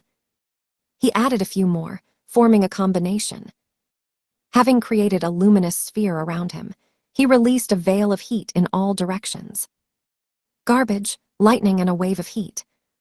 Having crossed 3 techniques at the same time, Tendao tried to get rid of the annoying snake stubbornly pursuing him. However, even such a truly monstrous power. Freak. Not enough to stop Curado. "I already said you can't escape. For your sake, I specially arrived from Tokyo. Don't even think to disappoint me, old man." Making a powerful push from the ground and not showing a drop of fear, Curado pushed his upper body forward and threw himself into a flurry of fire with the same determination. His act in itself was recklessness. Of course, Curado possessed super-fast reflexes that far exceeded the speed of ordinary people, and the Tenji Muho technique, which nullified numerous enemy attacks. But Tenji Muho is just a technique based on mastery of the sword. A prerequisite for the application of this technique is that the attack of the enemy should not exceed the level of his personal mastery. But the enemy in front of him, he does not use ordinary intense attacks, but attacks of the level of disaster. Impossible, it is a fact. But Curado, as always, decides to overcome the impossible with an innate sense of violence. A world reflected in his eyes, a stream of air touching his skin, fear of the enemy causing all hair to stand on end. Pass all the information through your 5 senses, draw in the flow of forces, and apply as little physical effort as possible. This will not lead to a change in the attacking position, but will allow for a lightning counterattack. This theory was at the core of Tenji Muho, but the genius of violence developed this theory further, using his own qualities. For Tenji Muho, the stones flying in Curado were flying stones, so the guy could not evade using this technique. The same thing applied to lightning and heat waves. But Curado wanted to destroy all the stones, discharge lightning, and dispel the heat wave in front of him. With the killer's unique instinct, he wanted to attack what was being attacked, blow up what exploded and nullify any enemy attack without hesitation for a long time. Without loss of speed, move only forward without stopping for a second. Identify all obstacles along the way with the help of an innate sense of violence, break through them, and rush on. Only with the help of the divine reflex can one achieve absolute defense and attacking force. As the owner of such a reflex, the sword eater Kurashiki Curado took the basis of Tenji Muho, and it evolved. King of Bad Roads. A new technique that will destroy everything in the way, and no matter how bad the road is in front of it. Thanks to her, Curado without any problems evaded all of Tendu's catastrophes flying into him, without stopping. What? Die. Curado, taking advantage of Tendu's surprise, extended his right hand with the Orochimaru and aimed at the enemy's neck area. A lightning body change. Of course, Tendu hastened to avoid the attack of Curado, using the previous technique. But his attempt... Grog. It was futile. Curado's left arm with Ouroboros hit Tendu in the back. Curado foresaw the place where Tendu would escape and immediately attacked. The sharp fangs of a snake clung to the old man's shoulders. Got it, but how? When he noticed, it was too late. A serpentine blade. As soon as Curado clung to Tendu, he instantly became close to him, as if teleporting. He used the same trick he did when landing on the ground when the Black Dragon Whirlwind was cancelled. Shortening the Ouroboros to its minimum size, he instantly pulled his body to Tendu in the manner of anchors. Finally, Curado reached Tendu, in his hand as short as possible shortened Ouroboros. But such a size is enough for the next technique. The technique that boasted the fastest speed among all the Curado techniques. Yamato no Arachi. Nowhere to run. The rapidly approaching fangs on both sides tore Tendu's body to pieces. Poo Haza. With a dying expression on his face, Moriboshi tried to catch his breath. Tiger Bite did not differ from his other techniques and had a certain range of application. Or is it better to say limited coverage? Okay, it does not matter. To be more concise, the range of the Tiger Bite was about 500 meters around Moriboshi. But, oh my God, what an idiot. Up, down, right, left, back and forth. Did everything possible to go beyond the limits of action. On the way to Miyazaki, Moriboshi told Curado in detail about the range of his equipment, but Curado completely ignored his words. Although, perhaps, he did not ignore his words, but simply did not listen. Because of this, during the battle, Moriboshi had to run around the pile of debris without respite, so that Curado remained within the limits of his ability. Supporting his deadly, tired body with a spear that threatened to collapse to the ground, Moriboshi wanted to scold his comrade in battle, but perhaps it was worth it. Moriboshi's hard work was not a waste of time.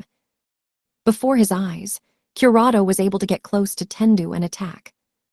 Blood gushed from Tendu's body. From far away, the wounds on his body looked fatal. If the old man crashes to the ground, victory is theirs. What? But unfortunately, Tendu was not about to fall. Without stopping, blood continued to whip out of his body, but the old man still stood still. That can't be. Stretching out his hand in front of him, Tendu began to clap his hands loudly and with a joyful intonation in his voice, praised the young man. What a fierce, but at the same time brave attack. Do not be afraid of my terrifying noble art and bravely rush forward. As an old soldier, there is no great happiness than meeting such a promising young man. I cut his arteries so he died. What's going on, Moriboshi? Open your eyes, Moriboshi cried out loudly when a rebuke followed him. Take a look at his body. He restores it. Sensei and Sister Kurigane-chan have such a noble art, allowing them to turn their body into steam for subsequent regeneration. If we don't end our grandfather's life with one blow, he won't die.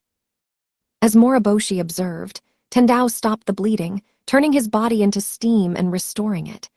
Seeing this with his own eyes, Kurado only clasped his tongue in displeasure.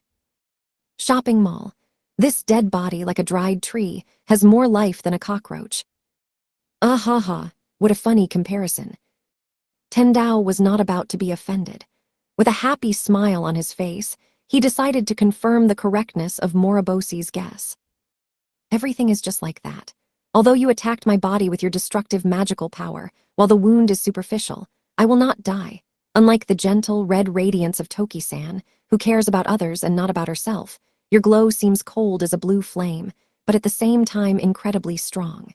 You, like that girl, have a dazzling glitter. I am sure that God likes young people like you. That's why I simply must put you to the test of the most powerful technology that I have. Spilling emerald-colored magical power from empty eye sockets that looked like tears, Tendu threw Ama no Muromo high into the sky. Released from the hands of the sword, turning into green lightning, rose to heaven and disappeared into the clouds.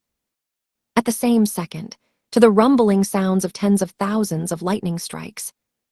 Come, Ama no Muromo. A giant sword appeared from the light, cutting through thunderclouds in the sky. What the hell is this? Shit. A huge sword made of light, the blade of which exceeded 100 meters in length. Soaring slowly in the sky, the tip of the blade was aimed at tiny blazers on the ground. Go ahead, do your best. Put yourself in the next attack. Cross your limits and then you will receive the blessing of God. Only in this way will you be able to protect your own future from the upcoming deep night. And with the speed of a bullet flew out of the clouds down. Shaking the air with a deafening roar, a giant sword from the light fell down. His goal was the Kurashiki Kurado Sword Eater. However, one cannot absolutely say that he was the only goal. The energy enclosed within Ama no Muromo, a sword from the light, was the energy of hundreds of thousands of lightnings. Falling to the ground, he has the power to blow away all of Fukuoka in a couple of seconds. Even if one avoids a direct hit, death from an explosion cannot be avoided. No one will survive. Neither Kurado, nor Moriboshi, nor the civilians of Fukuoka hiding in Miyazaki. Damn everything. Kurado, whose eyes were a real threat, had no choice but to take action. I must take it upon myself. Gain determination. Kurado stepped over a pile of debris on solid soil, stood in a rack and crossed the Yamato Orodi. It was at the intersection, between the two blades, that the tip of the Ama no Muromo blade landed. Gah! Immediately at the moment of the collision, Kurado's body shook violently. The blow was so strong that it blew off and destroyed all the debris at his feet, and he was pressed into the ground. The shrill noise from Ama no Muromo mixed with the heavy sound of cracked earth. Layers of earth collapsed around Kurado, forming a crater around it, which every second became wider and deeper. At the very center of destruction, Kurado fiercely resisted the monstrous pressure. Shit, what durable. As a matter of fact, it was believed that any magical power, regardless of the level of noble art, should have been destroyed by the tiger bite. Shroud of heat, lightning, pressure, anything. Moriboshi's ability had the ability to forcibly destroy the main essence of the world. That has been so until now. But right now, Kurado definitely felt monstrous pressure on his shoulders that threatened to crush his bones and spine. This was direct evidence that the magical power contained in Ama no Muromo was so super dense that it even surpassed the instant devouring ability to destroy the magical essence of tiger bite. The blades of the Yamato no Orodi in the aftershock of the collision corroded the Ama no Muromo. The magical power devouring the blade from the light destroyed and torn the blade into pieces, which, turning into a storm of magic, self-destructed. But the size of Ama no Muromo did not decrease. The tip of the blade of a giant sword was only slightly cut. The devouring, magical power of the tiger bite could not cope with its duty. Curado was convinced that before he could destroy Ama no Muromo, his device would disappear first. The moment this truth reached him, Curado felt his skin begin to blister. The heat of Ama no Muromo, emitted by ultra-high-density energy, made his skin burn and blister. However, paradoxically, he felt his blood begin to freeze in his veins. The thing is that, in addition to the monstrous pressure, Curado inside himself began to feel the feeling experienced some time ago. He first experienced this feeling in a match against Moriboshi during his last encounter. Fear. And not just fear. After that training fight, Curado realized it was his fear of death. Curado is the genius of violence, whom God has bestowed upon the exceptional instincts of a warrior from birth. These instincts guided him in battle and suggested what he should do. Only thanks to them, then, in battle, he managed to intercept the invisible attack of Moriboshi with his teeth. And now his intuition, his instincts fiercely warned of death. The sixth sense of Curado was responsible for intuitively assessing the level of danger and taking measures to avoid death. In other words, he sensed death better than anyone else. That was his exceptional warrior instincts. But the distinctive features of Curado did not end there. Just like a dog that is capable of a special stench to feel the agony and impending death of its owner, Curado likewise sensed the stench of absolute death approaching him. Realizing that he could not deceive the fear of death, the blood, chilling in his veins, made his body shake with a strong tremor. His muscles, paralyzed with fear, were numb, and the strength in his hands holding the blades weakened. Gradually, fear began to corrode his heart. Run away, run away, run away. He cannot cope with such a monstrous power. Cover your whole body with spiritual energy and run. The explosion of Ama no Muromo will cause irreparable damage to the entire neighborhood. It is likely that neither Moriboshi nor other people who arrived in Fukuoka for surgery will survive. But there is nothing to be done. There is no other way to save their life. Until now, intuition guided him unmistakably. He must continue to follow his feelings. All the instincts of the warrior yelled about mortal danger. But still, yes, everything went. Roared Curado, not shy in expression. Semo ubiwasai. This guy. Moriboshi decided everything for himself at the moment. Ama no Muromo hit Curado. The Orochimaru blades were still encircled by the tiger bite, so Curado managed to survive. But even from afar it was clear that the magic power of Ama no Muromo was too great. The total length of the sword from the light that fell from heaven was 100 meters. Right now, at the site of contact, Tiger Bite was eating an Ama no Muromo blade. The emitted magical power scattered in all directions, but if you look closely, the tip of the Ama no Muromo blade was only slightly damaged. On the other hand, there was no face on Curado. Has the pressure of overwhelming force approaching the tip of his nose broken him? Or is the limit of Orochimaru closer than ever? Moriboshi could only guess. But now, like a tiger in the bushes, Moriboshi was about to hit Tendu with his spear, currently fighting Curado. The stakes are higher than ever. The energy of hundreds of thousands of lightning strikes, concentrated in Ama no Muromo, is equivalent to a nuclear warhead. If the sword explodes, neither Curado, nor Moriboshi, nor the civilians behind them will remain safe. Only the Toro, clad in the magical power of the tiger bite, can defeat their current enemy. Right now, he is simply obligated to join the battle. That is what Moriboshi intended to do. Moriboshi, don't even dare to get in the way under my feet. But the sudden loud cry of Curado, who was in a quandary, stopped him. Trying to understand the reason for such a strong statement, Moriboshi quickly glanced in his direction and was stunned. In Curado's eyes, he saw something that was hard to believe. Seriously. Ama no Muromo, who fell from heaven. in a difficult situation, Kurado began to wield Yamato no Orori. Holding the blade of his blade with his left sword, he waved his sword in his right hand and began to strike hard at the Ama no Muromo blade, as if intending to cut it. With these attacks, he wanted to expand the area of destruction of the giant blade from the destructive force of the tiger bite. Do you want to cut it?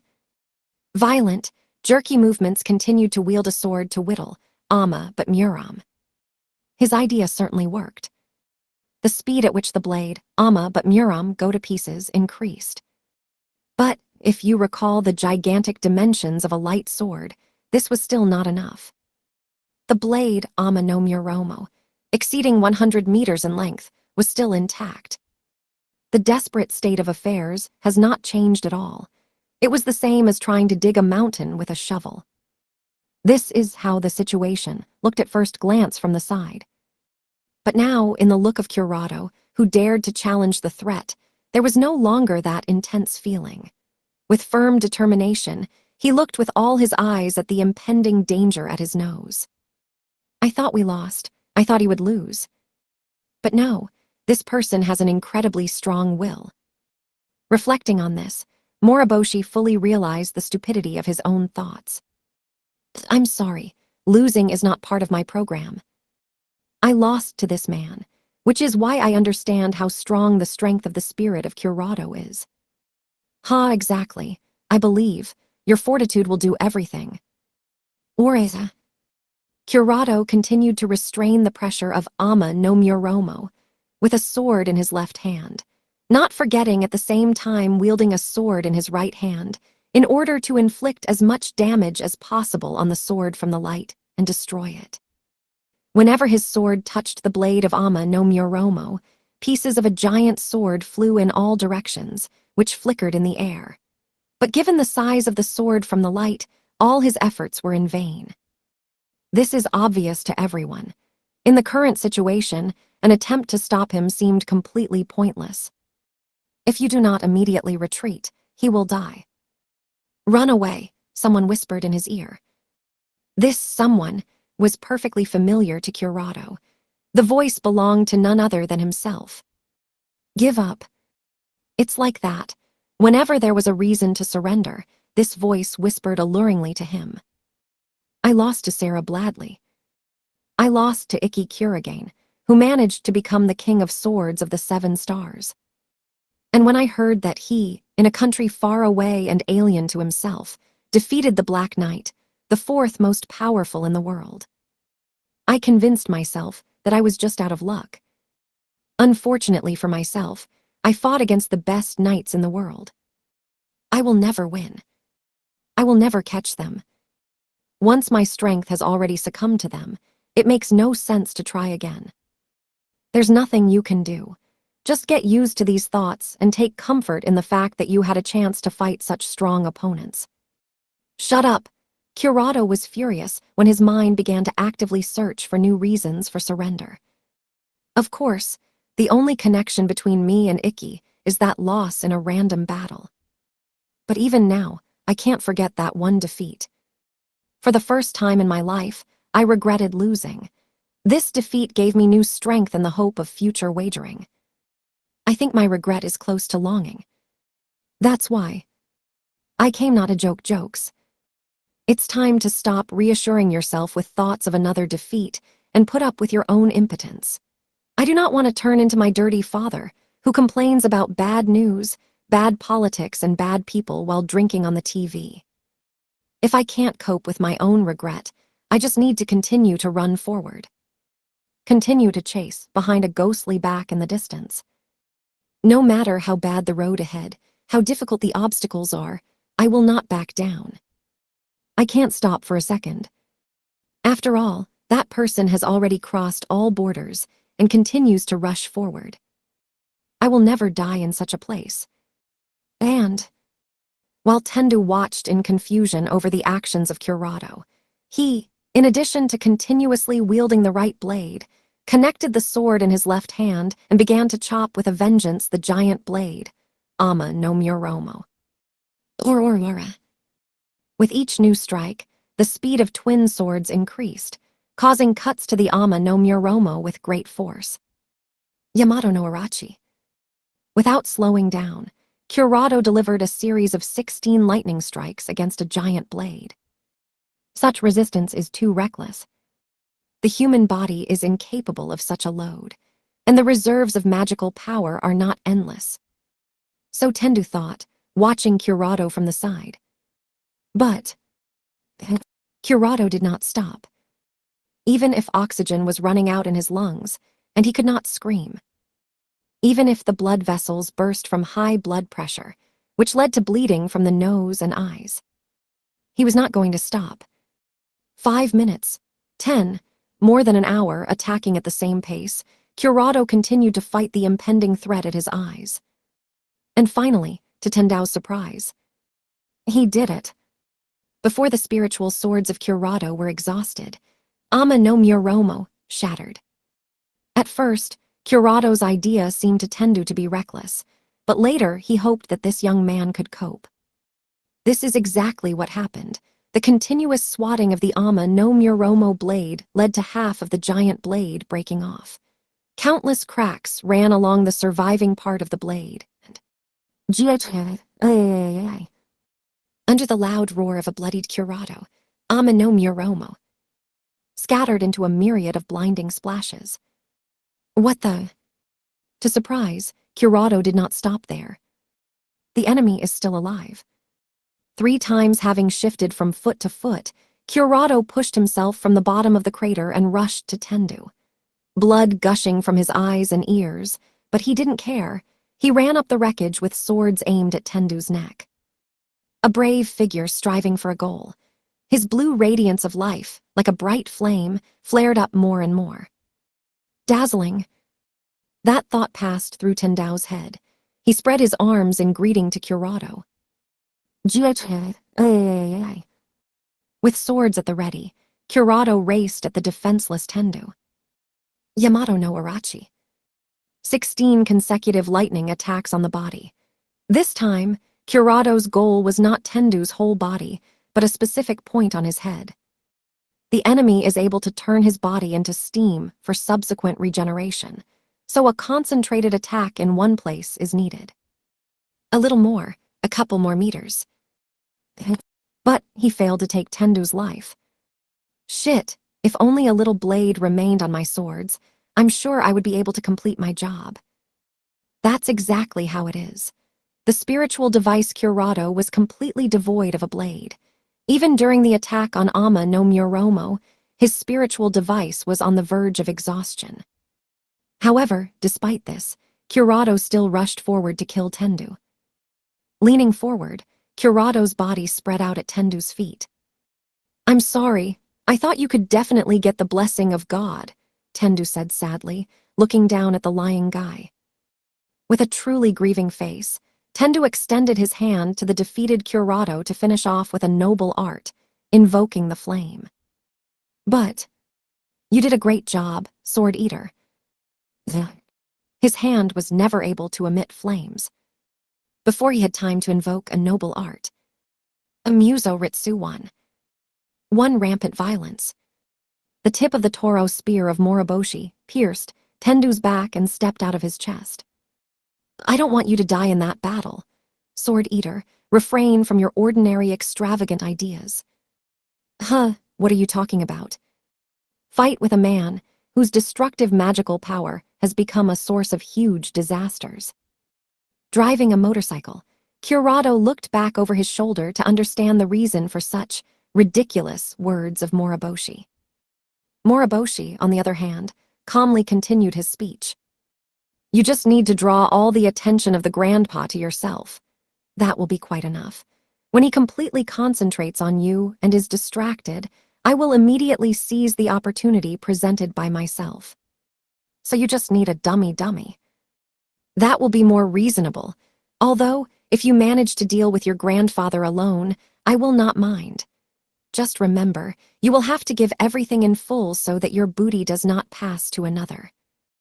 Gah. How sad it seems, you completely forgot that this guy did not come to fight alone, said Moriboshi, pulling the bloodied Toro from Tendu's back. Spraying blood in all directions, the old man fell to his knees. You should never forget that. One has only to look away, as the tiger from Osaka will recall its presence. GHH, I'm sorry. I was so blinded by the blue of this boy, so absorbed in him. Excellent plan, Moriboshi-kun. I'm sure you can pass the test. As soon as Tendao tried to get to his feet, blood fountain escaped from his mouth. Everything is exactly the same as last time, when the Yamato no Orochi, Curado, reached it. However, for Tendao, whose body during excessive awakening was transformed into something that was no longer human, such a wound was not fatal. That's right, it should be so. And I don't know what test you are talking about, but your game is over. But Tendu, trying to get up, completely collapsed to the ground with his chest. The fact that he could not get up hit him. What's happening? He needs to heal the wound, restore his body. Magical power does not come out, but he failed to activate his noble art. The stream of magical power, endlessly pouring out of his soul after reaching awakening, has dried up. Every second, his body was losing more and more strength. But why? What did you do? Destroyed, Moriboshi answered abruptly at Tendao's confused words. I destroyed your magical power. You probably know the source of magical power in the body. Magical power transcends the mind and repaints the world with its own colors. They say that when a blazer reveals its own destiny, it begins to embody all its own desires in the real world. That is why magical power was considered the embodiment of the soul of a blazer. It is not surprising that Tendu exclaimed in horror at Moriboshi's words. It cannot be you. Right, magical power is the power of our soul. You know, you can accurately describe the capabilities of my Toro spear with the words, spear devouring souls. And now the question is, what will happen to a person if he loses his soul? It is believed that the blazer device is the embodiment of his soul, but this is not entirely true. The blazer device is a symbol of the soul, its materialization. That's why if you break a device or break a piece from it, a mental shock feedback will hit your soul. However, if you lose the soul itself, the soul is a kind of magic bottle from which a certain amount of magic water is poured every day. Only with the help of it can we use magical abilities. But what happens if you break a magic bottle? Everything is simple. Magical water will disappear.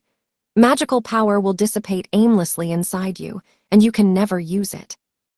If the tiger bite simply devoured the opponent's magical power, then the Muso Ritsu of the Nanava star. My death blow kills the soul and body at the same time. Tendao vomited again. Since he had lost the ability to use magical power, he could no longer take the cloud form and self-recover. Continuously, blood continued to pour from an open wound on the chest, and breathing subsided. Moriboshi looked at Tendu with a bitter expression on his face. I am disgusting myself. I never wanted to take anyone's life. I hate this ability. Of course, it cannot be used in training fights, but even during the capture of criminals, I never used it. However, the grandfather, Moriboshi interrupted for a second, looking around the plain strewn with debris on which they stood. You killed many. Everyone worked hard to evacuate as many people as possible, but it is impossible to save everyone. Hundreds of innocent people who have lived on this earth, all their lives, are buried under these ruins. Not so long ago, there was a city in which people lived. Tens of thousands, hundreds of thousands. Tendu spared no one. A landscape full of destruction reminded Moriboshi of memories he wanted to forget. It was an accident, and he could not do anything. But now, the old man himself created this hell. On purpose, such things cannot be forgiven. Now before your own death, you can ask for forgiveness before all of them. This is the only thing that will help ease your sin a little, Moriboshi said after a couple of minutes. Tendao's weakening breath completely subsided. The pulse on the carotid artery was no longer felt. Without a doubt in this place, the great flames of Tendu Haruma suffered a complete defeat. Somehow we did it, Moriboshi breathed a sigh of relief, relieving himself of the tension. Managed to kill with 2 blades, an excellent result. Not that he liked once again risking his own life, but in this operation, the fewer people, the better. The aftertaste from the denouement is not very good, but now, finally, the disaster has come to an end. All that remains to be done is to throw Curado on his back and go down to the people. Stop. Before Moriboshi slid Curado onto his back, he noticed something. The time for the sun to pass has long passed, but on Earth it was still dark. Why hasn't the sky cleared up? Thunderclouds and snowstorm. The catastrophes, which dragged on the whole sky, were caused by the noble art of Tendu. Usually, if a blazer faints or dies, its abilities are dispelled. Why has the weather still not improved? The answer to his question was not long in coming. Oh, great. The voice of Tendao. Sudden praise that shook the air did not come from Tendu's lifeless troop, but from somewhere in the sky. Excellent, sumptuously, amazing, kill me without. Blessing, what an incredible power. Yes, you're kidding. Distract the youth with the blinding radiance so that I forget about your presence. Do not rush to go on stage and fully trust the friend's decision to take over Ama no Muromo, to hit my soul with the tip of a truly incredible spear. Refusing to believe his gases, Moriboshi stared at the sky. There, high above him, completely blocking the entire sky, was Tendu's gigantic face, painted in shadow from the clouds. It's a lie. At the sight of an incredible sight, the palms of Moriboshi holding the Tara were sweating. On the other hand, Tendu's face, soaring in the sky, continued to praise him with an expression of wild delight turning into complete ecstasy. The soul is not something that can be felt or seen. I gained the ability to see the radiance of human life after all hell, where people were dying one by one, where my death was breathing in the back of my head. No doubt you saw a tragedy equal to mine or worse. No matter how I lose heart, no matter how they try to break me, I continued my struggle no matter what. But now, I do not mind at all that I have found a man whose strength far exceeds mine. Moriboshi-kun, your radiance of life is like a flaming blue flame. Tendu poured out praises. It was difficult for him to control sublime feelings, so in his voice there were notes of sobbing. However, for Moriboshi, all of Tendu's praises did not matter. Listening to them. What does all this mean? I undoubtedly hit the tip of the Toro in a place where the thick smell of death blew. I pierced your soul. He was confused and did not understand anything. As Tendu mentioned earlier, the soul is not a thing that can be seen or pierced. In fact, it is invisible and not fixed in a person as some kind of organ. But Moriboshi had the ability to determine her location by smell. He could smell the stench of death. Only in contrast to the inherent skill of Curado was this perception acquired. Many years ago, in a train accident in which he lost his legs, and his younger sister Kum's voice, the smell of death, completely filled the scene of the accident. This tart smell got stuck in the nasal cavity, and even after so many years, no matter how he tried, he could not forget this smell. That is why he could not be mistaken. Then why the enemy is not dead? Don't worry, Moriboshi-kun, you were not mistaken, Tendu said as if reading thoughts, in a joyful voice. You definitely killed me. I am just a residual image that was projected by my magical power, released in the last minutes of my life. The ghost. Even after losing one's own soul, being able to use one's power in this way. Interestingly, is this a special feature of all desperate or his personal willpower? Too little information. He still knows little about Muso Ritsu. While Moriboshi clicked his tongue in frustration.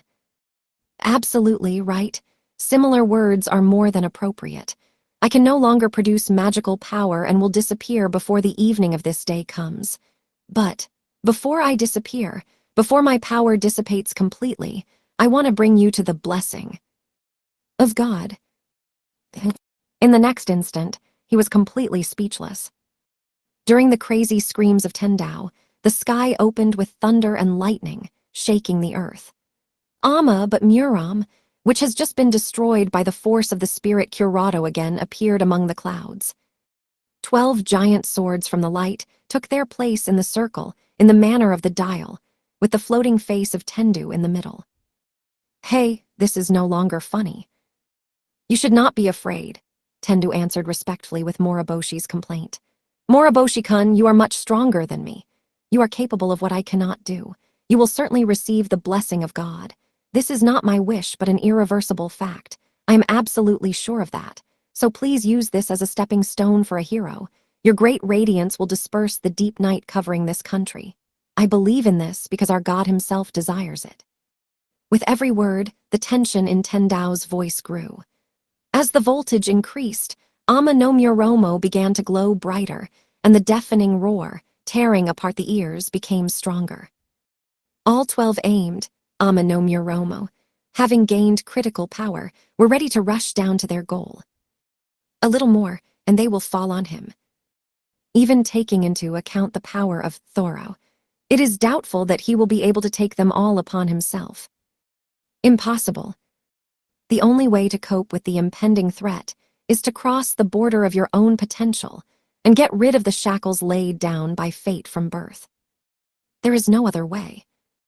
If he doesn't, the unconscious Curado and many other people on Fukuoka will die in an instant. In the face of great responsibility. I refuse. Moriboshi tossed toward the Toro and sat down on the ground. What are you doing? Why did you release a spear from your hands? I puzzled Tendu asked, confused the act Moriboshi. On the other hand, Moriboshi answered the words with a slant in his voice. Grandpa, I cannot understand to the end of your words. Why are you saying that I alone should try my best? The only thing I can be responsible for is the life of my younger sister Kum. There is no such person in our world who would put the entire burden on his back. Even if I die here, even if all the people with me die too, there will surely be another person who looks like the sword slayer, who will deal with you. The hero who saves everyone alone. Such a person is tragic. This is not something to strive for, and not what Moriboshi wanted. Tendu Haruma, I do not know what happened to you in the past and why now you are trying to grow a hero, but all this time you were wrong. It is impossible to become a hero while there is such a thing called death. That's why. I should not work alone in the sweat of my face. I won't succeed. Anyway, I'm tired. I will entrust my responsibilities to a third party. To a third party. What? At this height and you did not notice anything. Ready for flight. The third arrow will overtake and amaze you. The unarmed Moriboshi grinned. What are you speaking about? Tendu began perplexedly and immediately fell silent. He finally noticed that in the world of darkness, which he always peered at, small lights, like a scattering of golden dust, began to intertwine among themselves in strands of light. These strands of light weaving into a single bundle turned into a giant fire, which, through its presence, burned out all the darkness. And then, a deafening roar from a giant fire drowned out the noise from his, Ama no Muromo. Shortly before Moriboshi made contact with Tendu, countless people swarmed in the mountains of Kumamoto Prefecture. The morning was long gone, but it was still dark, as if at night. Get rid of obstacles in the form of stones on the way. Cut trees to make equipment easier to carry. Caution cable, get out. All those who have frostbite run to the helicopter of the self-defense forces. Hurry up. In the midst of a severe snowstorm, a large number of people stubbornly made their way through the forest. Where there was no road at all, self-defense tanks came to the rescue. All of them were in a hurry to a certain place, namely, to a steel tower rickety from a snowstorm. Many civilians, owning the profession of an electrician, began to restore the repair of broken cables. Oh God, it is so cold here that your hands do not listen well. It's all bad here. No time to complain, get together. Shit, the pliers froze to my palm. Use your strength and try to tear them away. My hands turned red. I need to warm them in hot water. There is no hot water. Oh God, I have frostbite. In such a frost, this is not surprising. Your wrists are frostbitten. Try wrapping them in cloth. Do not take frostbite to your hands and ears. No need to complicate the work of the regeneration capsule. A blizzard froze the bodies of people, even though they were all dressed in warm clothes. Precise electrical work required bare hands that froze in an instant. The icy flesh cracked along with the meat. The temperature was so low that even the blood froze in the wounds. From severe frostbite, the men fell one after another, but nonetheless the work did not stop. After all, this is their battle. One of the middle-aged working technicians, wielding a huge wrench, looked up at the sky. Incredible! Only one person became the source of such monstrous disasters. Tendu, or what's that bastard's name, is he really so strong? Undoubtedly. Even that girl, Rikiri, is difficult to deal with all the mess alone. That is why she asked us for help. Exactly. Last night's conversation was still fresh in their heads. It was then that the famous night student of Reikiri, Toka, Tadu, asked everyone to fight with her. In a huge gym, where all the refugees gathered, she unexpectedly shocked everyone with a sudden offer. We don't have much time, so I'll move on to the main thing. I would like to ask everyone here to restore the Kyushu power system. Power transmission system. Why do you need her? I need her to defeat Tendu Haruma, the blazer responsible for all these disasters. Under such a decisive statement, Toka went to the whiteboard on which the Kyushu map was hung and continued the explanation. Kyushu has a 500 kilovolt line running through the entire Kyushu island and a 220 kilovolt transmission line. Currently, both of them are not functioning due to the disasters caused by Tendu. The power system is broken, so I wish you all put in your efforts and resources to restore it. Repair work must be completed before tomorrow morning. As soon as you restore the power supply system, and the electricity will go to the central power unit of the Fukuoka substation, I will absorb all the electricity and defeat Tendu Harem. Absorb electricity? Are you capable of something like that? Yes, I'm a Reikiri class knight, so I can absorb electricity and convert it into my own energy. However, this enormous power will exceed all my capabilities, so I cannot hold it for a long time inside. That is why I need electricity to go to the central unit of the Fukuoka substation, which is closest to Tendu. It is very cold outside. Frostbite is almost inevitable. If Tendu sees us, he will attack with lightning. These are the risks that await us.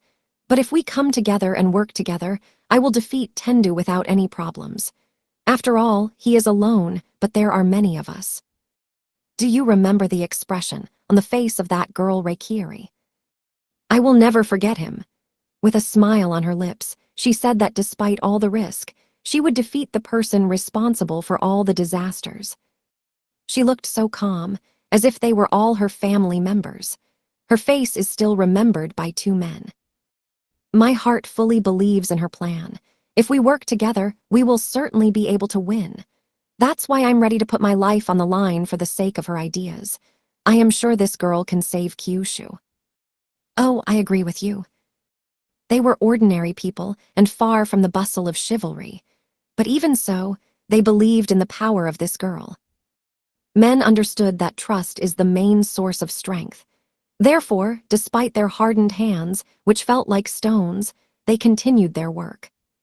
Suddenly, hey, lightning will strike now, run away. IH. Tendu, sensing the presence of people in the northern part of Kyushu, released thunder rumble. Under a deafening roar, the world flashed with bright flashes. Closing his eyes, the men prepared for their own death. But they did not die. Are you okay? The Crimson Lady Kanata, Tadokubara in her usual white dress, protected them with a glass canopy. The girl is a knight. You saved us. We are only fine thanks to you. And yes, about that, the man struck the fallen tower with a wrench. Restoration work on the Kumamoto main line is completed. This event served as a starting point for completing restoration work on other power transmission systems located in various parts of Kyushu. In addition, the snowstorm weakened when Tendu entered the battle with Moriboshi. Gradually, electricity began to flow into the central substation of Asakura, Fukuoka Prefecture, which became the key to their operation. Confirmed the restoration of the Kumamoto trunk. Likewise, the Hyuga Highway has also been rebuilt. A 500 kilovolt transmission line from the Kyushu nuclear power plant begins to transfer electricity to Asakura substation. Reconstruction work in Ryohoku completed. The transmission of electricity to Asakura substation has begun. Confirmed the resumption of the Oita power plant. Recovery rate exceeded 75%. We are ready to start the operation. Switch all transformer substations. Let all the energy go to us. As soon as an order was received from the operator at the central substation, the flashing red emergency lights illuminated with white light. A bright light instantly illuminated a pile of thick cables, similar to the torso of an anaconda, which encircled the entire area of the substation with their bodies. Kita-san, all power plants and substations are ready to work with critical loads. By our calculation, you will have about 30 seconds before the power systems fail while operating at 200%. Load, we are ready to start after your signal. Good, answered Kaida from the military radio borrowed for the time being, after he turned to the side of the cable standing. Girl, Rikiri Toki to do. To do kun, it seems, everyone has successfully completed their work. Yes, I can smell powerful power. Just think, deal with everything in one night. I'm surprised too. It seems that I was neglecting the evacuation of these amazing people. These people have successfully completed their battle. Now, the time has come for the night magicians to show their willpower. Are you ready? Asked Kita Toki. The point of the question was not whether she was ready, but to give Toki the last chance to retreat. Take a third-party force and convert it into your own. Indeed, knights of the Reikiri class, such as Toka and Kita, had similar equipment in stock. The level of difficulty was minimal. It was not difficult to do this. But the current scale is abnormal. Collect electricity from all over Kyushu in one person. Such a truly enormous amount of energy overwhelmed the existing common sense and technical theory. The fact that there was a possibility of energy leakage when reaching the maximum human level was the least of the problems. More worried about the probability that the body could not withstand and explode from the incoming energy. Naturally, Toka knew about all the dangers, but Kita decided to ask her again before starting. If there is at least a little anxiety in her heart, it is not too late to take her role to yourself. But everything is good. Please, let's start. Toka answered in a calm, even tone. There was not a drop of fear or anxiety on her face. There, in the center of a snowstorm, there is a calm area. It is there that her enemy awaits, whom she must defeat.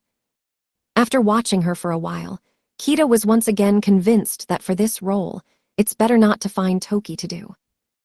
Even he could not remain calm at the moment. Launch the system with a critical load, Kita ordered the walkie-talkie. Following the order, the operator at the substation gave instructions to other Kyushu power plants about the start of the operation. In the same second, a huge amount of electricity flowed through the cables at Toki's legs. The current power far exceeding the ability of the cables immediately fused the thick insulating braid, and the excess energy began to radiate in the form of heat. At the same time, scream playing into the hands, Toka materialized her spiritual blade and pierced the cable at her feet. At the same moment, a bright flash blinded pad and white light broke out of that place, wherever dabbed NARUC. And Toka is back in that place. Under low-hanging lead clouds, on a bare hill, she was again crucified on the cross, and at her feet lay countless corpses. She is again surrounded by the illusion of absolute death, where the chain of fate holds her tight. The thought that all efforts were futile surfaced in her memory. Indeed, yesterday the scene of the end was repeated again and again. Nothing seemed to change, but now Toka's heart was absolutely calm. To move on, she needs to get out of this place. If she again went into cycles in Tendu, Without any doubt, she would again be waiting for death, from which there was no escape. But now, after that conversation, Toka understood how many people supported her and gave her strength. And it was before, and it will always be. Overcome, Toka glanced up at the sky. She finally understood what she wanted all her life. Lightning. Under the deafening rumble of thunder, a giant lightning tore the lead clouds and fell onto the hill. This lightning instantly evaporated the illusion of absolute death surrounding Toka. The cross on which she was crucified charred and crumbled into pieces, and the chain that bound her was burned to the ground. Well, now it's time to leave. Let's show our strength to that person. The white flash of lightning faded, and Toka returned to the real world. The empty hill disappeared, and she again stood on the remains of melted cables that could not withstand the large current flowing into it. The cables are torn off, the power supply system is de-energized, the lights illuminating the area went out. Nevertheless, the square did not plunge into darkness. After all, Toka's body emitted bright white light, which was similar to the rays of the sun, dispersing the night. The figure of Toki, as if she herself turned into lightning. Looking at her again in Kita's head, the thought flew through again that she and only she could play the main role in this operation. The energy that Toka now carried within itself could not be controlled by their Reikiri class equipment. If he tried to crank the same thing as Toka, his body would undoubtedly be torn to pieces. But Toki's body calmly absorbed all the energy. Capacity. Toki's capacity was fundamentally different from his own. A huge vessel that has absorbed the love, trust, and other feelings of people in their own heart. Perhaps only this girl was capable of such things. And now, all she had to do was go forward. Good luck, Kita said goodbye. Toka nodded in response. I went. She sank to one knee and grabbed the handle of the Narukami more firmly. She formed a ring of lightning above her head to create a strong magnetic field. Using the own strength of the electromagnetic field and the electromagnetic force of the newly created ring of lightning, God of Thunder. She catapulted up herself. Running up in a straight line to the sky, obscured by clouds, she became lightning, which will fall from heaven to earth. A huge glow formed by the fusion of small lights. Tendu felt this radiance rise from the earth to heaven and begin to approach directly to him. But he did not understand what it was. He had never seen such a radiant soul. Who is this? Confused, he realized that he had only one thing to do. Now he is a test for all the people here on Earth. Then all he needs to do is counterattack in response. Moving the position of one of the Amo no Muromo, aimed at Moriboshi, he aimed at the approaching radiance. Lightning and heat of flame. Pure energy, mixed with each other, pierced the bright shining rapidly approaching in a straight line. And Ama no Muromo, shattered like thin glass. What? Tendu speechless. What happened now, his mind could not digest. His sword from the world, shattered into smithereens from mere contact. No, that can't be. Ama no Muromo is the concentration of all his magical power scattered in the sky. And, denying the incident, he sent 2 more swords. But the result was repeated. Even when he launched 4 more, nothing changed. At that moment, when Ama no Muromo came into contact with the radiance, they flew into myriads of sparks, like glass bottles thrown into a brick wall. He is not strong enough. And it's not even the huge difference between his magical power, which he puts in the swords of light. Just his noble art, backed up by the blessing of God, gives way to this radiance. Impossible. It just can't be. Who are you? I inquired Tendu, the vast glow that almost came close to him. But immediately after the words he noticed. The approaching huge radiance. A warm light emanated from its center, reminiscent of the radiance of a girl familiar to him. Cannot be. This cannot be, Toka-san. With a note of distrust, Tendu cried out in surprise. Yes, Toka confirmed, constantly rising through the sky thanks to the god of thunder. I'm here to end this battle. You can't hurt anyone else. Tendu's face, floating in a sea of clouds, was painted in joyful colors. He screamed solemnly, causing trembling throughout the earth. Ooh. True, this is really Toka-san. Oh my god, what a force. What a blinding light. I always knew Toka-san. I always knew that you would receive the blessing of God. Just look at this stunning magnificence. Fine, sumptuously. I am so glad that you managed not to be late, as it happened to me in the past. Toka-san, your radiance can illuminate the deep night covering this era. You have the strength to become the kindest hero who will protect all the small, humble lights from suffering. Now show me the power of a girl who is able to get rid of her fetters and get the blessing of God. Come on, I am waiting for you. Show your strength. Prove to me that my existence was not in vain. Tendao's screaming voice trembled with delight. It was like splashing out of himself all the emotions that had long accumulated inside him. If his eye sockets were not empty, his eyes would not dry out from tears. Feeling all the emotions of Tendao. Tendu-san, you're wrong. Toka decided to dispel the misunderstanding. You called them little humble lights, but my strength is just the sum total of their powers. All of them answered my call, and in spite of frostbite, worked tirelessly in this snowstorm. People with sufficient knowledge restored electrical wiring and ran power plants. Just strong people cleared the roads, cleaned the debris from the path and war equipment. Night magicians were engaged in protection, and helpless women in the shelter without heaters and lighting warmed the children. What can I say? Even the children did not sit and helped strengthen the shelter and distribute food. Everyone was engaged in what was entrusted to him and gradually accumulated strength. Accumulating strength. Tendu-san, I do not need your blessing of God. Then you told me that if I want to protect someone, I need the blessing of God, but I do not think so. I do not need it. There are many strong people in the world and without me. I believe in the power of everyone who is now fighting with me for survival, and not the power of a single person who has gained something from God beyond his capabilities. We will not lose, not now, nor in the future that you predict, Toka announced, approaching Tendu and preparing to draw her sword from its scabbard. She was determined to demonstrate her truth with a sword. But not. No. Toka-san, it's a lie. People in this world are really gentle and good creatures. As you said, they are all dazzling people, but they are fragile. Without God's help, I could not save them. The last war was unleashed by a small handful of evil. All these wonderful people who took part in the war were broken and killed by a small handful of evil. I saw all this since I was at the very epicenter of madness.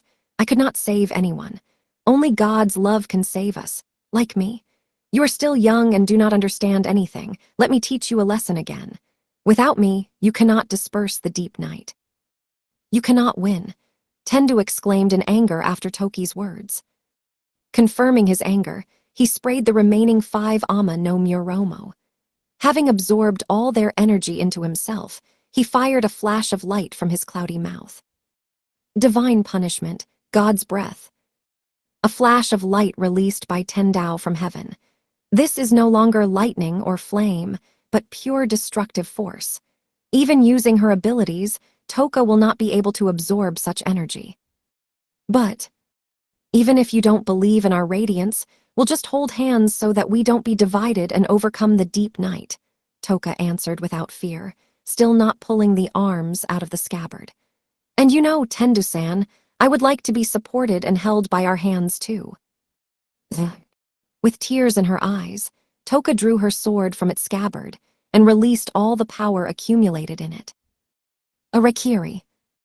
A full-scale clash between the two warring parties never happened. The plasma sword instantly cut Tendu's, breath of God, in half, falling to the ground. The subsequent explosion was so powerful that it blew up the entire atmosphere, dispersing the black clouds that covered the entire Kyushu. Hey Utakata, look to the sky. The first rays of the sun suddenly illuminated the hospital ward through the gap between the curtains. The first was noticed by their boy from the house of Wakaba Ryohei Skura and ran to the window to open the curtains. Outside, behind the glass, there was a blue, cloudless sky. She won, Toka ni won. Forgetting that this is a hospital ward, Ryo began to loudly express his enthusiasm. I told you that Toka would be fine, Misogi said, shrugging his shoulders in bed. He did not doubt such an outcome. Because he knew. Since he first arrived at Wakaba's home, he has best understood the true power of a girl named Toda Toka. She's no match for Kohei-kun or Stel-chan. But if you need to fight for someone, not for yourself, Toka will be the strongest. When blind Tendu felt a bright flash, it was too late. Bright radiance absorbed, destroyed, and erased its existence.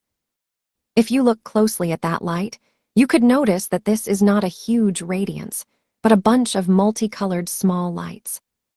Whenever a light touched him, he saw various things. Men joyfully screaming into the sky, despite the fact that their bodies are frostbite. Women hugging children, and joyfully poking a finger at the blue sky in the windows.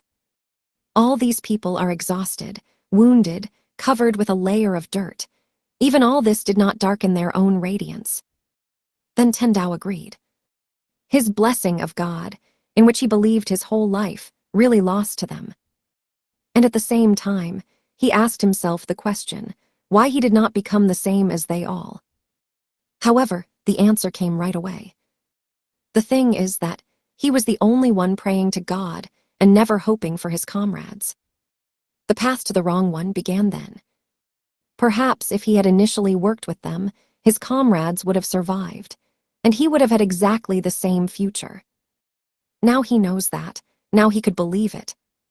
So, I was wrong from the very beginning. His mind faded in a blinding light. A little more and he will completely disappear from this world. But before he dissolves, but only thanks to you, I could not make a mistake. He heard the voice of a girl that came from somewhere far away. Goodbye, Tendu-san. Light poured into the river, memories vanished. Everything that previously determined the existence of Tendu Haruma disappeared. But even so, Tendao continued to hold on to one single feeling. He wanted to leave this world with him. That feeling was remorse. From the day he reached excessive awakening to the present, he has committed so many sins. Believing that the truth is on his side, he doomed so many people to death.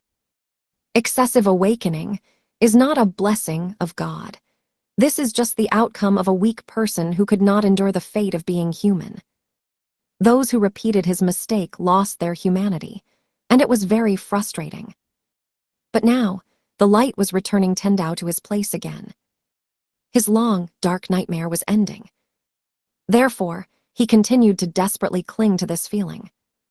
After all, he believed that only in this way could he deserve salvation and return to the light of man. Epilogue, Sudden Chain. Having dealt with the ghostly form of Tendu Haruma with the explosive power of the Rikiri, the gravity of the earth pulled the girl from heaven back down. Falling from a similar height is fatal for a knight, but not for Toka. Electromagnetic forces gave her body buoyancy and slowed the rate of fall. She landed on a pile of debris that had once been a city. But as soon as her heels touched the ground, her knees broke and Toka plopped to the ground with her whole body. Even if she tried to get up, nothing came of her. She has exhausted all her powers. Too tired. Moriboshi-san. Moriboshi accidentally found himself near the site of Toki's landing, approached her. When you first stated that you were going to eat all of Kyushu's electricity, I thought you were exaggerating. And you really did it. The idea was really crazy. But still you managed. And Kurashiki-san, he is okay? Toka asked, seeing the motionless Kurado carried by Moriboshi on his back. Don't worry, he just spent too much magical power and was cut off, answered Moriboshi, laying Kurado on the ground and crouching next to him. But you know, he's just awful. In the training match, he did not stop taking risks, so I specially instructed him all the way here. But he spit on all my words and rushed forward to fight. Sooner or later, he will surely die. I am glad that we are all safe. Then let's get back to everyone as soon as possible. Now more than ever, Tokyo is in a difficult situation. Moriboshi crouched down with the intention of taking a break, but in the current situation, there is no time to rest. The Kyushu crisis resolved, but the battle in Tokyo was still ongoing. She must come to the rescue as soon as possible. With such thoughts in her head, Toka somehow managed to get to her feet. Nope. But the very next moment, she again fell to her knees due to the fact that Moriboshi set her the Toro with a spear. Hey, what are you doing? What can you do with such cotton legs? In this state, you will simply be a burden. But you did a great job, Moriboshi cut short with a firmness in his voice. And I also did everything I could. And this guy is off too. Have a rest. Now in Tokyo, the world clock and other strongest knights are fighting.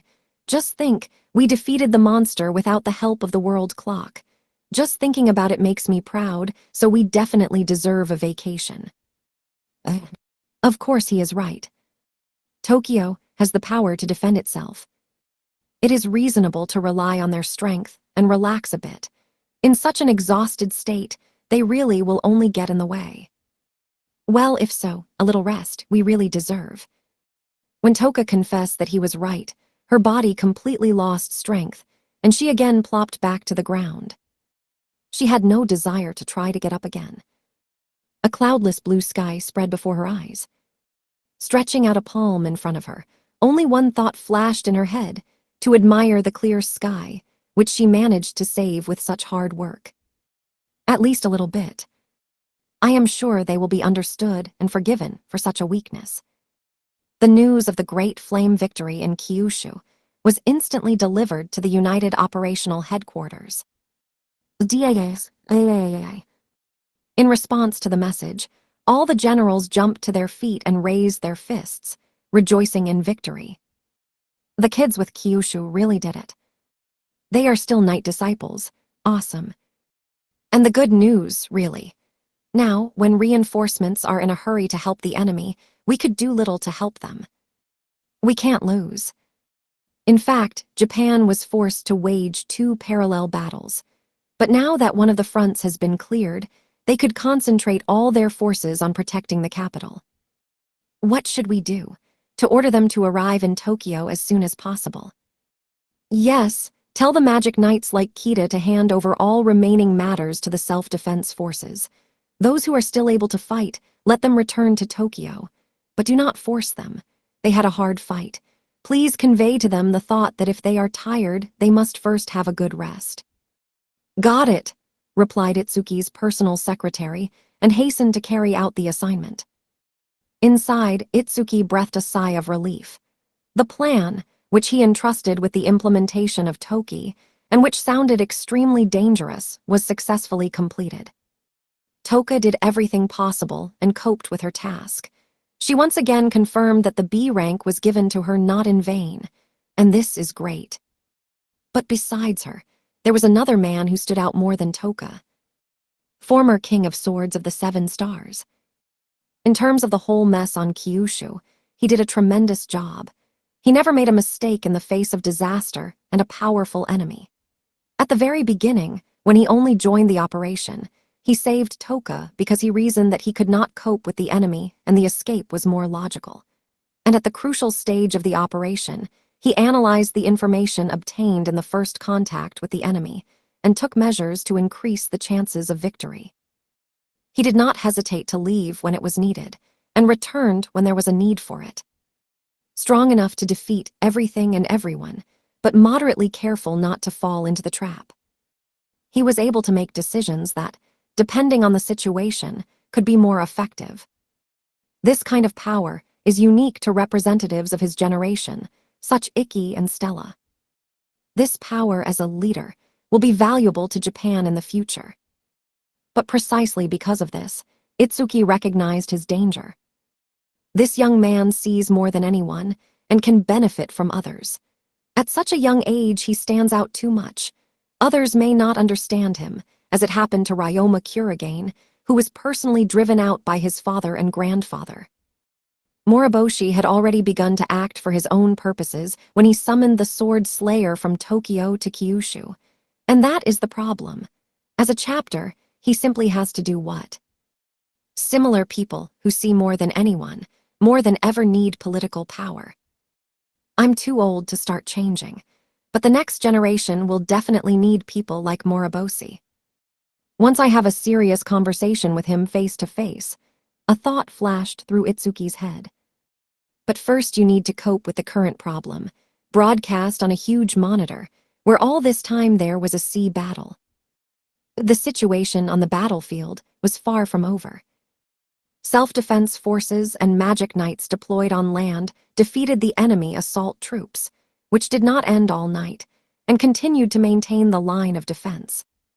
The complete evacuation of all civilians was completed 5 hours ago. Thanks to the police and league staff, no major incidents have occurred.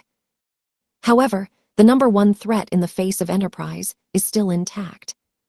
Kurono Shingyuji's world clock has continued to fight at sea all this time, but has not yet dealt a decisive blow. It's all about the world collapse. This technique, capable of destroying Kurono's enemies by shifting their coordinates in the space-time continuum, although strong, had the only drawback in the face of a narrow range of action. The effective range was about 5 cubic meters, which was not enough for a 5-meter-long Enterprise.